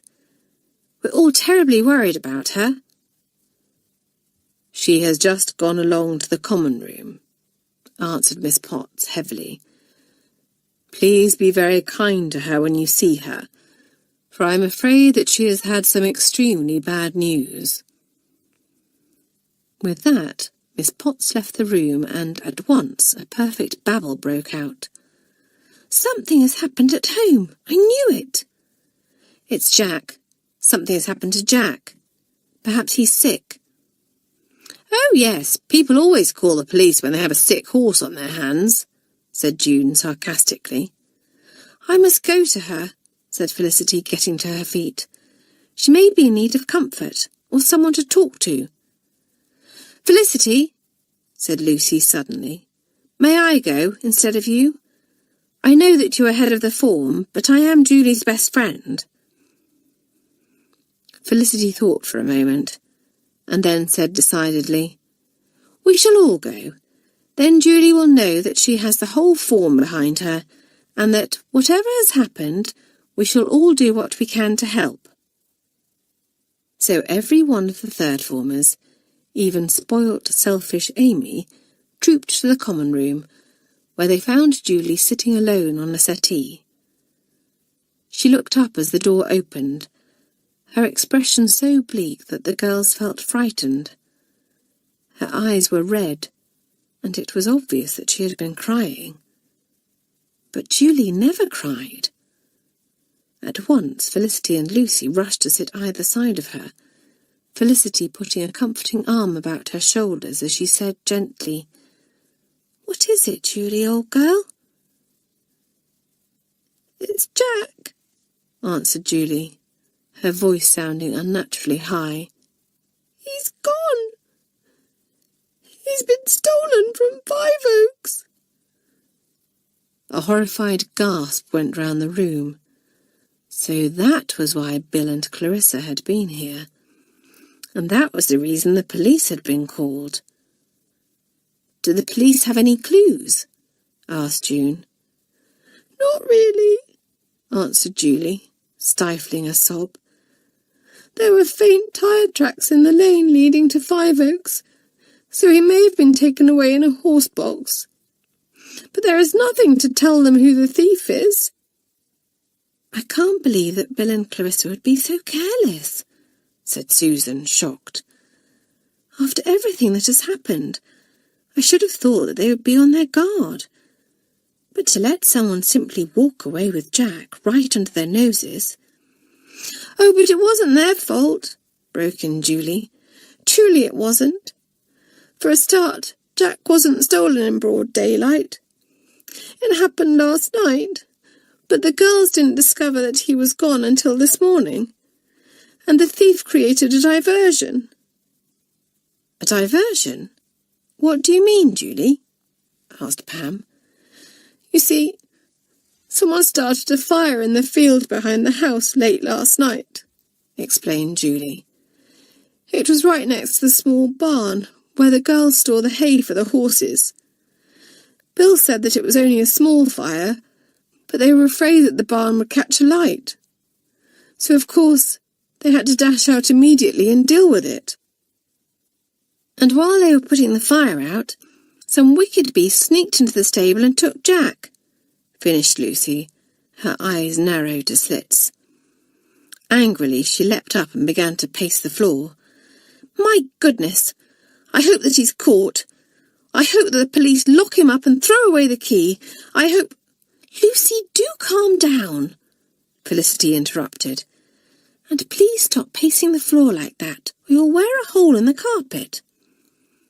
"Sorry," said Lucy, looking rather sheepish as she stopped her pacing and sat down again. "I just feel so terribly angry and upset." Lucy also felt a little guilty too, because it could just as easily have been Sandy who was taken. But he was safe and well in his stall, while nobody knew where poor Jack was. "Julie, have your people been told the news?" asked Nora. "Yes, Miss Grayling telephoned them while I was in her study," answered Julie. "I was able to speak to them too, and it was such a comfort. They both told me that they are certain Jack will come to no harm." "Of course he won't," said Susan bracingly. "You may be sure that the police are doing everything possible to find him." "That's what Sergeant Dobbs told me," said Julie. "He's the policeman who came to see me this morning, and he was awfully nice. But I just feel so helpless. All I can do is wait and wonder and worry." "Well, Julie, we will all be waiting and wondering and worrying right beside you," said Esme, who was quite as horrified as the others. What a welcome back this had turned out to be. But the idea of sitting back and waiting for things to happen didn't appeal to June at all. She liked to be up and doing, and was turning over several ideas in her mind, which she prudently kept to herself, for Felicity most definitely would not approve. Bonnie was also entertaining a pleasant daydream about unmasking the thief and reuniting Jack with his mistress. Why, if only she could pull it off, she would be the heroine of the school. The news of Jack's disappearance spread rapidly, of course, and everyone was shocked. For the little horse was a great character, and most of the girls loved him dearly. Several of the first formers were in tears, and had to be comforted by Matron and Mademoiselle Dupont. Not that tender-hearted Mademoiselle Dupont was much help, for she became so upset at the girls' distress that she had difficulty holding back her own tears. Miss Peters, of course, understood better than any of the mistresses how Julie must be feeling, for she was a great horse-lover. Her own beautiful horse, Midnight, meant more to her than anything, and she could only imagine how miserable she would feel if anything happened to him. Even the stern Mademoiselle Rougier, who did not like horses at all, spoke kindly to Julie, and guarded her sharp tongue when the girls' thoughts wandered in class that afternoon. Kay Foster, the head girl, came up to Julie, an earnest expression on her friendly, open face as she said, "What a dreadful thing to happen! Do let me know if there is any news, for everyone in the sixth form is terribly upset." Most surprisingly of all, Eleanor Banks sought Julie out and offered her sympathy. The third formers were in the courtyard when Eleanor, looking even paler than usual, approached them and said to Julie, "I'm sorry to hear about what has happened. You must feel simply terrible." Eleanor's voice shook a little as she went on. "But I'm quite certain that you will have Jack back with you, safe and sound, in no time at all." Julie, rather taken aback at this, thanked Eleanor, but June, who had been watching the fifth former closely, raised her eyebrows and said, "Why are you so certain, Eleanor?" But Eleanor immediately reverted to her usual haughty manner and said coldly, "I was speaking to Julie, not to you, June."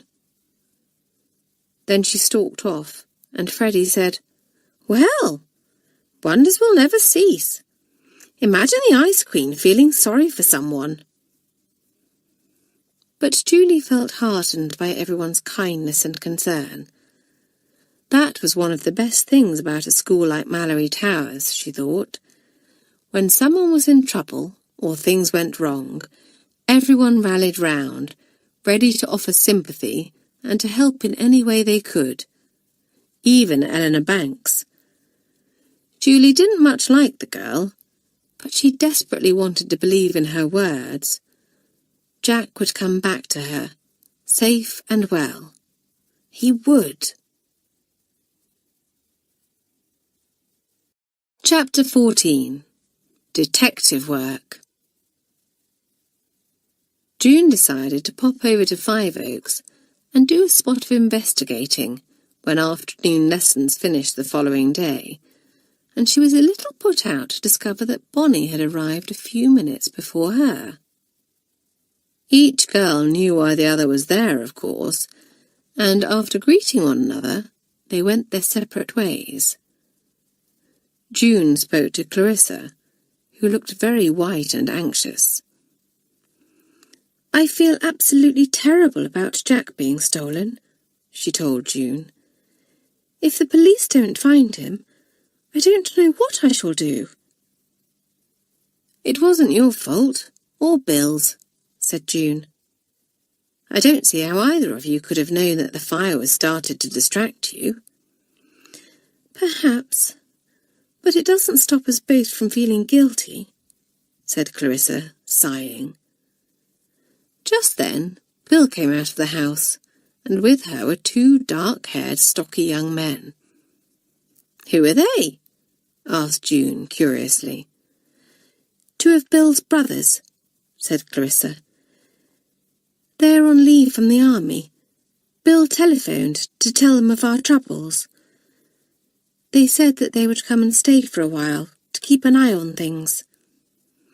"Well, I should think they'll be more than capable of dealing with any intruders," said June with a grin. "Yes, and I must say that I do feel a great deal safer having Harry and John around," said Clarissa. "I just hope that it isn't too late to save Five Oaks." "Whatever do you mean?" asked June. "Things aren't going well for us," said Clarissa frankly. "Of course, word has spread about Jack being stolen, and several people who had been stabling their horses with us have taken them away. And we aren't getting so many children coming for riding lessons as we used to. I suppose with Bill's accident and then the fire, their parents feel that this isn't a very safe place." "But surely you're not thinking of selling Five Oaks?" said June, dismayed. "We may have no choice," said Clarissa bleakly. "You see, if we aren't making enough money, we simply can't afford to pay the bills or feed the horses. I know that Mr. Banks would be happy to buy it from us, for he needs more room for his horses, and his land joins ours." "Is that so?" said June, narrowing her eyes thoughtfully. "I say, Clarissa, would you mind if I have a scout round? I'd like to have a look at the place where the fire was started." "Be my guest," said Clarissa. "Though if you're looking for clues, you won't find any, for the police have been over everything with a fine-tooth comb." Clarissa was right, for June found nothing that could be of any help at all. Bonnie, however, did find something, though she was quite puzzled by it. The girl decided to take a look in the stable where Jack had been kept, in the hope that the thief might have been careless and dropped something. Eleanor Banks's beautiful white horse, Snowball, lived in the stall next door but one to Jack's, and the fifth former was leading him out as Bonnie approached. Eleanor looked surprised and displeased to see Bonnie and said, "What are you doing here?" "I've come to feed the horses," answered Bonnie coolly. "Not that it's any business of yours, Eleanor." "Don't be cheeky," said Eleanor angrily. "And if you have walked over here alone, it is my business. Girls from the lower forms are not allowed out on their own." This was true. The lower forms had to go out in twos or threes if they wanted to go into town or take a walk along the cliffs. Normally everyone stuck to this rule very strictly, except when it came to visiting Bill and Clarissa. Because Five Oaks was only a few minutes' walk from Malory Towers, one or other of the girls would sometimes slip over alone. Most of the top formers turned a blind eye, but it was just like Eleanor to cause trouble. Thinking quickly, Bonnie said, "Actually, June and I walked over together. She's here somewhere, and you can ask her if you don't believe me." She decided that she had better get hold of June later, and to make sure that the two of them walked back to school together, just in case Eleanor was keeping an eye on them. For now, though, the fifth former seemed satisfied, and she walked away without another word, leaving Bonnie to pull a face behind her back. Sandy, Lucy's pretty little horse, put his head over the door and whinnied a greeting. He was very pleased to see Bonnie, for he felt a little lonely now that his friend Jack was no longer living next door. Bonnie was a little nervous of some of the bigger horses, and was glad that they were all shut in, but Sandy was rather sweet and very friendly. Bonnie patted his head and made a fuss of him, before going into the empty stable that had been Jack's, wrinkling her little nose up at the smell. Pooh! What on earth would Amy think if she could see her now? Just then, something caught Bonnie's eye. A sheet of paper had been nailed to the wall. "Perhaps it's a ransom note," thought the girl excitedly, moving closer. But the sheet of paper was completely blank. How queer! Why on earth would someone nail a clean sheet of writing paper to the wall? Carefully removing it from the nail, Bonnie examined it closely. It couldn't have been there long, for it was clean and uncrumpled, with no signs of yellowing at all. Completely bewildered, the girl folded the paper up and put it in the pocket of her dress. It wasn't much of a clue, but it was all that she had. Shortly afterwards, Bonnie went off to find June. She told the girl about her encounter with Eleanor and said, "If she catches either of us walking back alone, I bet her punishment will be to confine us to the grounds, or something beastly like that." "Yes, that would be just like Eleanor," said June scornfully. "Well, I'm ready to go back to school if you are." As the two girls walked along the lane to Malory Towers, Bonnie asked, "Did you find anything useful?" "Not a thing," said June in disgust. "You?" "Well, I didn't find anything useful, but I did find something rather peculiar," said Bonnie, and she pulled the piece of blank paper from her pocket. "This was nailed to the wall of Jack's stable." "How odd," said June, taking the paper and scrutinizing it carefully, as Bonnie had done earlier. Why on earth would someone want to nail a perfectly plain piece of paper to the stable wall? "I simply can't imagine," said Bonnie, folding the paper up again and putting it back in her pocket. I got quite excited when I spotted it, thinking that it might be a ransom note, but it turned out to be nothing of the sort. Then she sighed and said, I was talking to Bill earlier. Things are looking pretty black for her and Clarissa. They may have to sell Five Oaks. Yes, Clarissa was telling me the same thing, said June. She was silent and thoughtful for a moment. Then she said in a rush, You know, Bonnie, I wanted to be the one to find Jack and unmask the person who's behind all these beastly tricks simply for my own glory, and so that I could bask in everyone's admiration. I think that you had the same idea, didn't you? Yes, admitted Bonnie rather solemnly. But since talking to Bill, I don't feel like that anymore. It doesn't matter who solves the mystery. What is important is that someone solves it, and quickly. The girl's livelihood is at stake, and Julie needs to be reunited with Jack as quickly as possible. That's exactly how I feel now, said June. Perhaps we would get further if we worked as a team. You and me?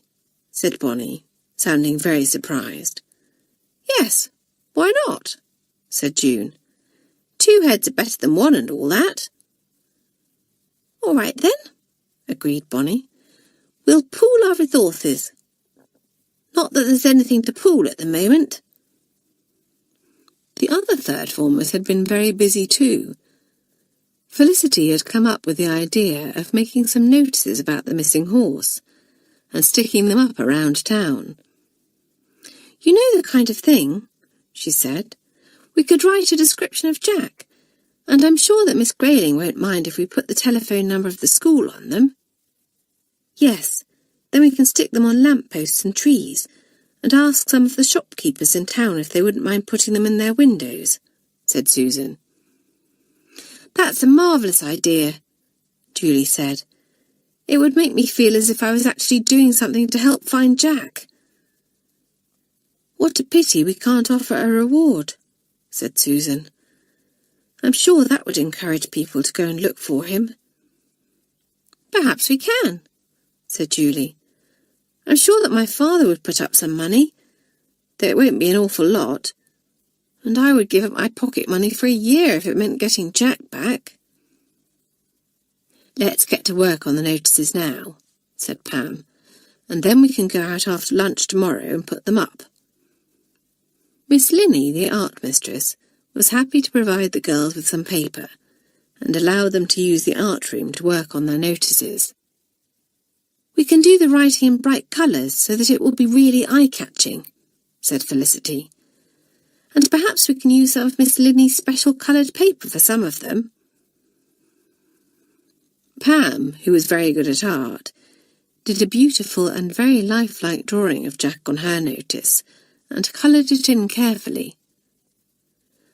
Pam, that's Jack to the life, exclaimed Esme in admiration.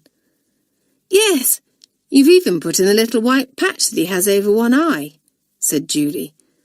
We must put your notice in the sweet shop, for that always seems to be busy and lots of people will see it. Even Amy, who generally had little time to spare for anyone's worries but her own, made one of the missing notices. It's good to know that she's willing to do her bit when someone is in trouble, said Felicity to Susan as they went into tea. Yes, though I expect she only joined us because Bonnie wasn't about, and she was at a bit of a loose end, said Susan. Where is Bonnie? Asked Felicity. I haven't seen her for simply ages. Or June either, for that matter. The 2 girls were at the tea table when the third formers went into the dining room, hungrily tucking into bread and butter. We've been over to Five Oaks, said June, and began to tell the others the news that Bill and Clarissa might have to sell up. They can't, cried a horrified Nora. Why, Malory Towers just wouldn't be the same without Bill and Clarissa just along the road. Isn't there something we can do to help? Asked Lucy. The only thing that will help is finding Jack and the person who is trying to ruin the girl's business," said Bonnie. "And I'm afraid we seem to have come to a bit of a dead end there." But something was niggling away at the back of June's mind. Something concerning that piece of paper Bonnie had found. There was something significant about it, she was sure. If only she could think what. The answer came to her in a flash, as she was in the common room that evening. June suddenly sat bolt upright in her chair and looked around for Bonnie. The girl was nowhere to be seen, and June called out, "Amy, where is Bonnie?" "She's gone to fetch something from the dorm," said Amy, and in an instant June was out of the door. "Bonnie!" she cried, bursting into the dormitory. "Where is that piece of paper that you found in Jack's stable? Oh, don't say that you've thrown it away." "Of course not," said Bonnie, producing it from her pocket. "What do you want with it, June?" "I think that there might be something written on it after all," June said. "Do you remember a few weeks ago I slipped a bottle of invisible ink into Eleanor's bag?" "Yes, I remember," said Bonnie. "Golly, do you think that Eleanor might have written something on here, not realising that she was using invisible ink?" "It's possible," said June. "It takes about 10 minutes for the writing to disappear.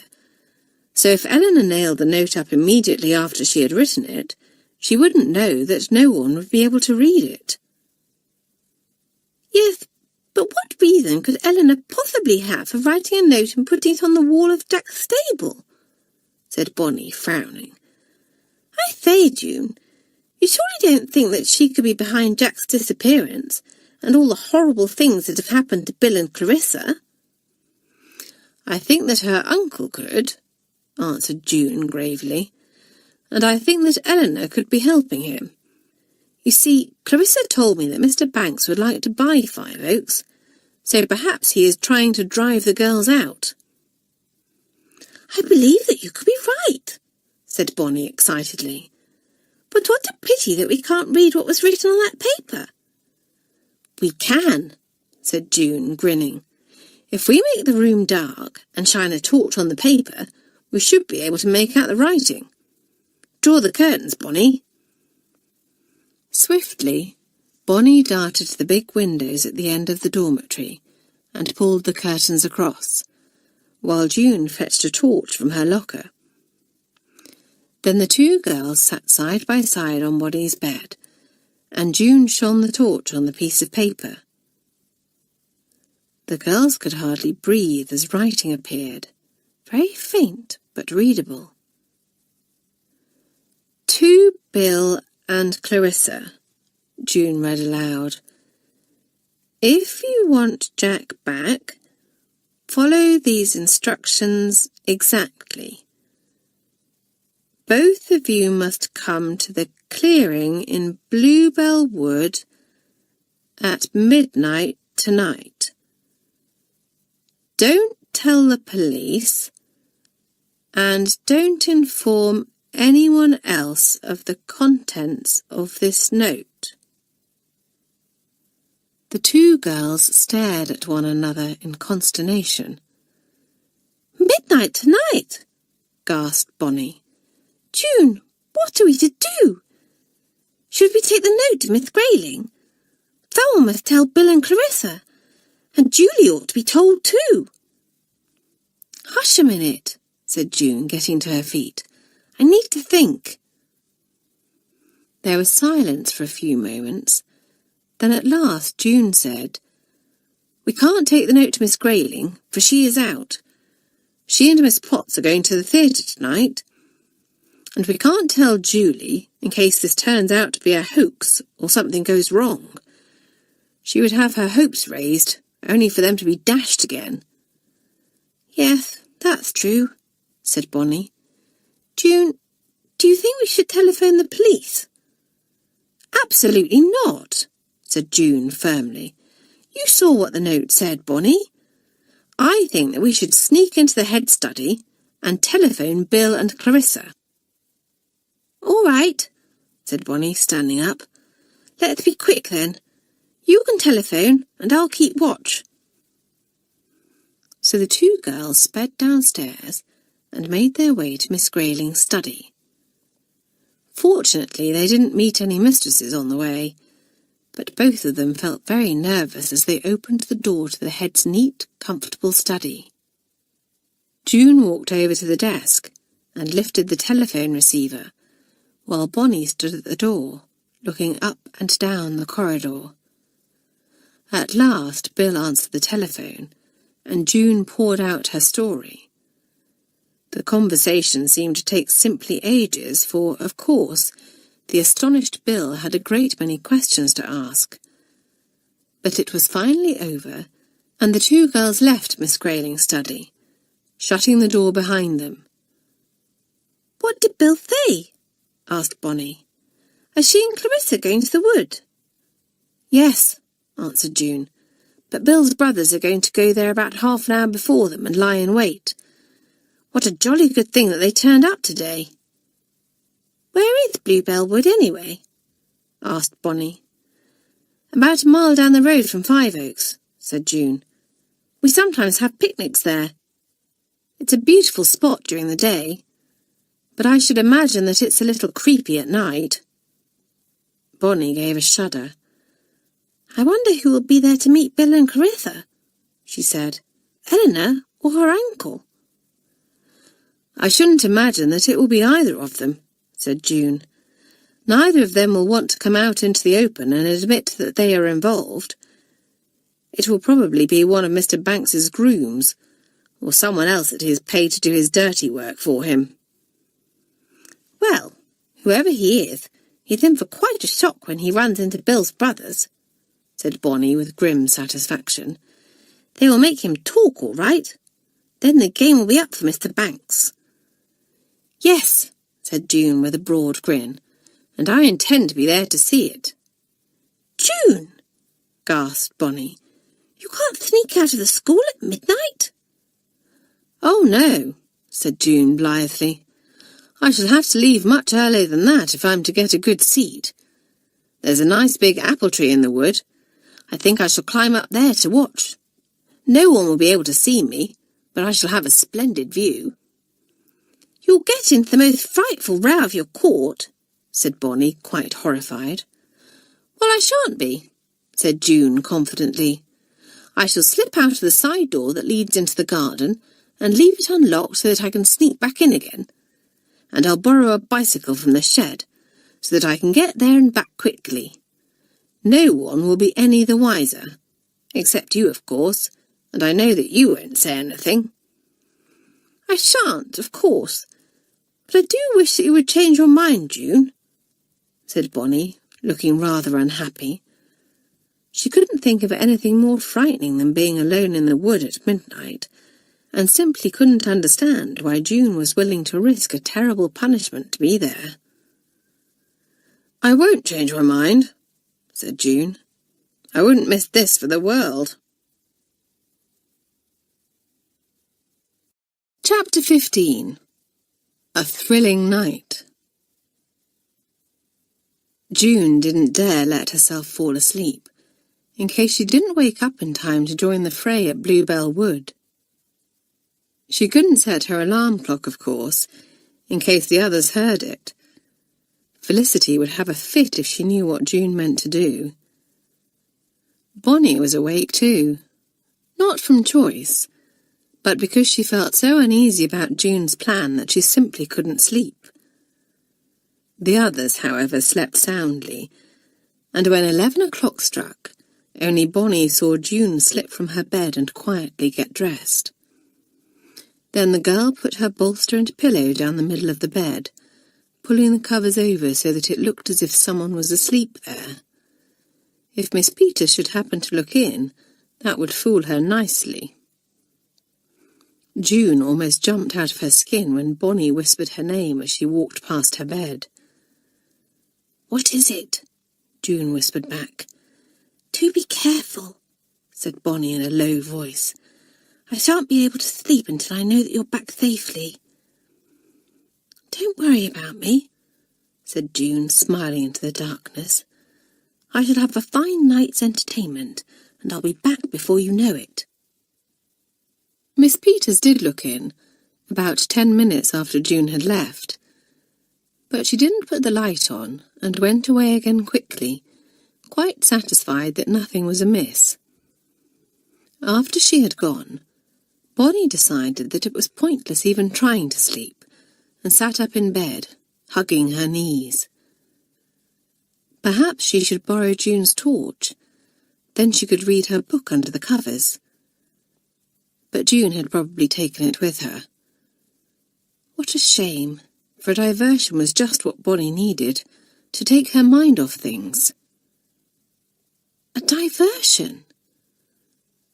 The word seemed to trigger something in Bonnie's head, and suddenly she turned pale as a thought occurred to her. A shocking, horrible thought. She sprang out of bed and went to Felicity, shaking her. "Felicity!" she hissed in her ear. "Felicity, do wake up!" Startled, Felicity opened her eyes and sat up sharply. "Bonnie!" she whispered, none too pleased. "What on earth do you mean by waking me like this?" "I need to talk to you," murmured Bonnie urgently. "Come into the bathroom, so that we don't wake the others." Tired, cross and bewildered, Felicity got out of bed and reluctantly followed Bonnie into the bathroom at the end of the dormitory. "What is it, Bonnie?" asked Felicity with a yawn, as she shut the bathroom door behind her.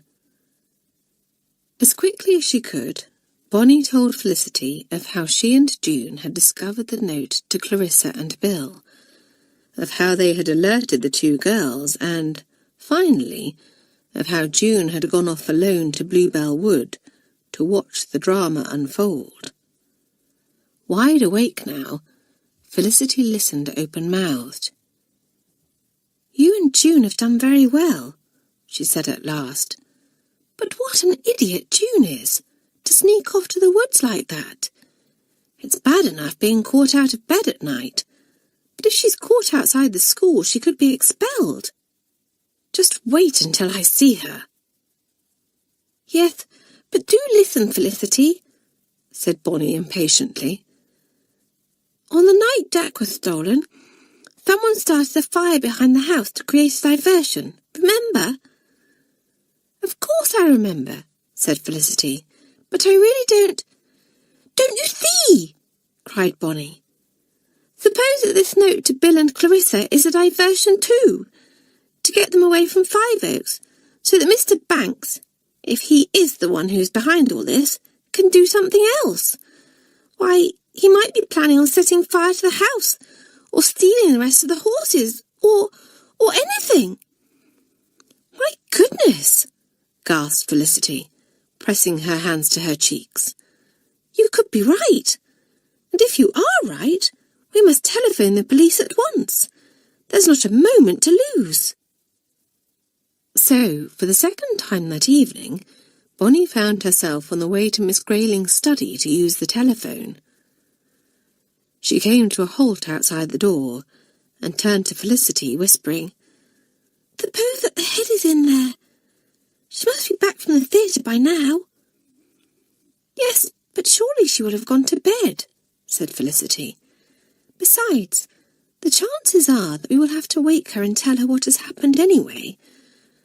I shouldn't be at all surprised if the police turn up here once they have finished at Five Oaks." So Bonnie tapped timidly at the door, but the head's voice did not call out, so she pushed it open and went in. This time Felicity kept a lookout, while Bonnie called the police. Then she telephoned Five Oaks to see if she could warn Bill and Clarissa of her suspicions, but there was no reply. "They must have left for Bluebell Wood already," said Bonnie. "But the policeman that I spoke to said that he is going to send someone over to Five Oaks at once." "It's 10 minutes to midnight," said Felicity, coming further into the room and glancing at the clock on the wall. "If Mr. Banks is planning something, he won't act until midnight, when he knows that Bill and Clarissa will be out of the way. Do you think that we ought to go and wake Miss Grayling or Miss Peters? Asked Bonnie. I'd really rather not, but if you think that the police will turn up, perhaps we had better. And then the two girls got the shock of their lives, for a familiar voice spoke behind them.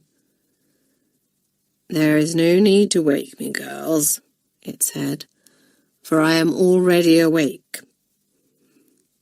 Felicity and Bonnie had been standing with their backs to the door, and they turned sharply to see Miss Grayling standing there, in her dressing gown.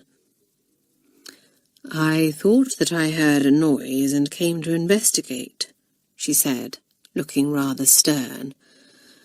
I trust the two of you have a good explanation for being in my study at this hour. We do, Miss Grayling, said Felicity, realising that there was nothing for it but to tell the head everything now, though she would try to keep the fact that June had sneaked away from the school out of it, of course. Miss Grayling went and sat behind her desk, indicating that the two girls should sit opposite her. Bonnie had grown quite tired of recounting the events of the evening, so she let Felicity do the talking, interpolating a word here and there. The head was very shocked, of course, particularly when the name of Eleanor Banks was mentioned. If it is proved that Eleanor has been involved in this terrible business, her future at Malory Towers will be in serious doubt, said Miss Grayling very gravely. Well, if it hadn't been for that note, written in invisible ink, we wouldn't have suspected that she and her uncle were involved at all, said Bonnie. Miss Grayling smiled and said, You and June are to be congratulated, Bonnie. That was a very neat piece of detective work. Where is June, by the way? Felicity hesitated for a moment, not quite liking to lie to the head. Bonnie, however, had no such scruples, and said at once, Why, asleep in bed, of course, Miss Grayling. It's not like June to be asleep when there's excitement afoot, said Miss Grayling, raising her eyebrows. Didn't you think to wake her, Bonnie, when you realised that the note might have been a ruse to get Bill and Clarissa out of the way?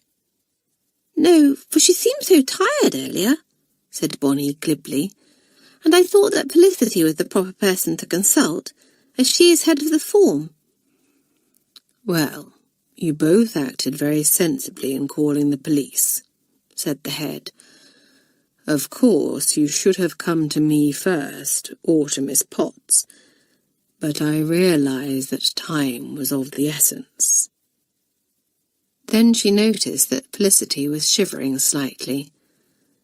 Both girls had come downstairs without their dressing gowns on, and although the days were hot, the nights were a little chilly. Let me go and find Matron, said Miss Grayling, getting to her feet. I'll ask her to make us all some nice hot cocoa. Phew, that was close, said Felicity as the door closed behind the head. For a moment I was afraid that Miss Grayling was going to suggest that we wake June. So was I, said Bonnie with a nervous giggle. I do hope that she comes back soon and manages to get in without being seen.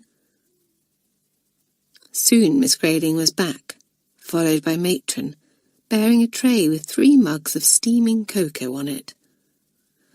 Well, said Matron, putting the tray on the desk, Miss Grayling tells me that you girls have had quite an adventure this evening. Now you drink this cocoa and it will warm you up. I don't know what you're thinking of, wandering around without your dressing gowns on. The two girls hoped fervently that Matron wouldn't take it into her head to go up to the dormitory and fetch their dressing gowns herself. Her sharp eyes would soon spot that June's bed was empty if she did that. Luckily, though, it seemed that Matron was far too busy, for she said, I must dash, for I have young Jenny from the second form in bed with a stomach upset, and I don't want to leave her for too long." Heaving a sigh of relief, Felicity and Bonnie sipped their cocoa and hoped that June would not be long. Both girls were beginning to feel most peculiar. They felt very tired, but at the same time very excited. And there was more excitement to come, for as the girls drank the last of their cocoa, they heard the sound of cars outside. Miss Grayling went to the window and pulled aside the curtain. "The police are here," she said, turning back to the girls. "Now, perhaps we shall find out if this mysterious note really was a ruse after all. And no doubt they will want to interview you, Bonnie, and June." Felicity and Bonnie exchanged glances of horror, and the head said, "I hate to disturb June, but I really think—" "No, for she seemed so tired earlier," said Bonnie glibly, "and I thought that Felicity was the proper person to consult, as she is head of the form." "Well, you both acted very sensibly in calling the police," said the head. "Of course, you should have come to me first, or to Miss Potts, but I realised that time was of the essence." Then she noticed that Felicity was shivering slightly. Both girls had come downstairs without their dressing gowns on, and although the days were hot, the nights were a little chilly. "Let me go and find Matron," said Miss Grayling, getting to her feet. "I'll ask her to make us all some nice hot cocoa." "Phew, that was close," said Felicity as the door closed behind the head. "For a moment I was afraid that Miss Grayling was going to suggest that we wake June." "So was I," said Bonnie with a nervous giggle. "I do hope that she comes back soon and manages to get in without being seen." Soon Miss Grayling was back, followed by Matron, bearing a tray with 3 mugs of steaming cocoa on it. "Well," said Matron, putting the tray on the desk, "Miss Grayling tells me that you girls have had quite an adventure this evening. Now you drink this cocoa and it will warm you up. I don't know what you're thinking of, wandering around without your dressing gowns on." The 2 girls hoped fervently that Matron wouldn't take it into her head to go up to the dormitory and fetch their dressing gowns herself. Her sharp eyes would soon spot that June's bed was empty if she did that. Luckily, though, it seemed that Matron was far too busy, for she said, "I must dash, for I have young Jenny from the second form in bed with a stomach upset, and I don't want to leave her for too long." Heaving a sigh of relief, Felicity and Bonnie sipped their cocoa and hoped that June would not be long. Both girls were beginning to feel most peculiar. They felt very tired, but at the same time very excited. And there was more excitement to come, for as the girls drank the last of their cocoa, they heard the sound of cars outside. Miss Grayling went to the window and pulled aside the curtain. "The police are here," she said, turning back to the girls. "Now, perhaps we shall find out if this mysterious note really was a ruse after all. And no doubt they will want to interview you, Bonnie, and June." Felicity and Bonnie exchanged glances of horror, and the head said, "I hate to disturb June, but I really think that you had better go and fetch her, Bonnie." June, meanwhile, was not enjoying herself at all. She had borrowed a bicycle from the shed and ridden to Blueberry Wood, hiding it in a hedge before shinning up the big apple tree. Then she had settled herself as comfortably as possible on a large branch, her back against the trunk, and waited for events to unfold. Bill's brothers had arrived a few moments later, and June watched as the 2 of them hid in the bushes, snatches of their conversation floating up to her on the still night air. "I hope this fellow isn't going to keep us waiting for too long," said John in a menacing tone. "I've a thing or two that I want to say to him." "Yes, he might be a little more careful about who he picks on next, when we've finished with him," growled Harry. "We'd better keep quiet now," said John. "If we frighten him off before the girls turn up, the whole thing will have been a waste of time." Then, a little later, Bill and Clarissa themselves turned up on horseback, both of them looking pale and nervous. The two girls caught a glimpse of John and Harry in their hiding place, but ignored them, in case anyone else was watching. However, the only person watching was June, and she soon grew heartily bored. There was no sign of anyone else, no sound of footsteps, no snapping of twigs. She was also becoming very uncomfortable, perched on her branch, with the trunk of the tree digging into her back. The minutes ticked by, and the people in the wood heard the sound of a car in the distance. Everyone waited with bated breath, but the sound died away, and all was silent again. "Well," said Bill at last, "doesn't look as if anyone is coming, does it?"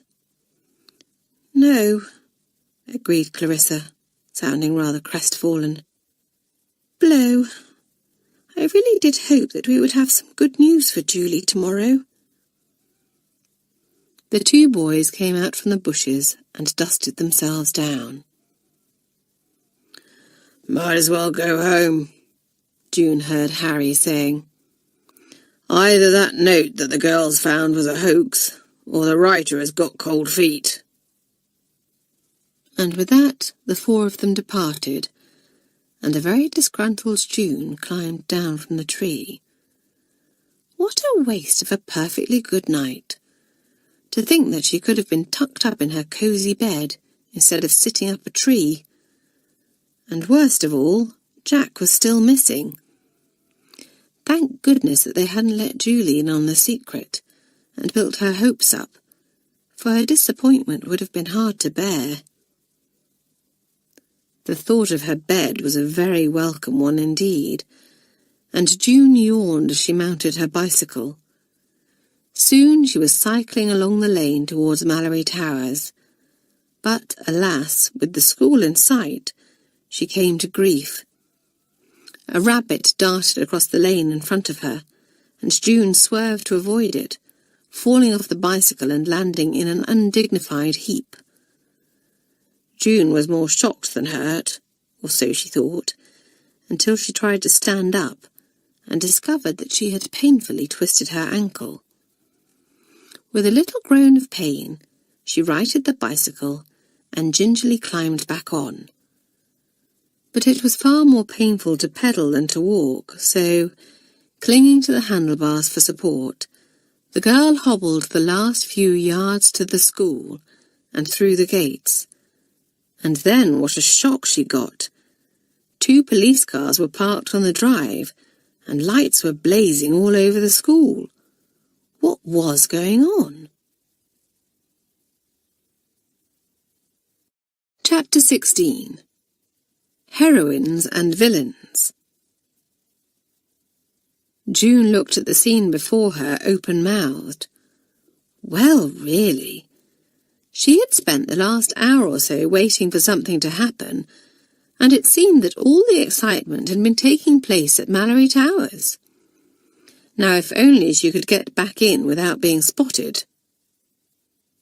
Her ankle was growing more painful now, and June limped slowly across to the shed, where she replaced the bicycle. Then, keeping close to the bushes, she made her way to the little side door, which she had left unlocked. As she was about to turn the handle, the door was suddenly pulled open, and June almost fell inside, very relieved to see that the person standing there wasn't Miss Grayling or Miss Potts, but Bonnie, and the girl was holding June's pyjamas and dressing gown. "Thank heavens," said Bonnie, thrusting the clothes at June. "Get changed quickly. Miss Grayling has sent me to fetch you." "Miss Grayling wants to see me? Why?" "Bonnie, do tell me what's happened," begged June. "There are police cars in the drive, and lights on all over the place, and—" "Never mind that now," said Bonnie impatiently. "Get into your pyjamas, for I've been gone simply ages, and the head will send someone to look for me if I don't take you to her soon. I'll explain everything to you on the way." So June scrambled into her pyjamas, and Bonnie threw her day clothes into a nearby cupboard, saying, "We can collect these later. Now make your hair look tousled, as if you just got out of bed. Yes, that's it." Then she grabbed June's hand and began pulling her along the corridor. "Ow!" groaned June, stumbling, as her ankle began to hurt once more. "Careful, Bonnie. I've twisted my ankle." "Golly," said Bonnie. "How did you do that?" "Fell off my bicycle," said June glumly, "and it was all a waste of time, for no one turned up. But never mind that. I want to know what's been going on here." Bonnie told her as they walked, and June came to a halt suddenly. "So you solved the mystery after all," she said in rather a small voice. "No, I didn't," said Bonnie. "You were the one who worked out that our blank piece of paper wasn't blank, after all. Without knowing that, we wouldn't have got anywhere. I simply guessed that it was the ruse to get Bill and Clarissa out of the way. So you see, June, we both played a part. It was teamwork." "So it was," said June, looking brighter. "Well, I'm beginning to think that there's rather a lot to be said for teamwork." "I'm glad to hear it," said Bonnie with a smile. "Now do come along, or the head will start thinking that we have run away. Oh, and you will have to try and hide your limp. Miss Grayling will never believe that you twisted your ankle lying in bed." "I'll do my best," said June, wincing. They were outside Miss Grayling's door now, and she said to Bonnie, "Is there anything else I should know before we go in?" "Oh, yes," said Bonnie, tapping at the door. "The police are inside, and they want to interview both of us." It was the early hours of the morning by the time Felicity, June and Bonnie got to bed. By that time, the whole dormitory was awake, for Bonnie had accidentally bumped into Esme's bed when she slipped in to fetch June's nightclothes. Bonnie had disappeared by the time Esme was fully awake, and the girl had lain there for a moment, wondering what had disturbed her. Then she sat up and, as her eyes became accustomed to the darkness, she spotted the 3 empty beds, and gave an involuntary cry of alarm. This roused the others, of course, and they stared at the empty beds in astonishment, quite unable to imagine what could have happened to the 3 absentees. "Surely they haven't all gone off somewhere together," said Amy, rather put out that she hadn't been taken into Bonnie's confidence. "Well, if they haven't, it's a bit of a coincidence," said Susan, who was also feeling rather hurt that Felicity had gone off somewhere without her. "I know some of the South Tower girls were talking about a midnight feast," said Freddie. "Do you suppose they've been invited to that?" But if that was so, why hadn't June invited her along too, she thought, feeling rather left out. Pam shook her head decidedly and said, "You know that there is a strict rule about girls leaving their tower to go to another after lights out. June and Freddie might break it, but Felicity never would." "No, she wouldn't," said Susan, her brow clearing a little. "Perhaps they're hiding somewhere and playing a trick on us," suggested Nora. "Yes, that's it," cried Freddie. "I'll bet they're all in the bathroom, listening like anything and laughing their heads off at us." and Freddie had leapt out of bed and run to the bathroom, pulling open the door. But of course it was empty. "Where can they be?" asked Freddie, scratching her head. There was a good deal of speculation until the three girls themselves walked in. First Felicity, then Bonnie, and then June, who was limping quite badly now. They were immediately pounced on by the others, and what a tale they had to tell. The note had been intended as a diversion. When the police, alerted by Bonnie, arrived at Five Oaks, they had caught Mr. Banks and several of his grooms in the act of letting the horses out. "And then they planned to set fire to the stable block," said Bonnie. "Did you ever hear of anything so wicked?" "The police got there in the nick of time," explained Felicity. "Of course, Mr. Banks and his accomplices were arrested, and they admitted being behind all the unpleasant happenings at Five Oaks." "Yes, it seems that Eleanor's uncle wanted to buy Five Oaks for himself," said June. "But he knew that the girls would never sell willingly, and set about trying to put them out of business, so that they would have no choice in the matter." "Mr. Banks? Who would have thought it?" "And we all thought he was being so kind to Bill and Clarissa, when all the time it was an act." "You said that he looked sinister, Felicity," said Susan. "And you were right."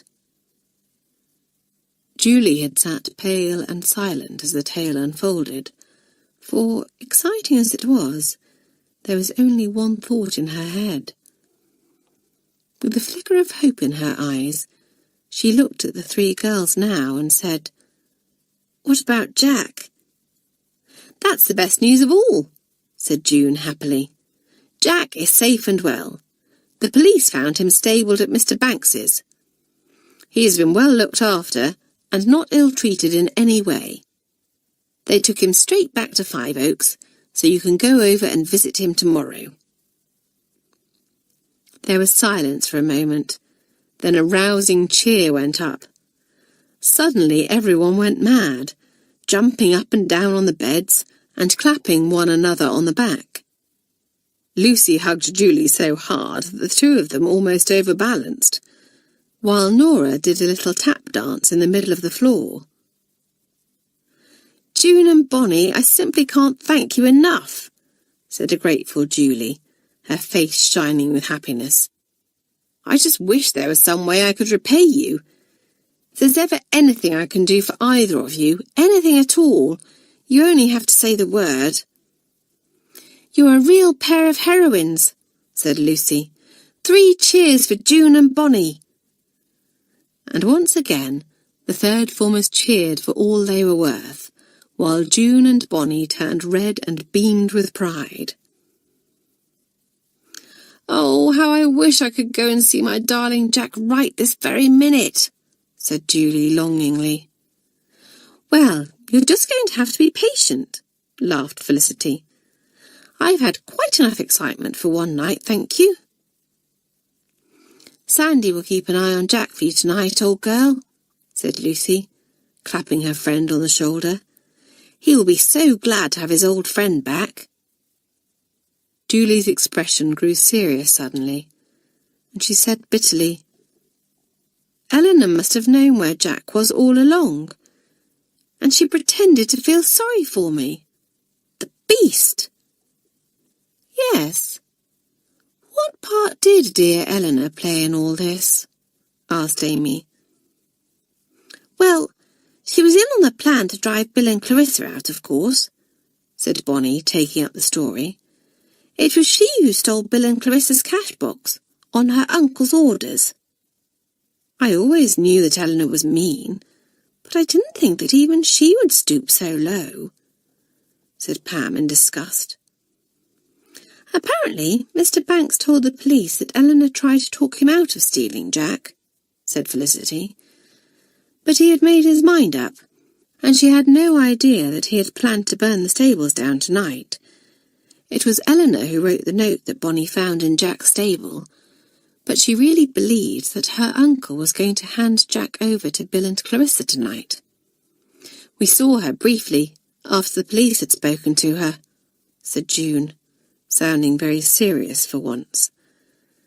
"They must have been quite hard on her, for she looked simply dreadful and very shaken indeed." "I'd jolly well like to shake her all right," said Lucy harshly. "Perhaps she didn't know all of her uncle's plans, but she did know that he was up to no good, and she went along with it." "Of course, Miss Grayling isn't going to keep her here," said Felicity. "She's to leave tomorrow and go to live with her aunt until her parents are back in the country." "So she'll still be nearby," said Nora in disgust. "Not for long, I don't suppose," said June. "I should think that Mrs. Banks will want to set up and move away, for the shame will be too much to bear once word gets around that her husband is an out-and-out villain." "Bill and Clarissa must be awfully bucked," said Pam. "They won't have to sell Five Oaks after all." "Yes, they arrived home just as Mr. Banks was being arrested," said Bonnie. "Of course, Bill's brothers were all for dealing with him themselves, Sergeant Dobbs said, but the police wouldn't allow it." "Pity," said Nora with a sigh. "I dare say they would have taught him a lesson he wouldn't forget in a hurry."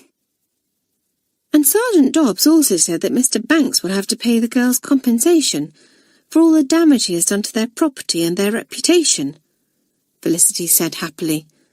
"So that's jolly good as well." June and Bonnie's interview with the police had been a much more pleasant experience than Eleanor's. Sergeant Dobbs and his colleagues had been most impressed with their detective work and had praised the two girls quite extravagantly. "Well, it's no more than you deserve," said Julie when the girls recounted this. "I'll say," agreed Esme. "My goodness, what a night it's been." "Yes, it's just a pity that we missed most of the excitement," said Nora. "Well, I missed most of it too, as it turned out," said June with a comical expression. "For I spent most of the night sitting up a tree and ended up falling off a bicycle." The others roared with laughter at this, and at last Felicity said, "I was going to tick you off properly for sneaking out, June. But everything has turned out so well, and I feel so happy that I just can't be angry with you any more." "I should jolly well think not," said June, putting on an enormous air of self-importance. "After all, I am a heroine. Besides, I've punished myself already, for my ankle is going to be black and blue tomorrow." "Golly, yes, your poor ankle," said Freddie. "We shall have to think up a story to account for that." "Perhaps you can pretend to slip on your way downstairs tomorrow," said Susan with a yawn. "Tomorrow? You mean today," said Pam, looking at her alarm clock. "It's almost 3 o'clock. "Heavens," said Felicity. "We have to be up in a few hours, and I suddenly feel worn out.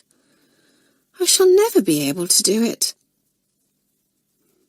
Just then they heard the sound of footsteps outside the dormitory, and then the door opened, and Miss Grayling herself stood there. It was a most unusual occurrence for the head to visit one of the dormitories, and the girls stopped talking at once, all of them looking rather sheepish. Gracious, they must have been making a frightful din to have brought Miss Grayling on the scene. But the headmistress's blue eyes twinkled, and she said, "It's all right, girls. I haven't come to tell you off, for I realise that this has been no ordinary night. In fact, it has been quite extraordinary." The girls smiled at this, and the head went on.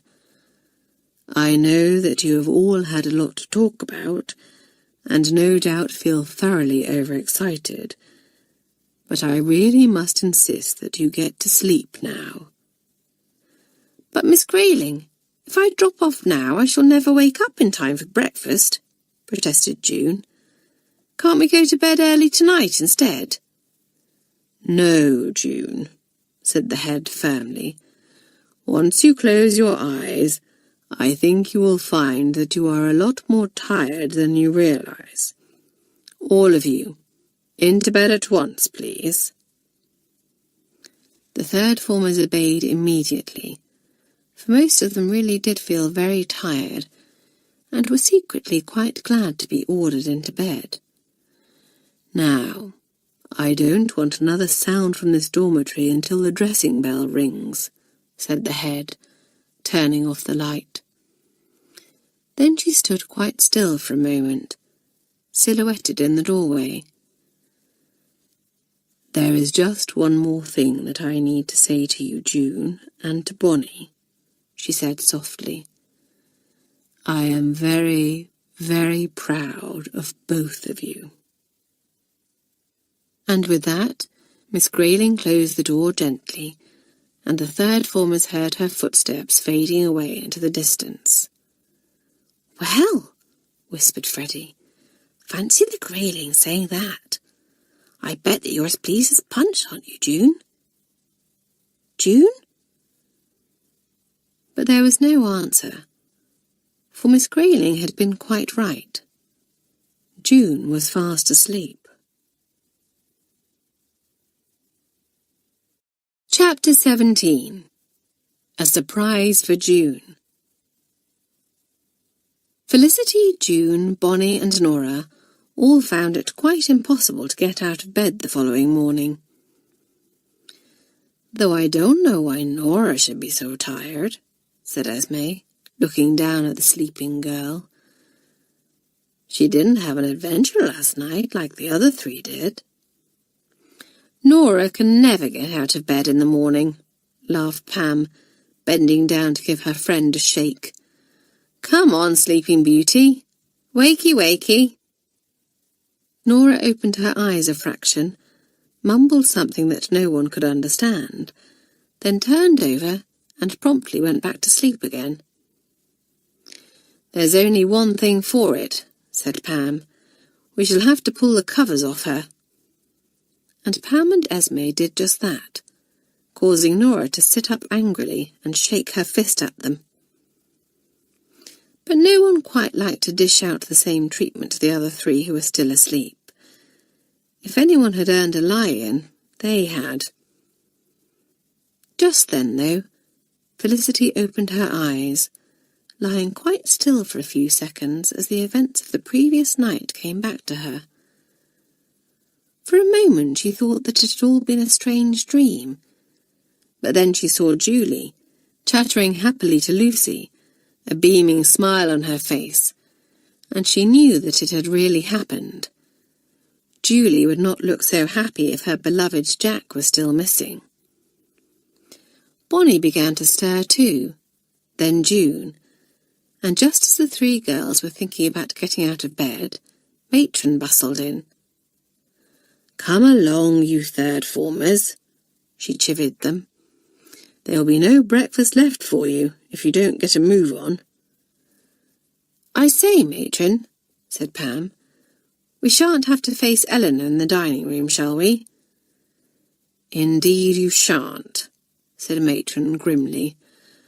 "Her aunt will be along to fetch her very shortly, and until she arrives, Eleanor will stay in her dormitory, out of the way." Privately, Matron thought that it would have done Eleanor the world of good to have to face the scorn and hard stares of the others, but the girl was far too weak to do that. She would never be able to look at any of the Malory Towers girls again.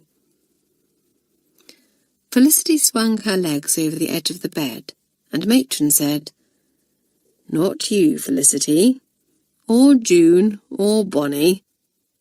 Miss Grayling has given orders that you are to have breakfast in bed today." The three girls looked at one another in delight, and Nora called out hopefully, "Can I have breakfast in bed too, Matron?" "No, you jolly well can't," cried Matron, trying her best to look stern, though her eyes twinkled. "In fact, If you don't finish getting dressed this minute, Nora, you'll be on bread and water." Muttering darkly, Nora quickly dressed and followed the rest of her form downstairs, leaving the other three alone. "Breakfast in bed," sighed June contentedly, propping her pillow up behind her and snuggling into it. "What a treat!" And soon the girls were tucking into big bowls of creamy porridge, followed by fluffy scrambled eggs and buttered toast, all washed down with big mugs of tea. "Yummy," said Felicity, spreading marmalade on a piece of toast. "But my goodness, how these crumbs do you get into the bedclothes?" "The secret is to hold the plate right under your chin," said Bonnie, demonstrating. "Gosh, this marmalade is simply delicious. I don't know why breakfast always tastes so much nicer when it's eaten in bed, but there's no doubt that it does." The girls ate in silence for a few moments.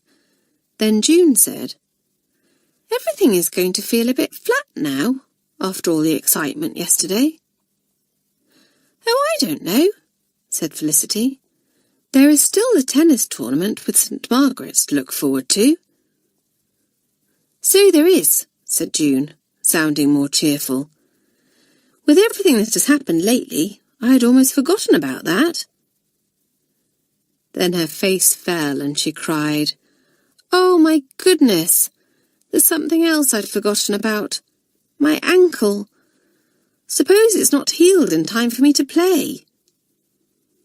"Have you looked at it this morning?" asked Bonnie. "Perhaps it will be better now." June put her breakfast tray aside and gingerly pulled back the covers. Then all three girls gasped. Far from being better, June's ankle had swollen up dreadfully and was quite horribly bruised. "Oh, June," said Felicity in dismay. "That looks awfully painful." "Well, I can't feel it at all while I'm just lying here," said June. "But I expect it will be painful when I try to stand." "You had better arrange to have a little accident before Matron sees it," said Bonnie. "She'll be back to take our breakfast trays away soon." "I know," cried Felicity. "Go into the bathroom and you can pretend that you've slipped on the soap. Hurry, for I think I can hear Matron coming." Trying not to put any weight on her ankle, June carefully got out of bed and hopped into the bathroom. She shut the door behind her just as Matron came into the dormitory. "All finished?" she asked. "Good. I'm pleased to see that last night's little adventure hasn't affected your appetites. But where is June?" Before either of the girls could answer, there came the sound of a crash from the bathroom, followed by a squeal. "Ow!" yelled June. "Do help me, someone! I've hurt myself!" Felicity and Bonnie were out of their beds in a flash, but Matron reached the bathroom before them. "Goodness me!" she exclaimed, throwing open the door. "What on earth have you done to yourself, June?"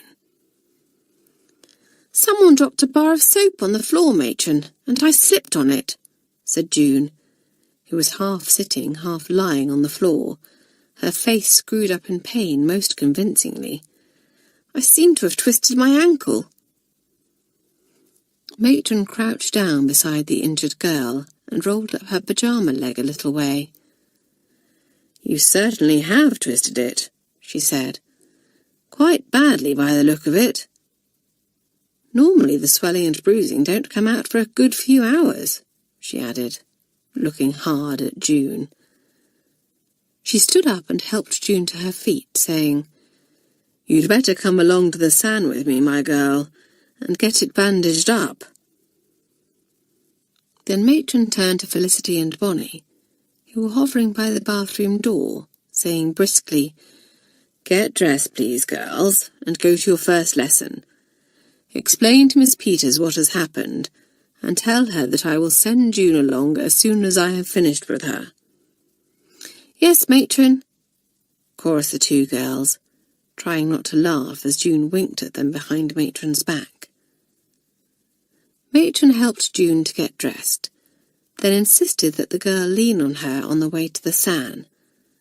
Their progress was impeded as they ran into several girls on the way, all of whom wanted to congratulate June for the part she had played in reuniting Jack with his mistress, putting things right for Bill and Clarissa, and bringing Mr. Banks to justice. "Jolly good show, June. You deserve a medal." "Yes, a lot of people have reason to be grateful to you and Bonnie, June." Matron, knowing that June deserved their congratulations, bore with this patiently. But her patience was at an end when Mademoiselle Dupont suddenly appeared, and spotting June, tottered over on her high heels. "Ah, this brave and clever June," she cried. "Matron, this girl is to be applauded. If it was not for her, and the dear Bonnie, the evil Mr. Banks might have got away with his so wicked plan."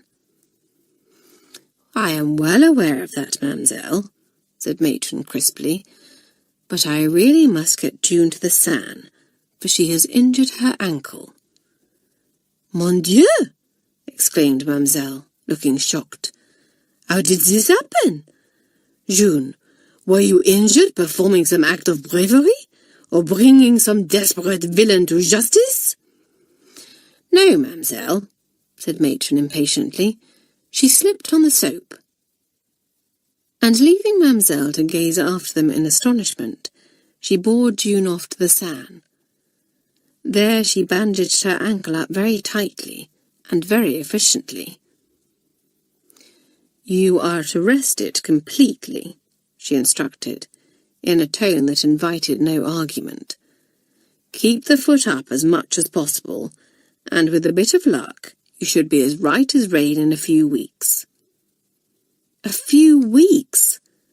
The tennis tournament took place in 3 weeks, and June was absolutely determined that her ankle would be healed by then, and she would be able to play. There was another surprise for June and Bonnie when Bill and Clarissa arrived at Malory Towers halfway through the morning. Miss Peters, most surprisingly, allowed them to interrupt her lesson so that they could thank June and Bonnie in front of the whole form. "But for you two, we might have had to sell Five Oaks," said Bill gratefully. "We simply can't thank you enough." "We can't afford to give you a reward," said Clarissa, "but the two of you can have free horse rides whenever you want." Bonnie, who was no horsewoman, didn't look awfully thrilled at this, though she appreciated the spirit in which the offer was made. June, though, was quite delighted and cried, "I shall take you up on that, once my beastly ankle is all right." Alas for June, she was not a good invalid. It chafed her to watch the others splashing around in the swimming pool or playing tennis, while she could only sit and watch. It drove her mad when Freddie and Nora had a pillow fight in the dormitory one night and, instead of taking part, she was a mere spectator. And the hardest thing of all to bear was when the third formers decided to have a picnic at the foot of Langley Hill. Langley Hill was a popular beauty spot, and the girls were thrilled when Miss Peters suggested that they have a picnic tea there one day. "Super!" said Felicity. "Cook is going to make us some sandwiches and sausage rolls to take with us. Susan and I are going to provide the ginger beer." "And I have a tin of biscuits in my locker that Mother sent," said Pam. "I'll bring those." All of the girls agreed to bring something along to the picnic, except for June, who remained oddly glum and silent. "Anything up, old girl?" asked Freddie, concerned. "Aren't you looking forward to the picnic?" "I shan't be coming to the picnic," said June in a tight little voice. "Langley Hill is a good half-hour's walk away, and my ankle will never stand it." "Oh, June!" cried Freddie in dismay. "I never thought of that. Well, I shan't go to the picnic either then. The two of us will stay at Malory Towers and do something together. But June would not hear of this.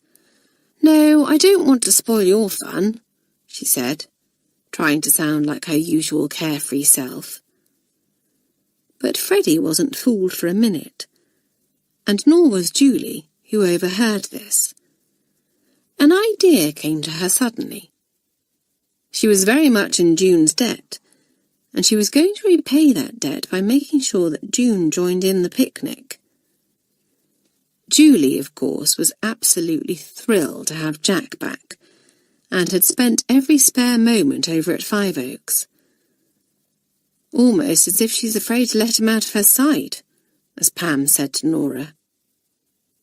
Julie wasn't afraid, for now that Mr. Banks was out of the way, she knew that Jack was not in any danger. But she had missed him quite dreadfully, and wanted to make up for lost time. But she wasn't so wrapped up in Jack that she couldn't spare a thought for anyone else, especially June, to whom she owed so much. She took the others into her confidence, and on Saturday afternoon, when they were in the common room, Felicity said to June, "Do hurry up. We're going to leave for Langley Hill in a few minutes." "I told you, I'm not coming to Langley Hill," said June rather crossly. "How can I?" Felicity exchanged a glance with Freddie, who nodded. Then the two girls each grabbed one of June's arms, hauling her up out of her chair. "Hey!" cried June, bewildered. "What do you think you're doing?" "We're taking you on a picnic," laughed Freddie. Between them, the two girls managed to get June outside, and there, waiting for her, was Julie, leading Jack. "I've organised some transport for you, June," said Julie with a grin. "All you have to do is sit on Jack's back, and he will carry you to Langley Hill.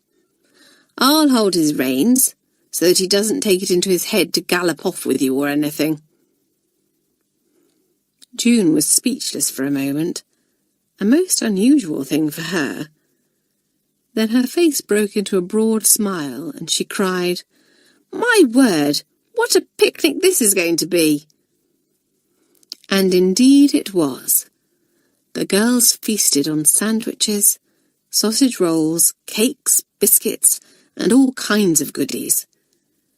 Then they lazed around drinking ginger beer, chatting and telling jokes.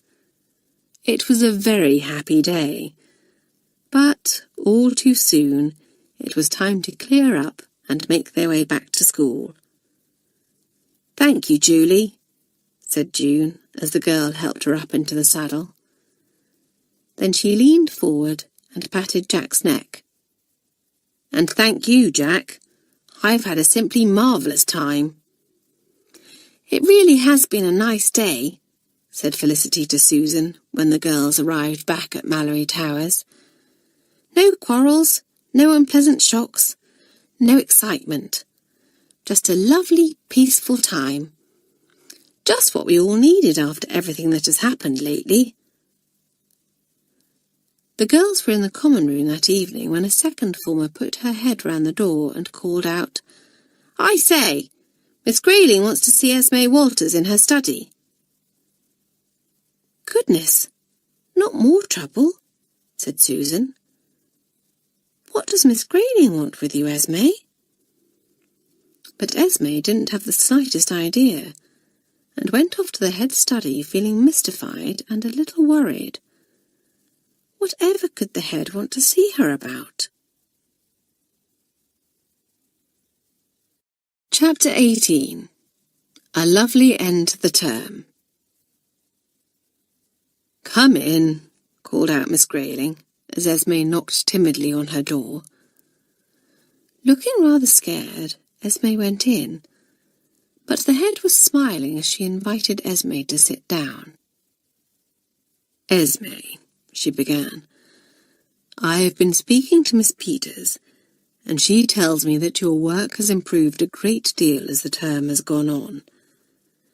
Miss Hibbert and both the mamsells are very pleased with you too.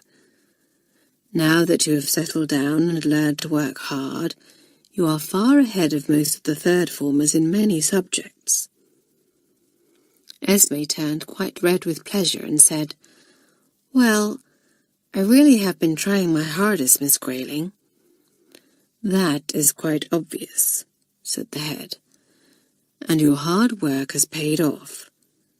You see, Esme, you are quite a bit older than the rest of your form.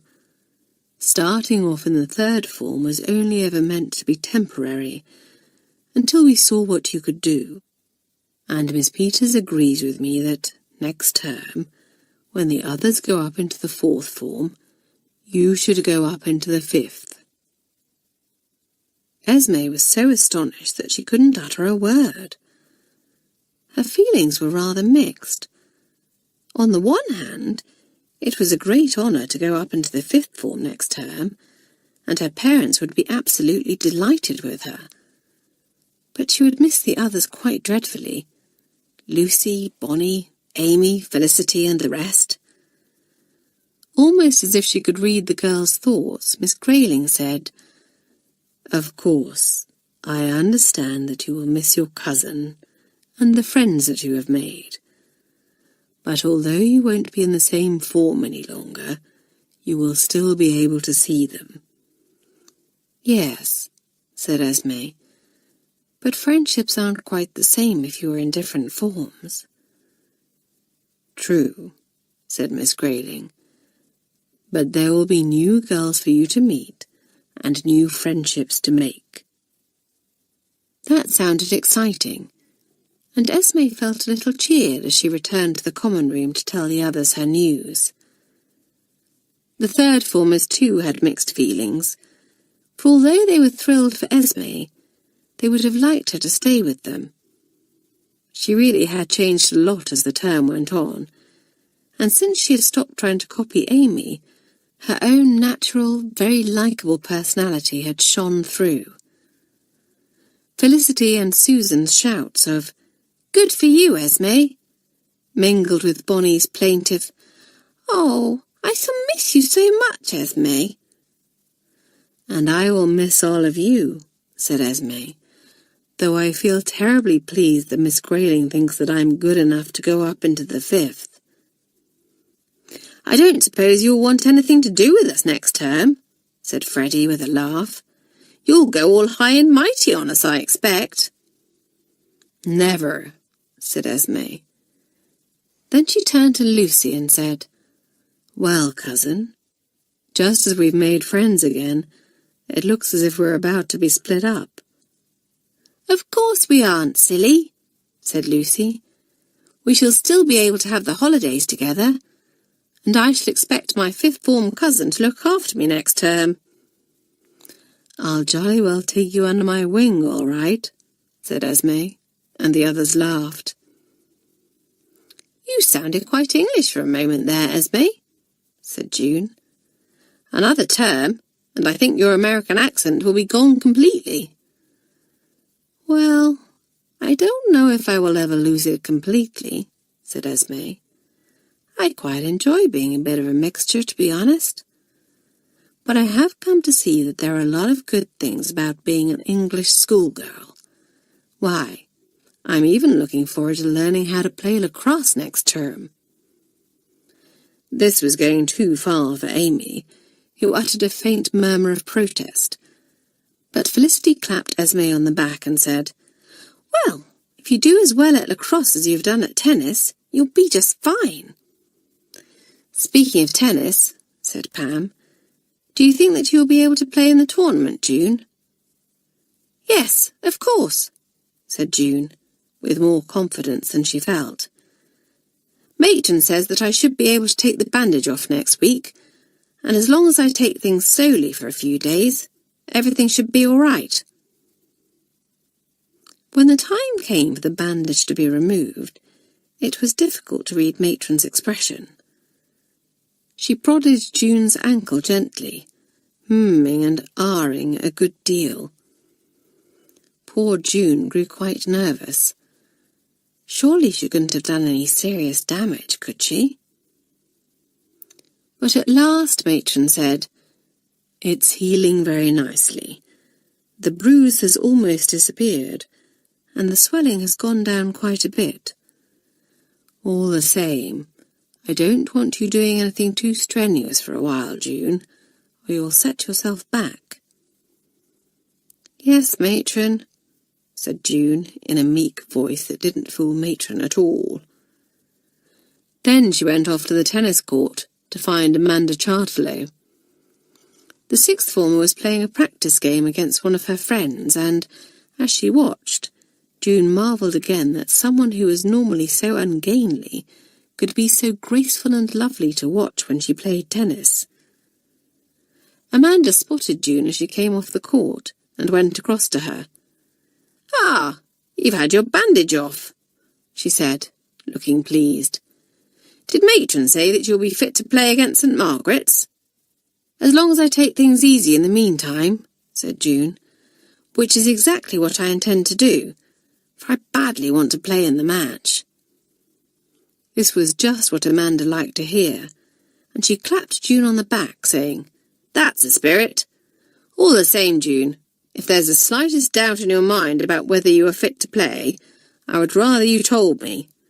I'm going all out to win this tournament." And although she was quite fed up with watching the others all have the fun, June stuck to her word and didn't do anything that might strain her ankle for the next week or so. 2 days before the tournament, she said to Amanda, "I really think it would be as well if I practiced a little today. It seems like absolutely ages since I last played tennis." "Yes, I suppose that would be an idea," said Amanda. "And it will be a good way of testing if your ankle really is up to the strain. Go and have a game with Freddie."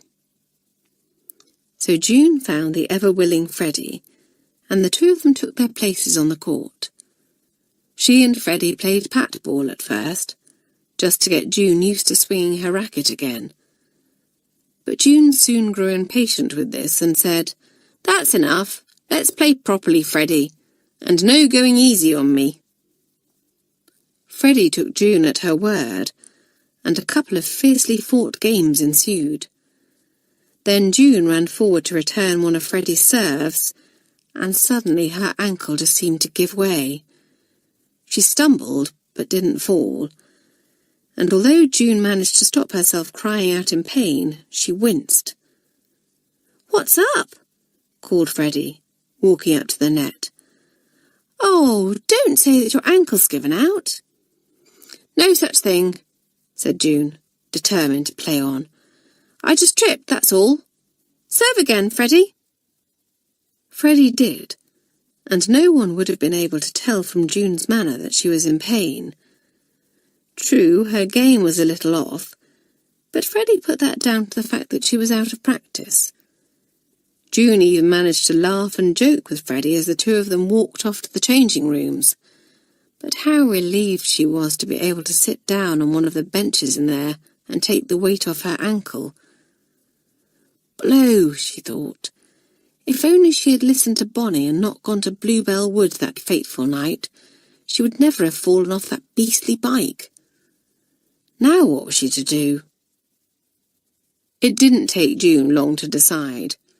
She would play in the tournament, and she would jolly well do her best to win. Why, when people learned afterwards that she had played with a badly hurt ankle, they would simply praise her to the skies. So it came about that, when the Malory Towers team gathered on the drive to wait for the coach that was to take them to St. Margaret's, June was among them. As usual, Amanda gave the team a little pep talk while they were waiting.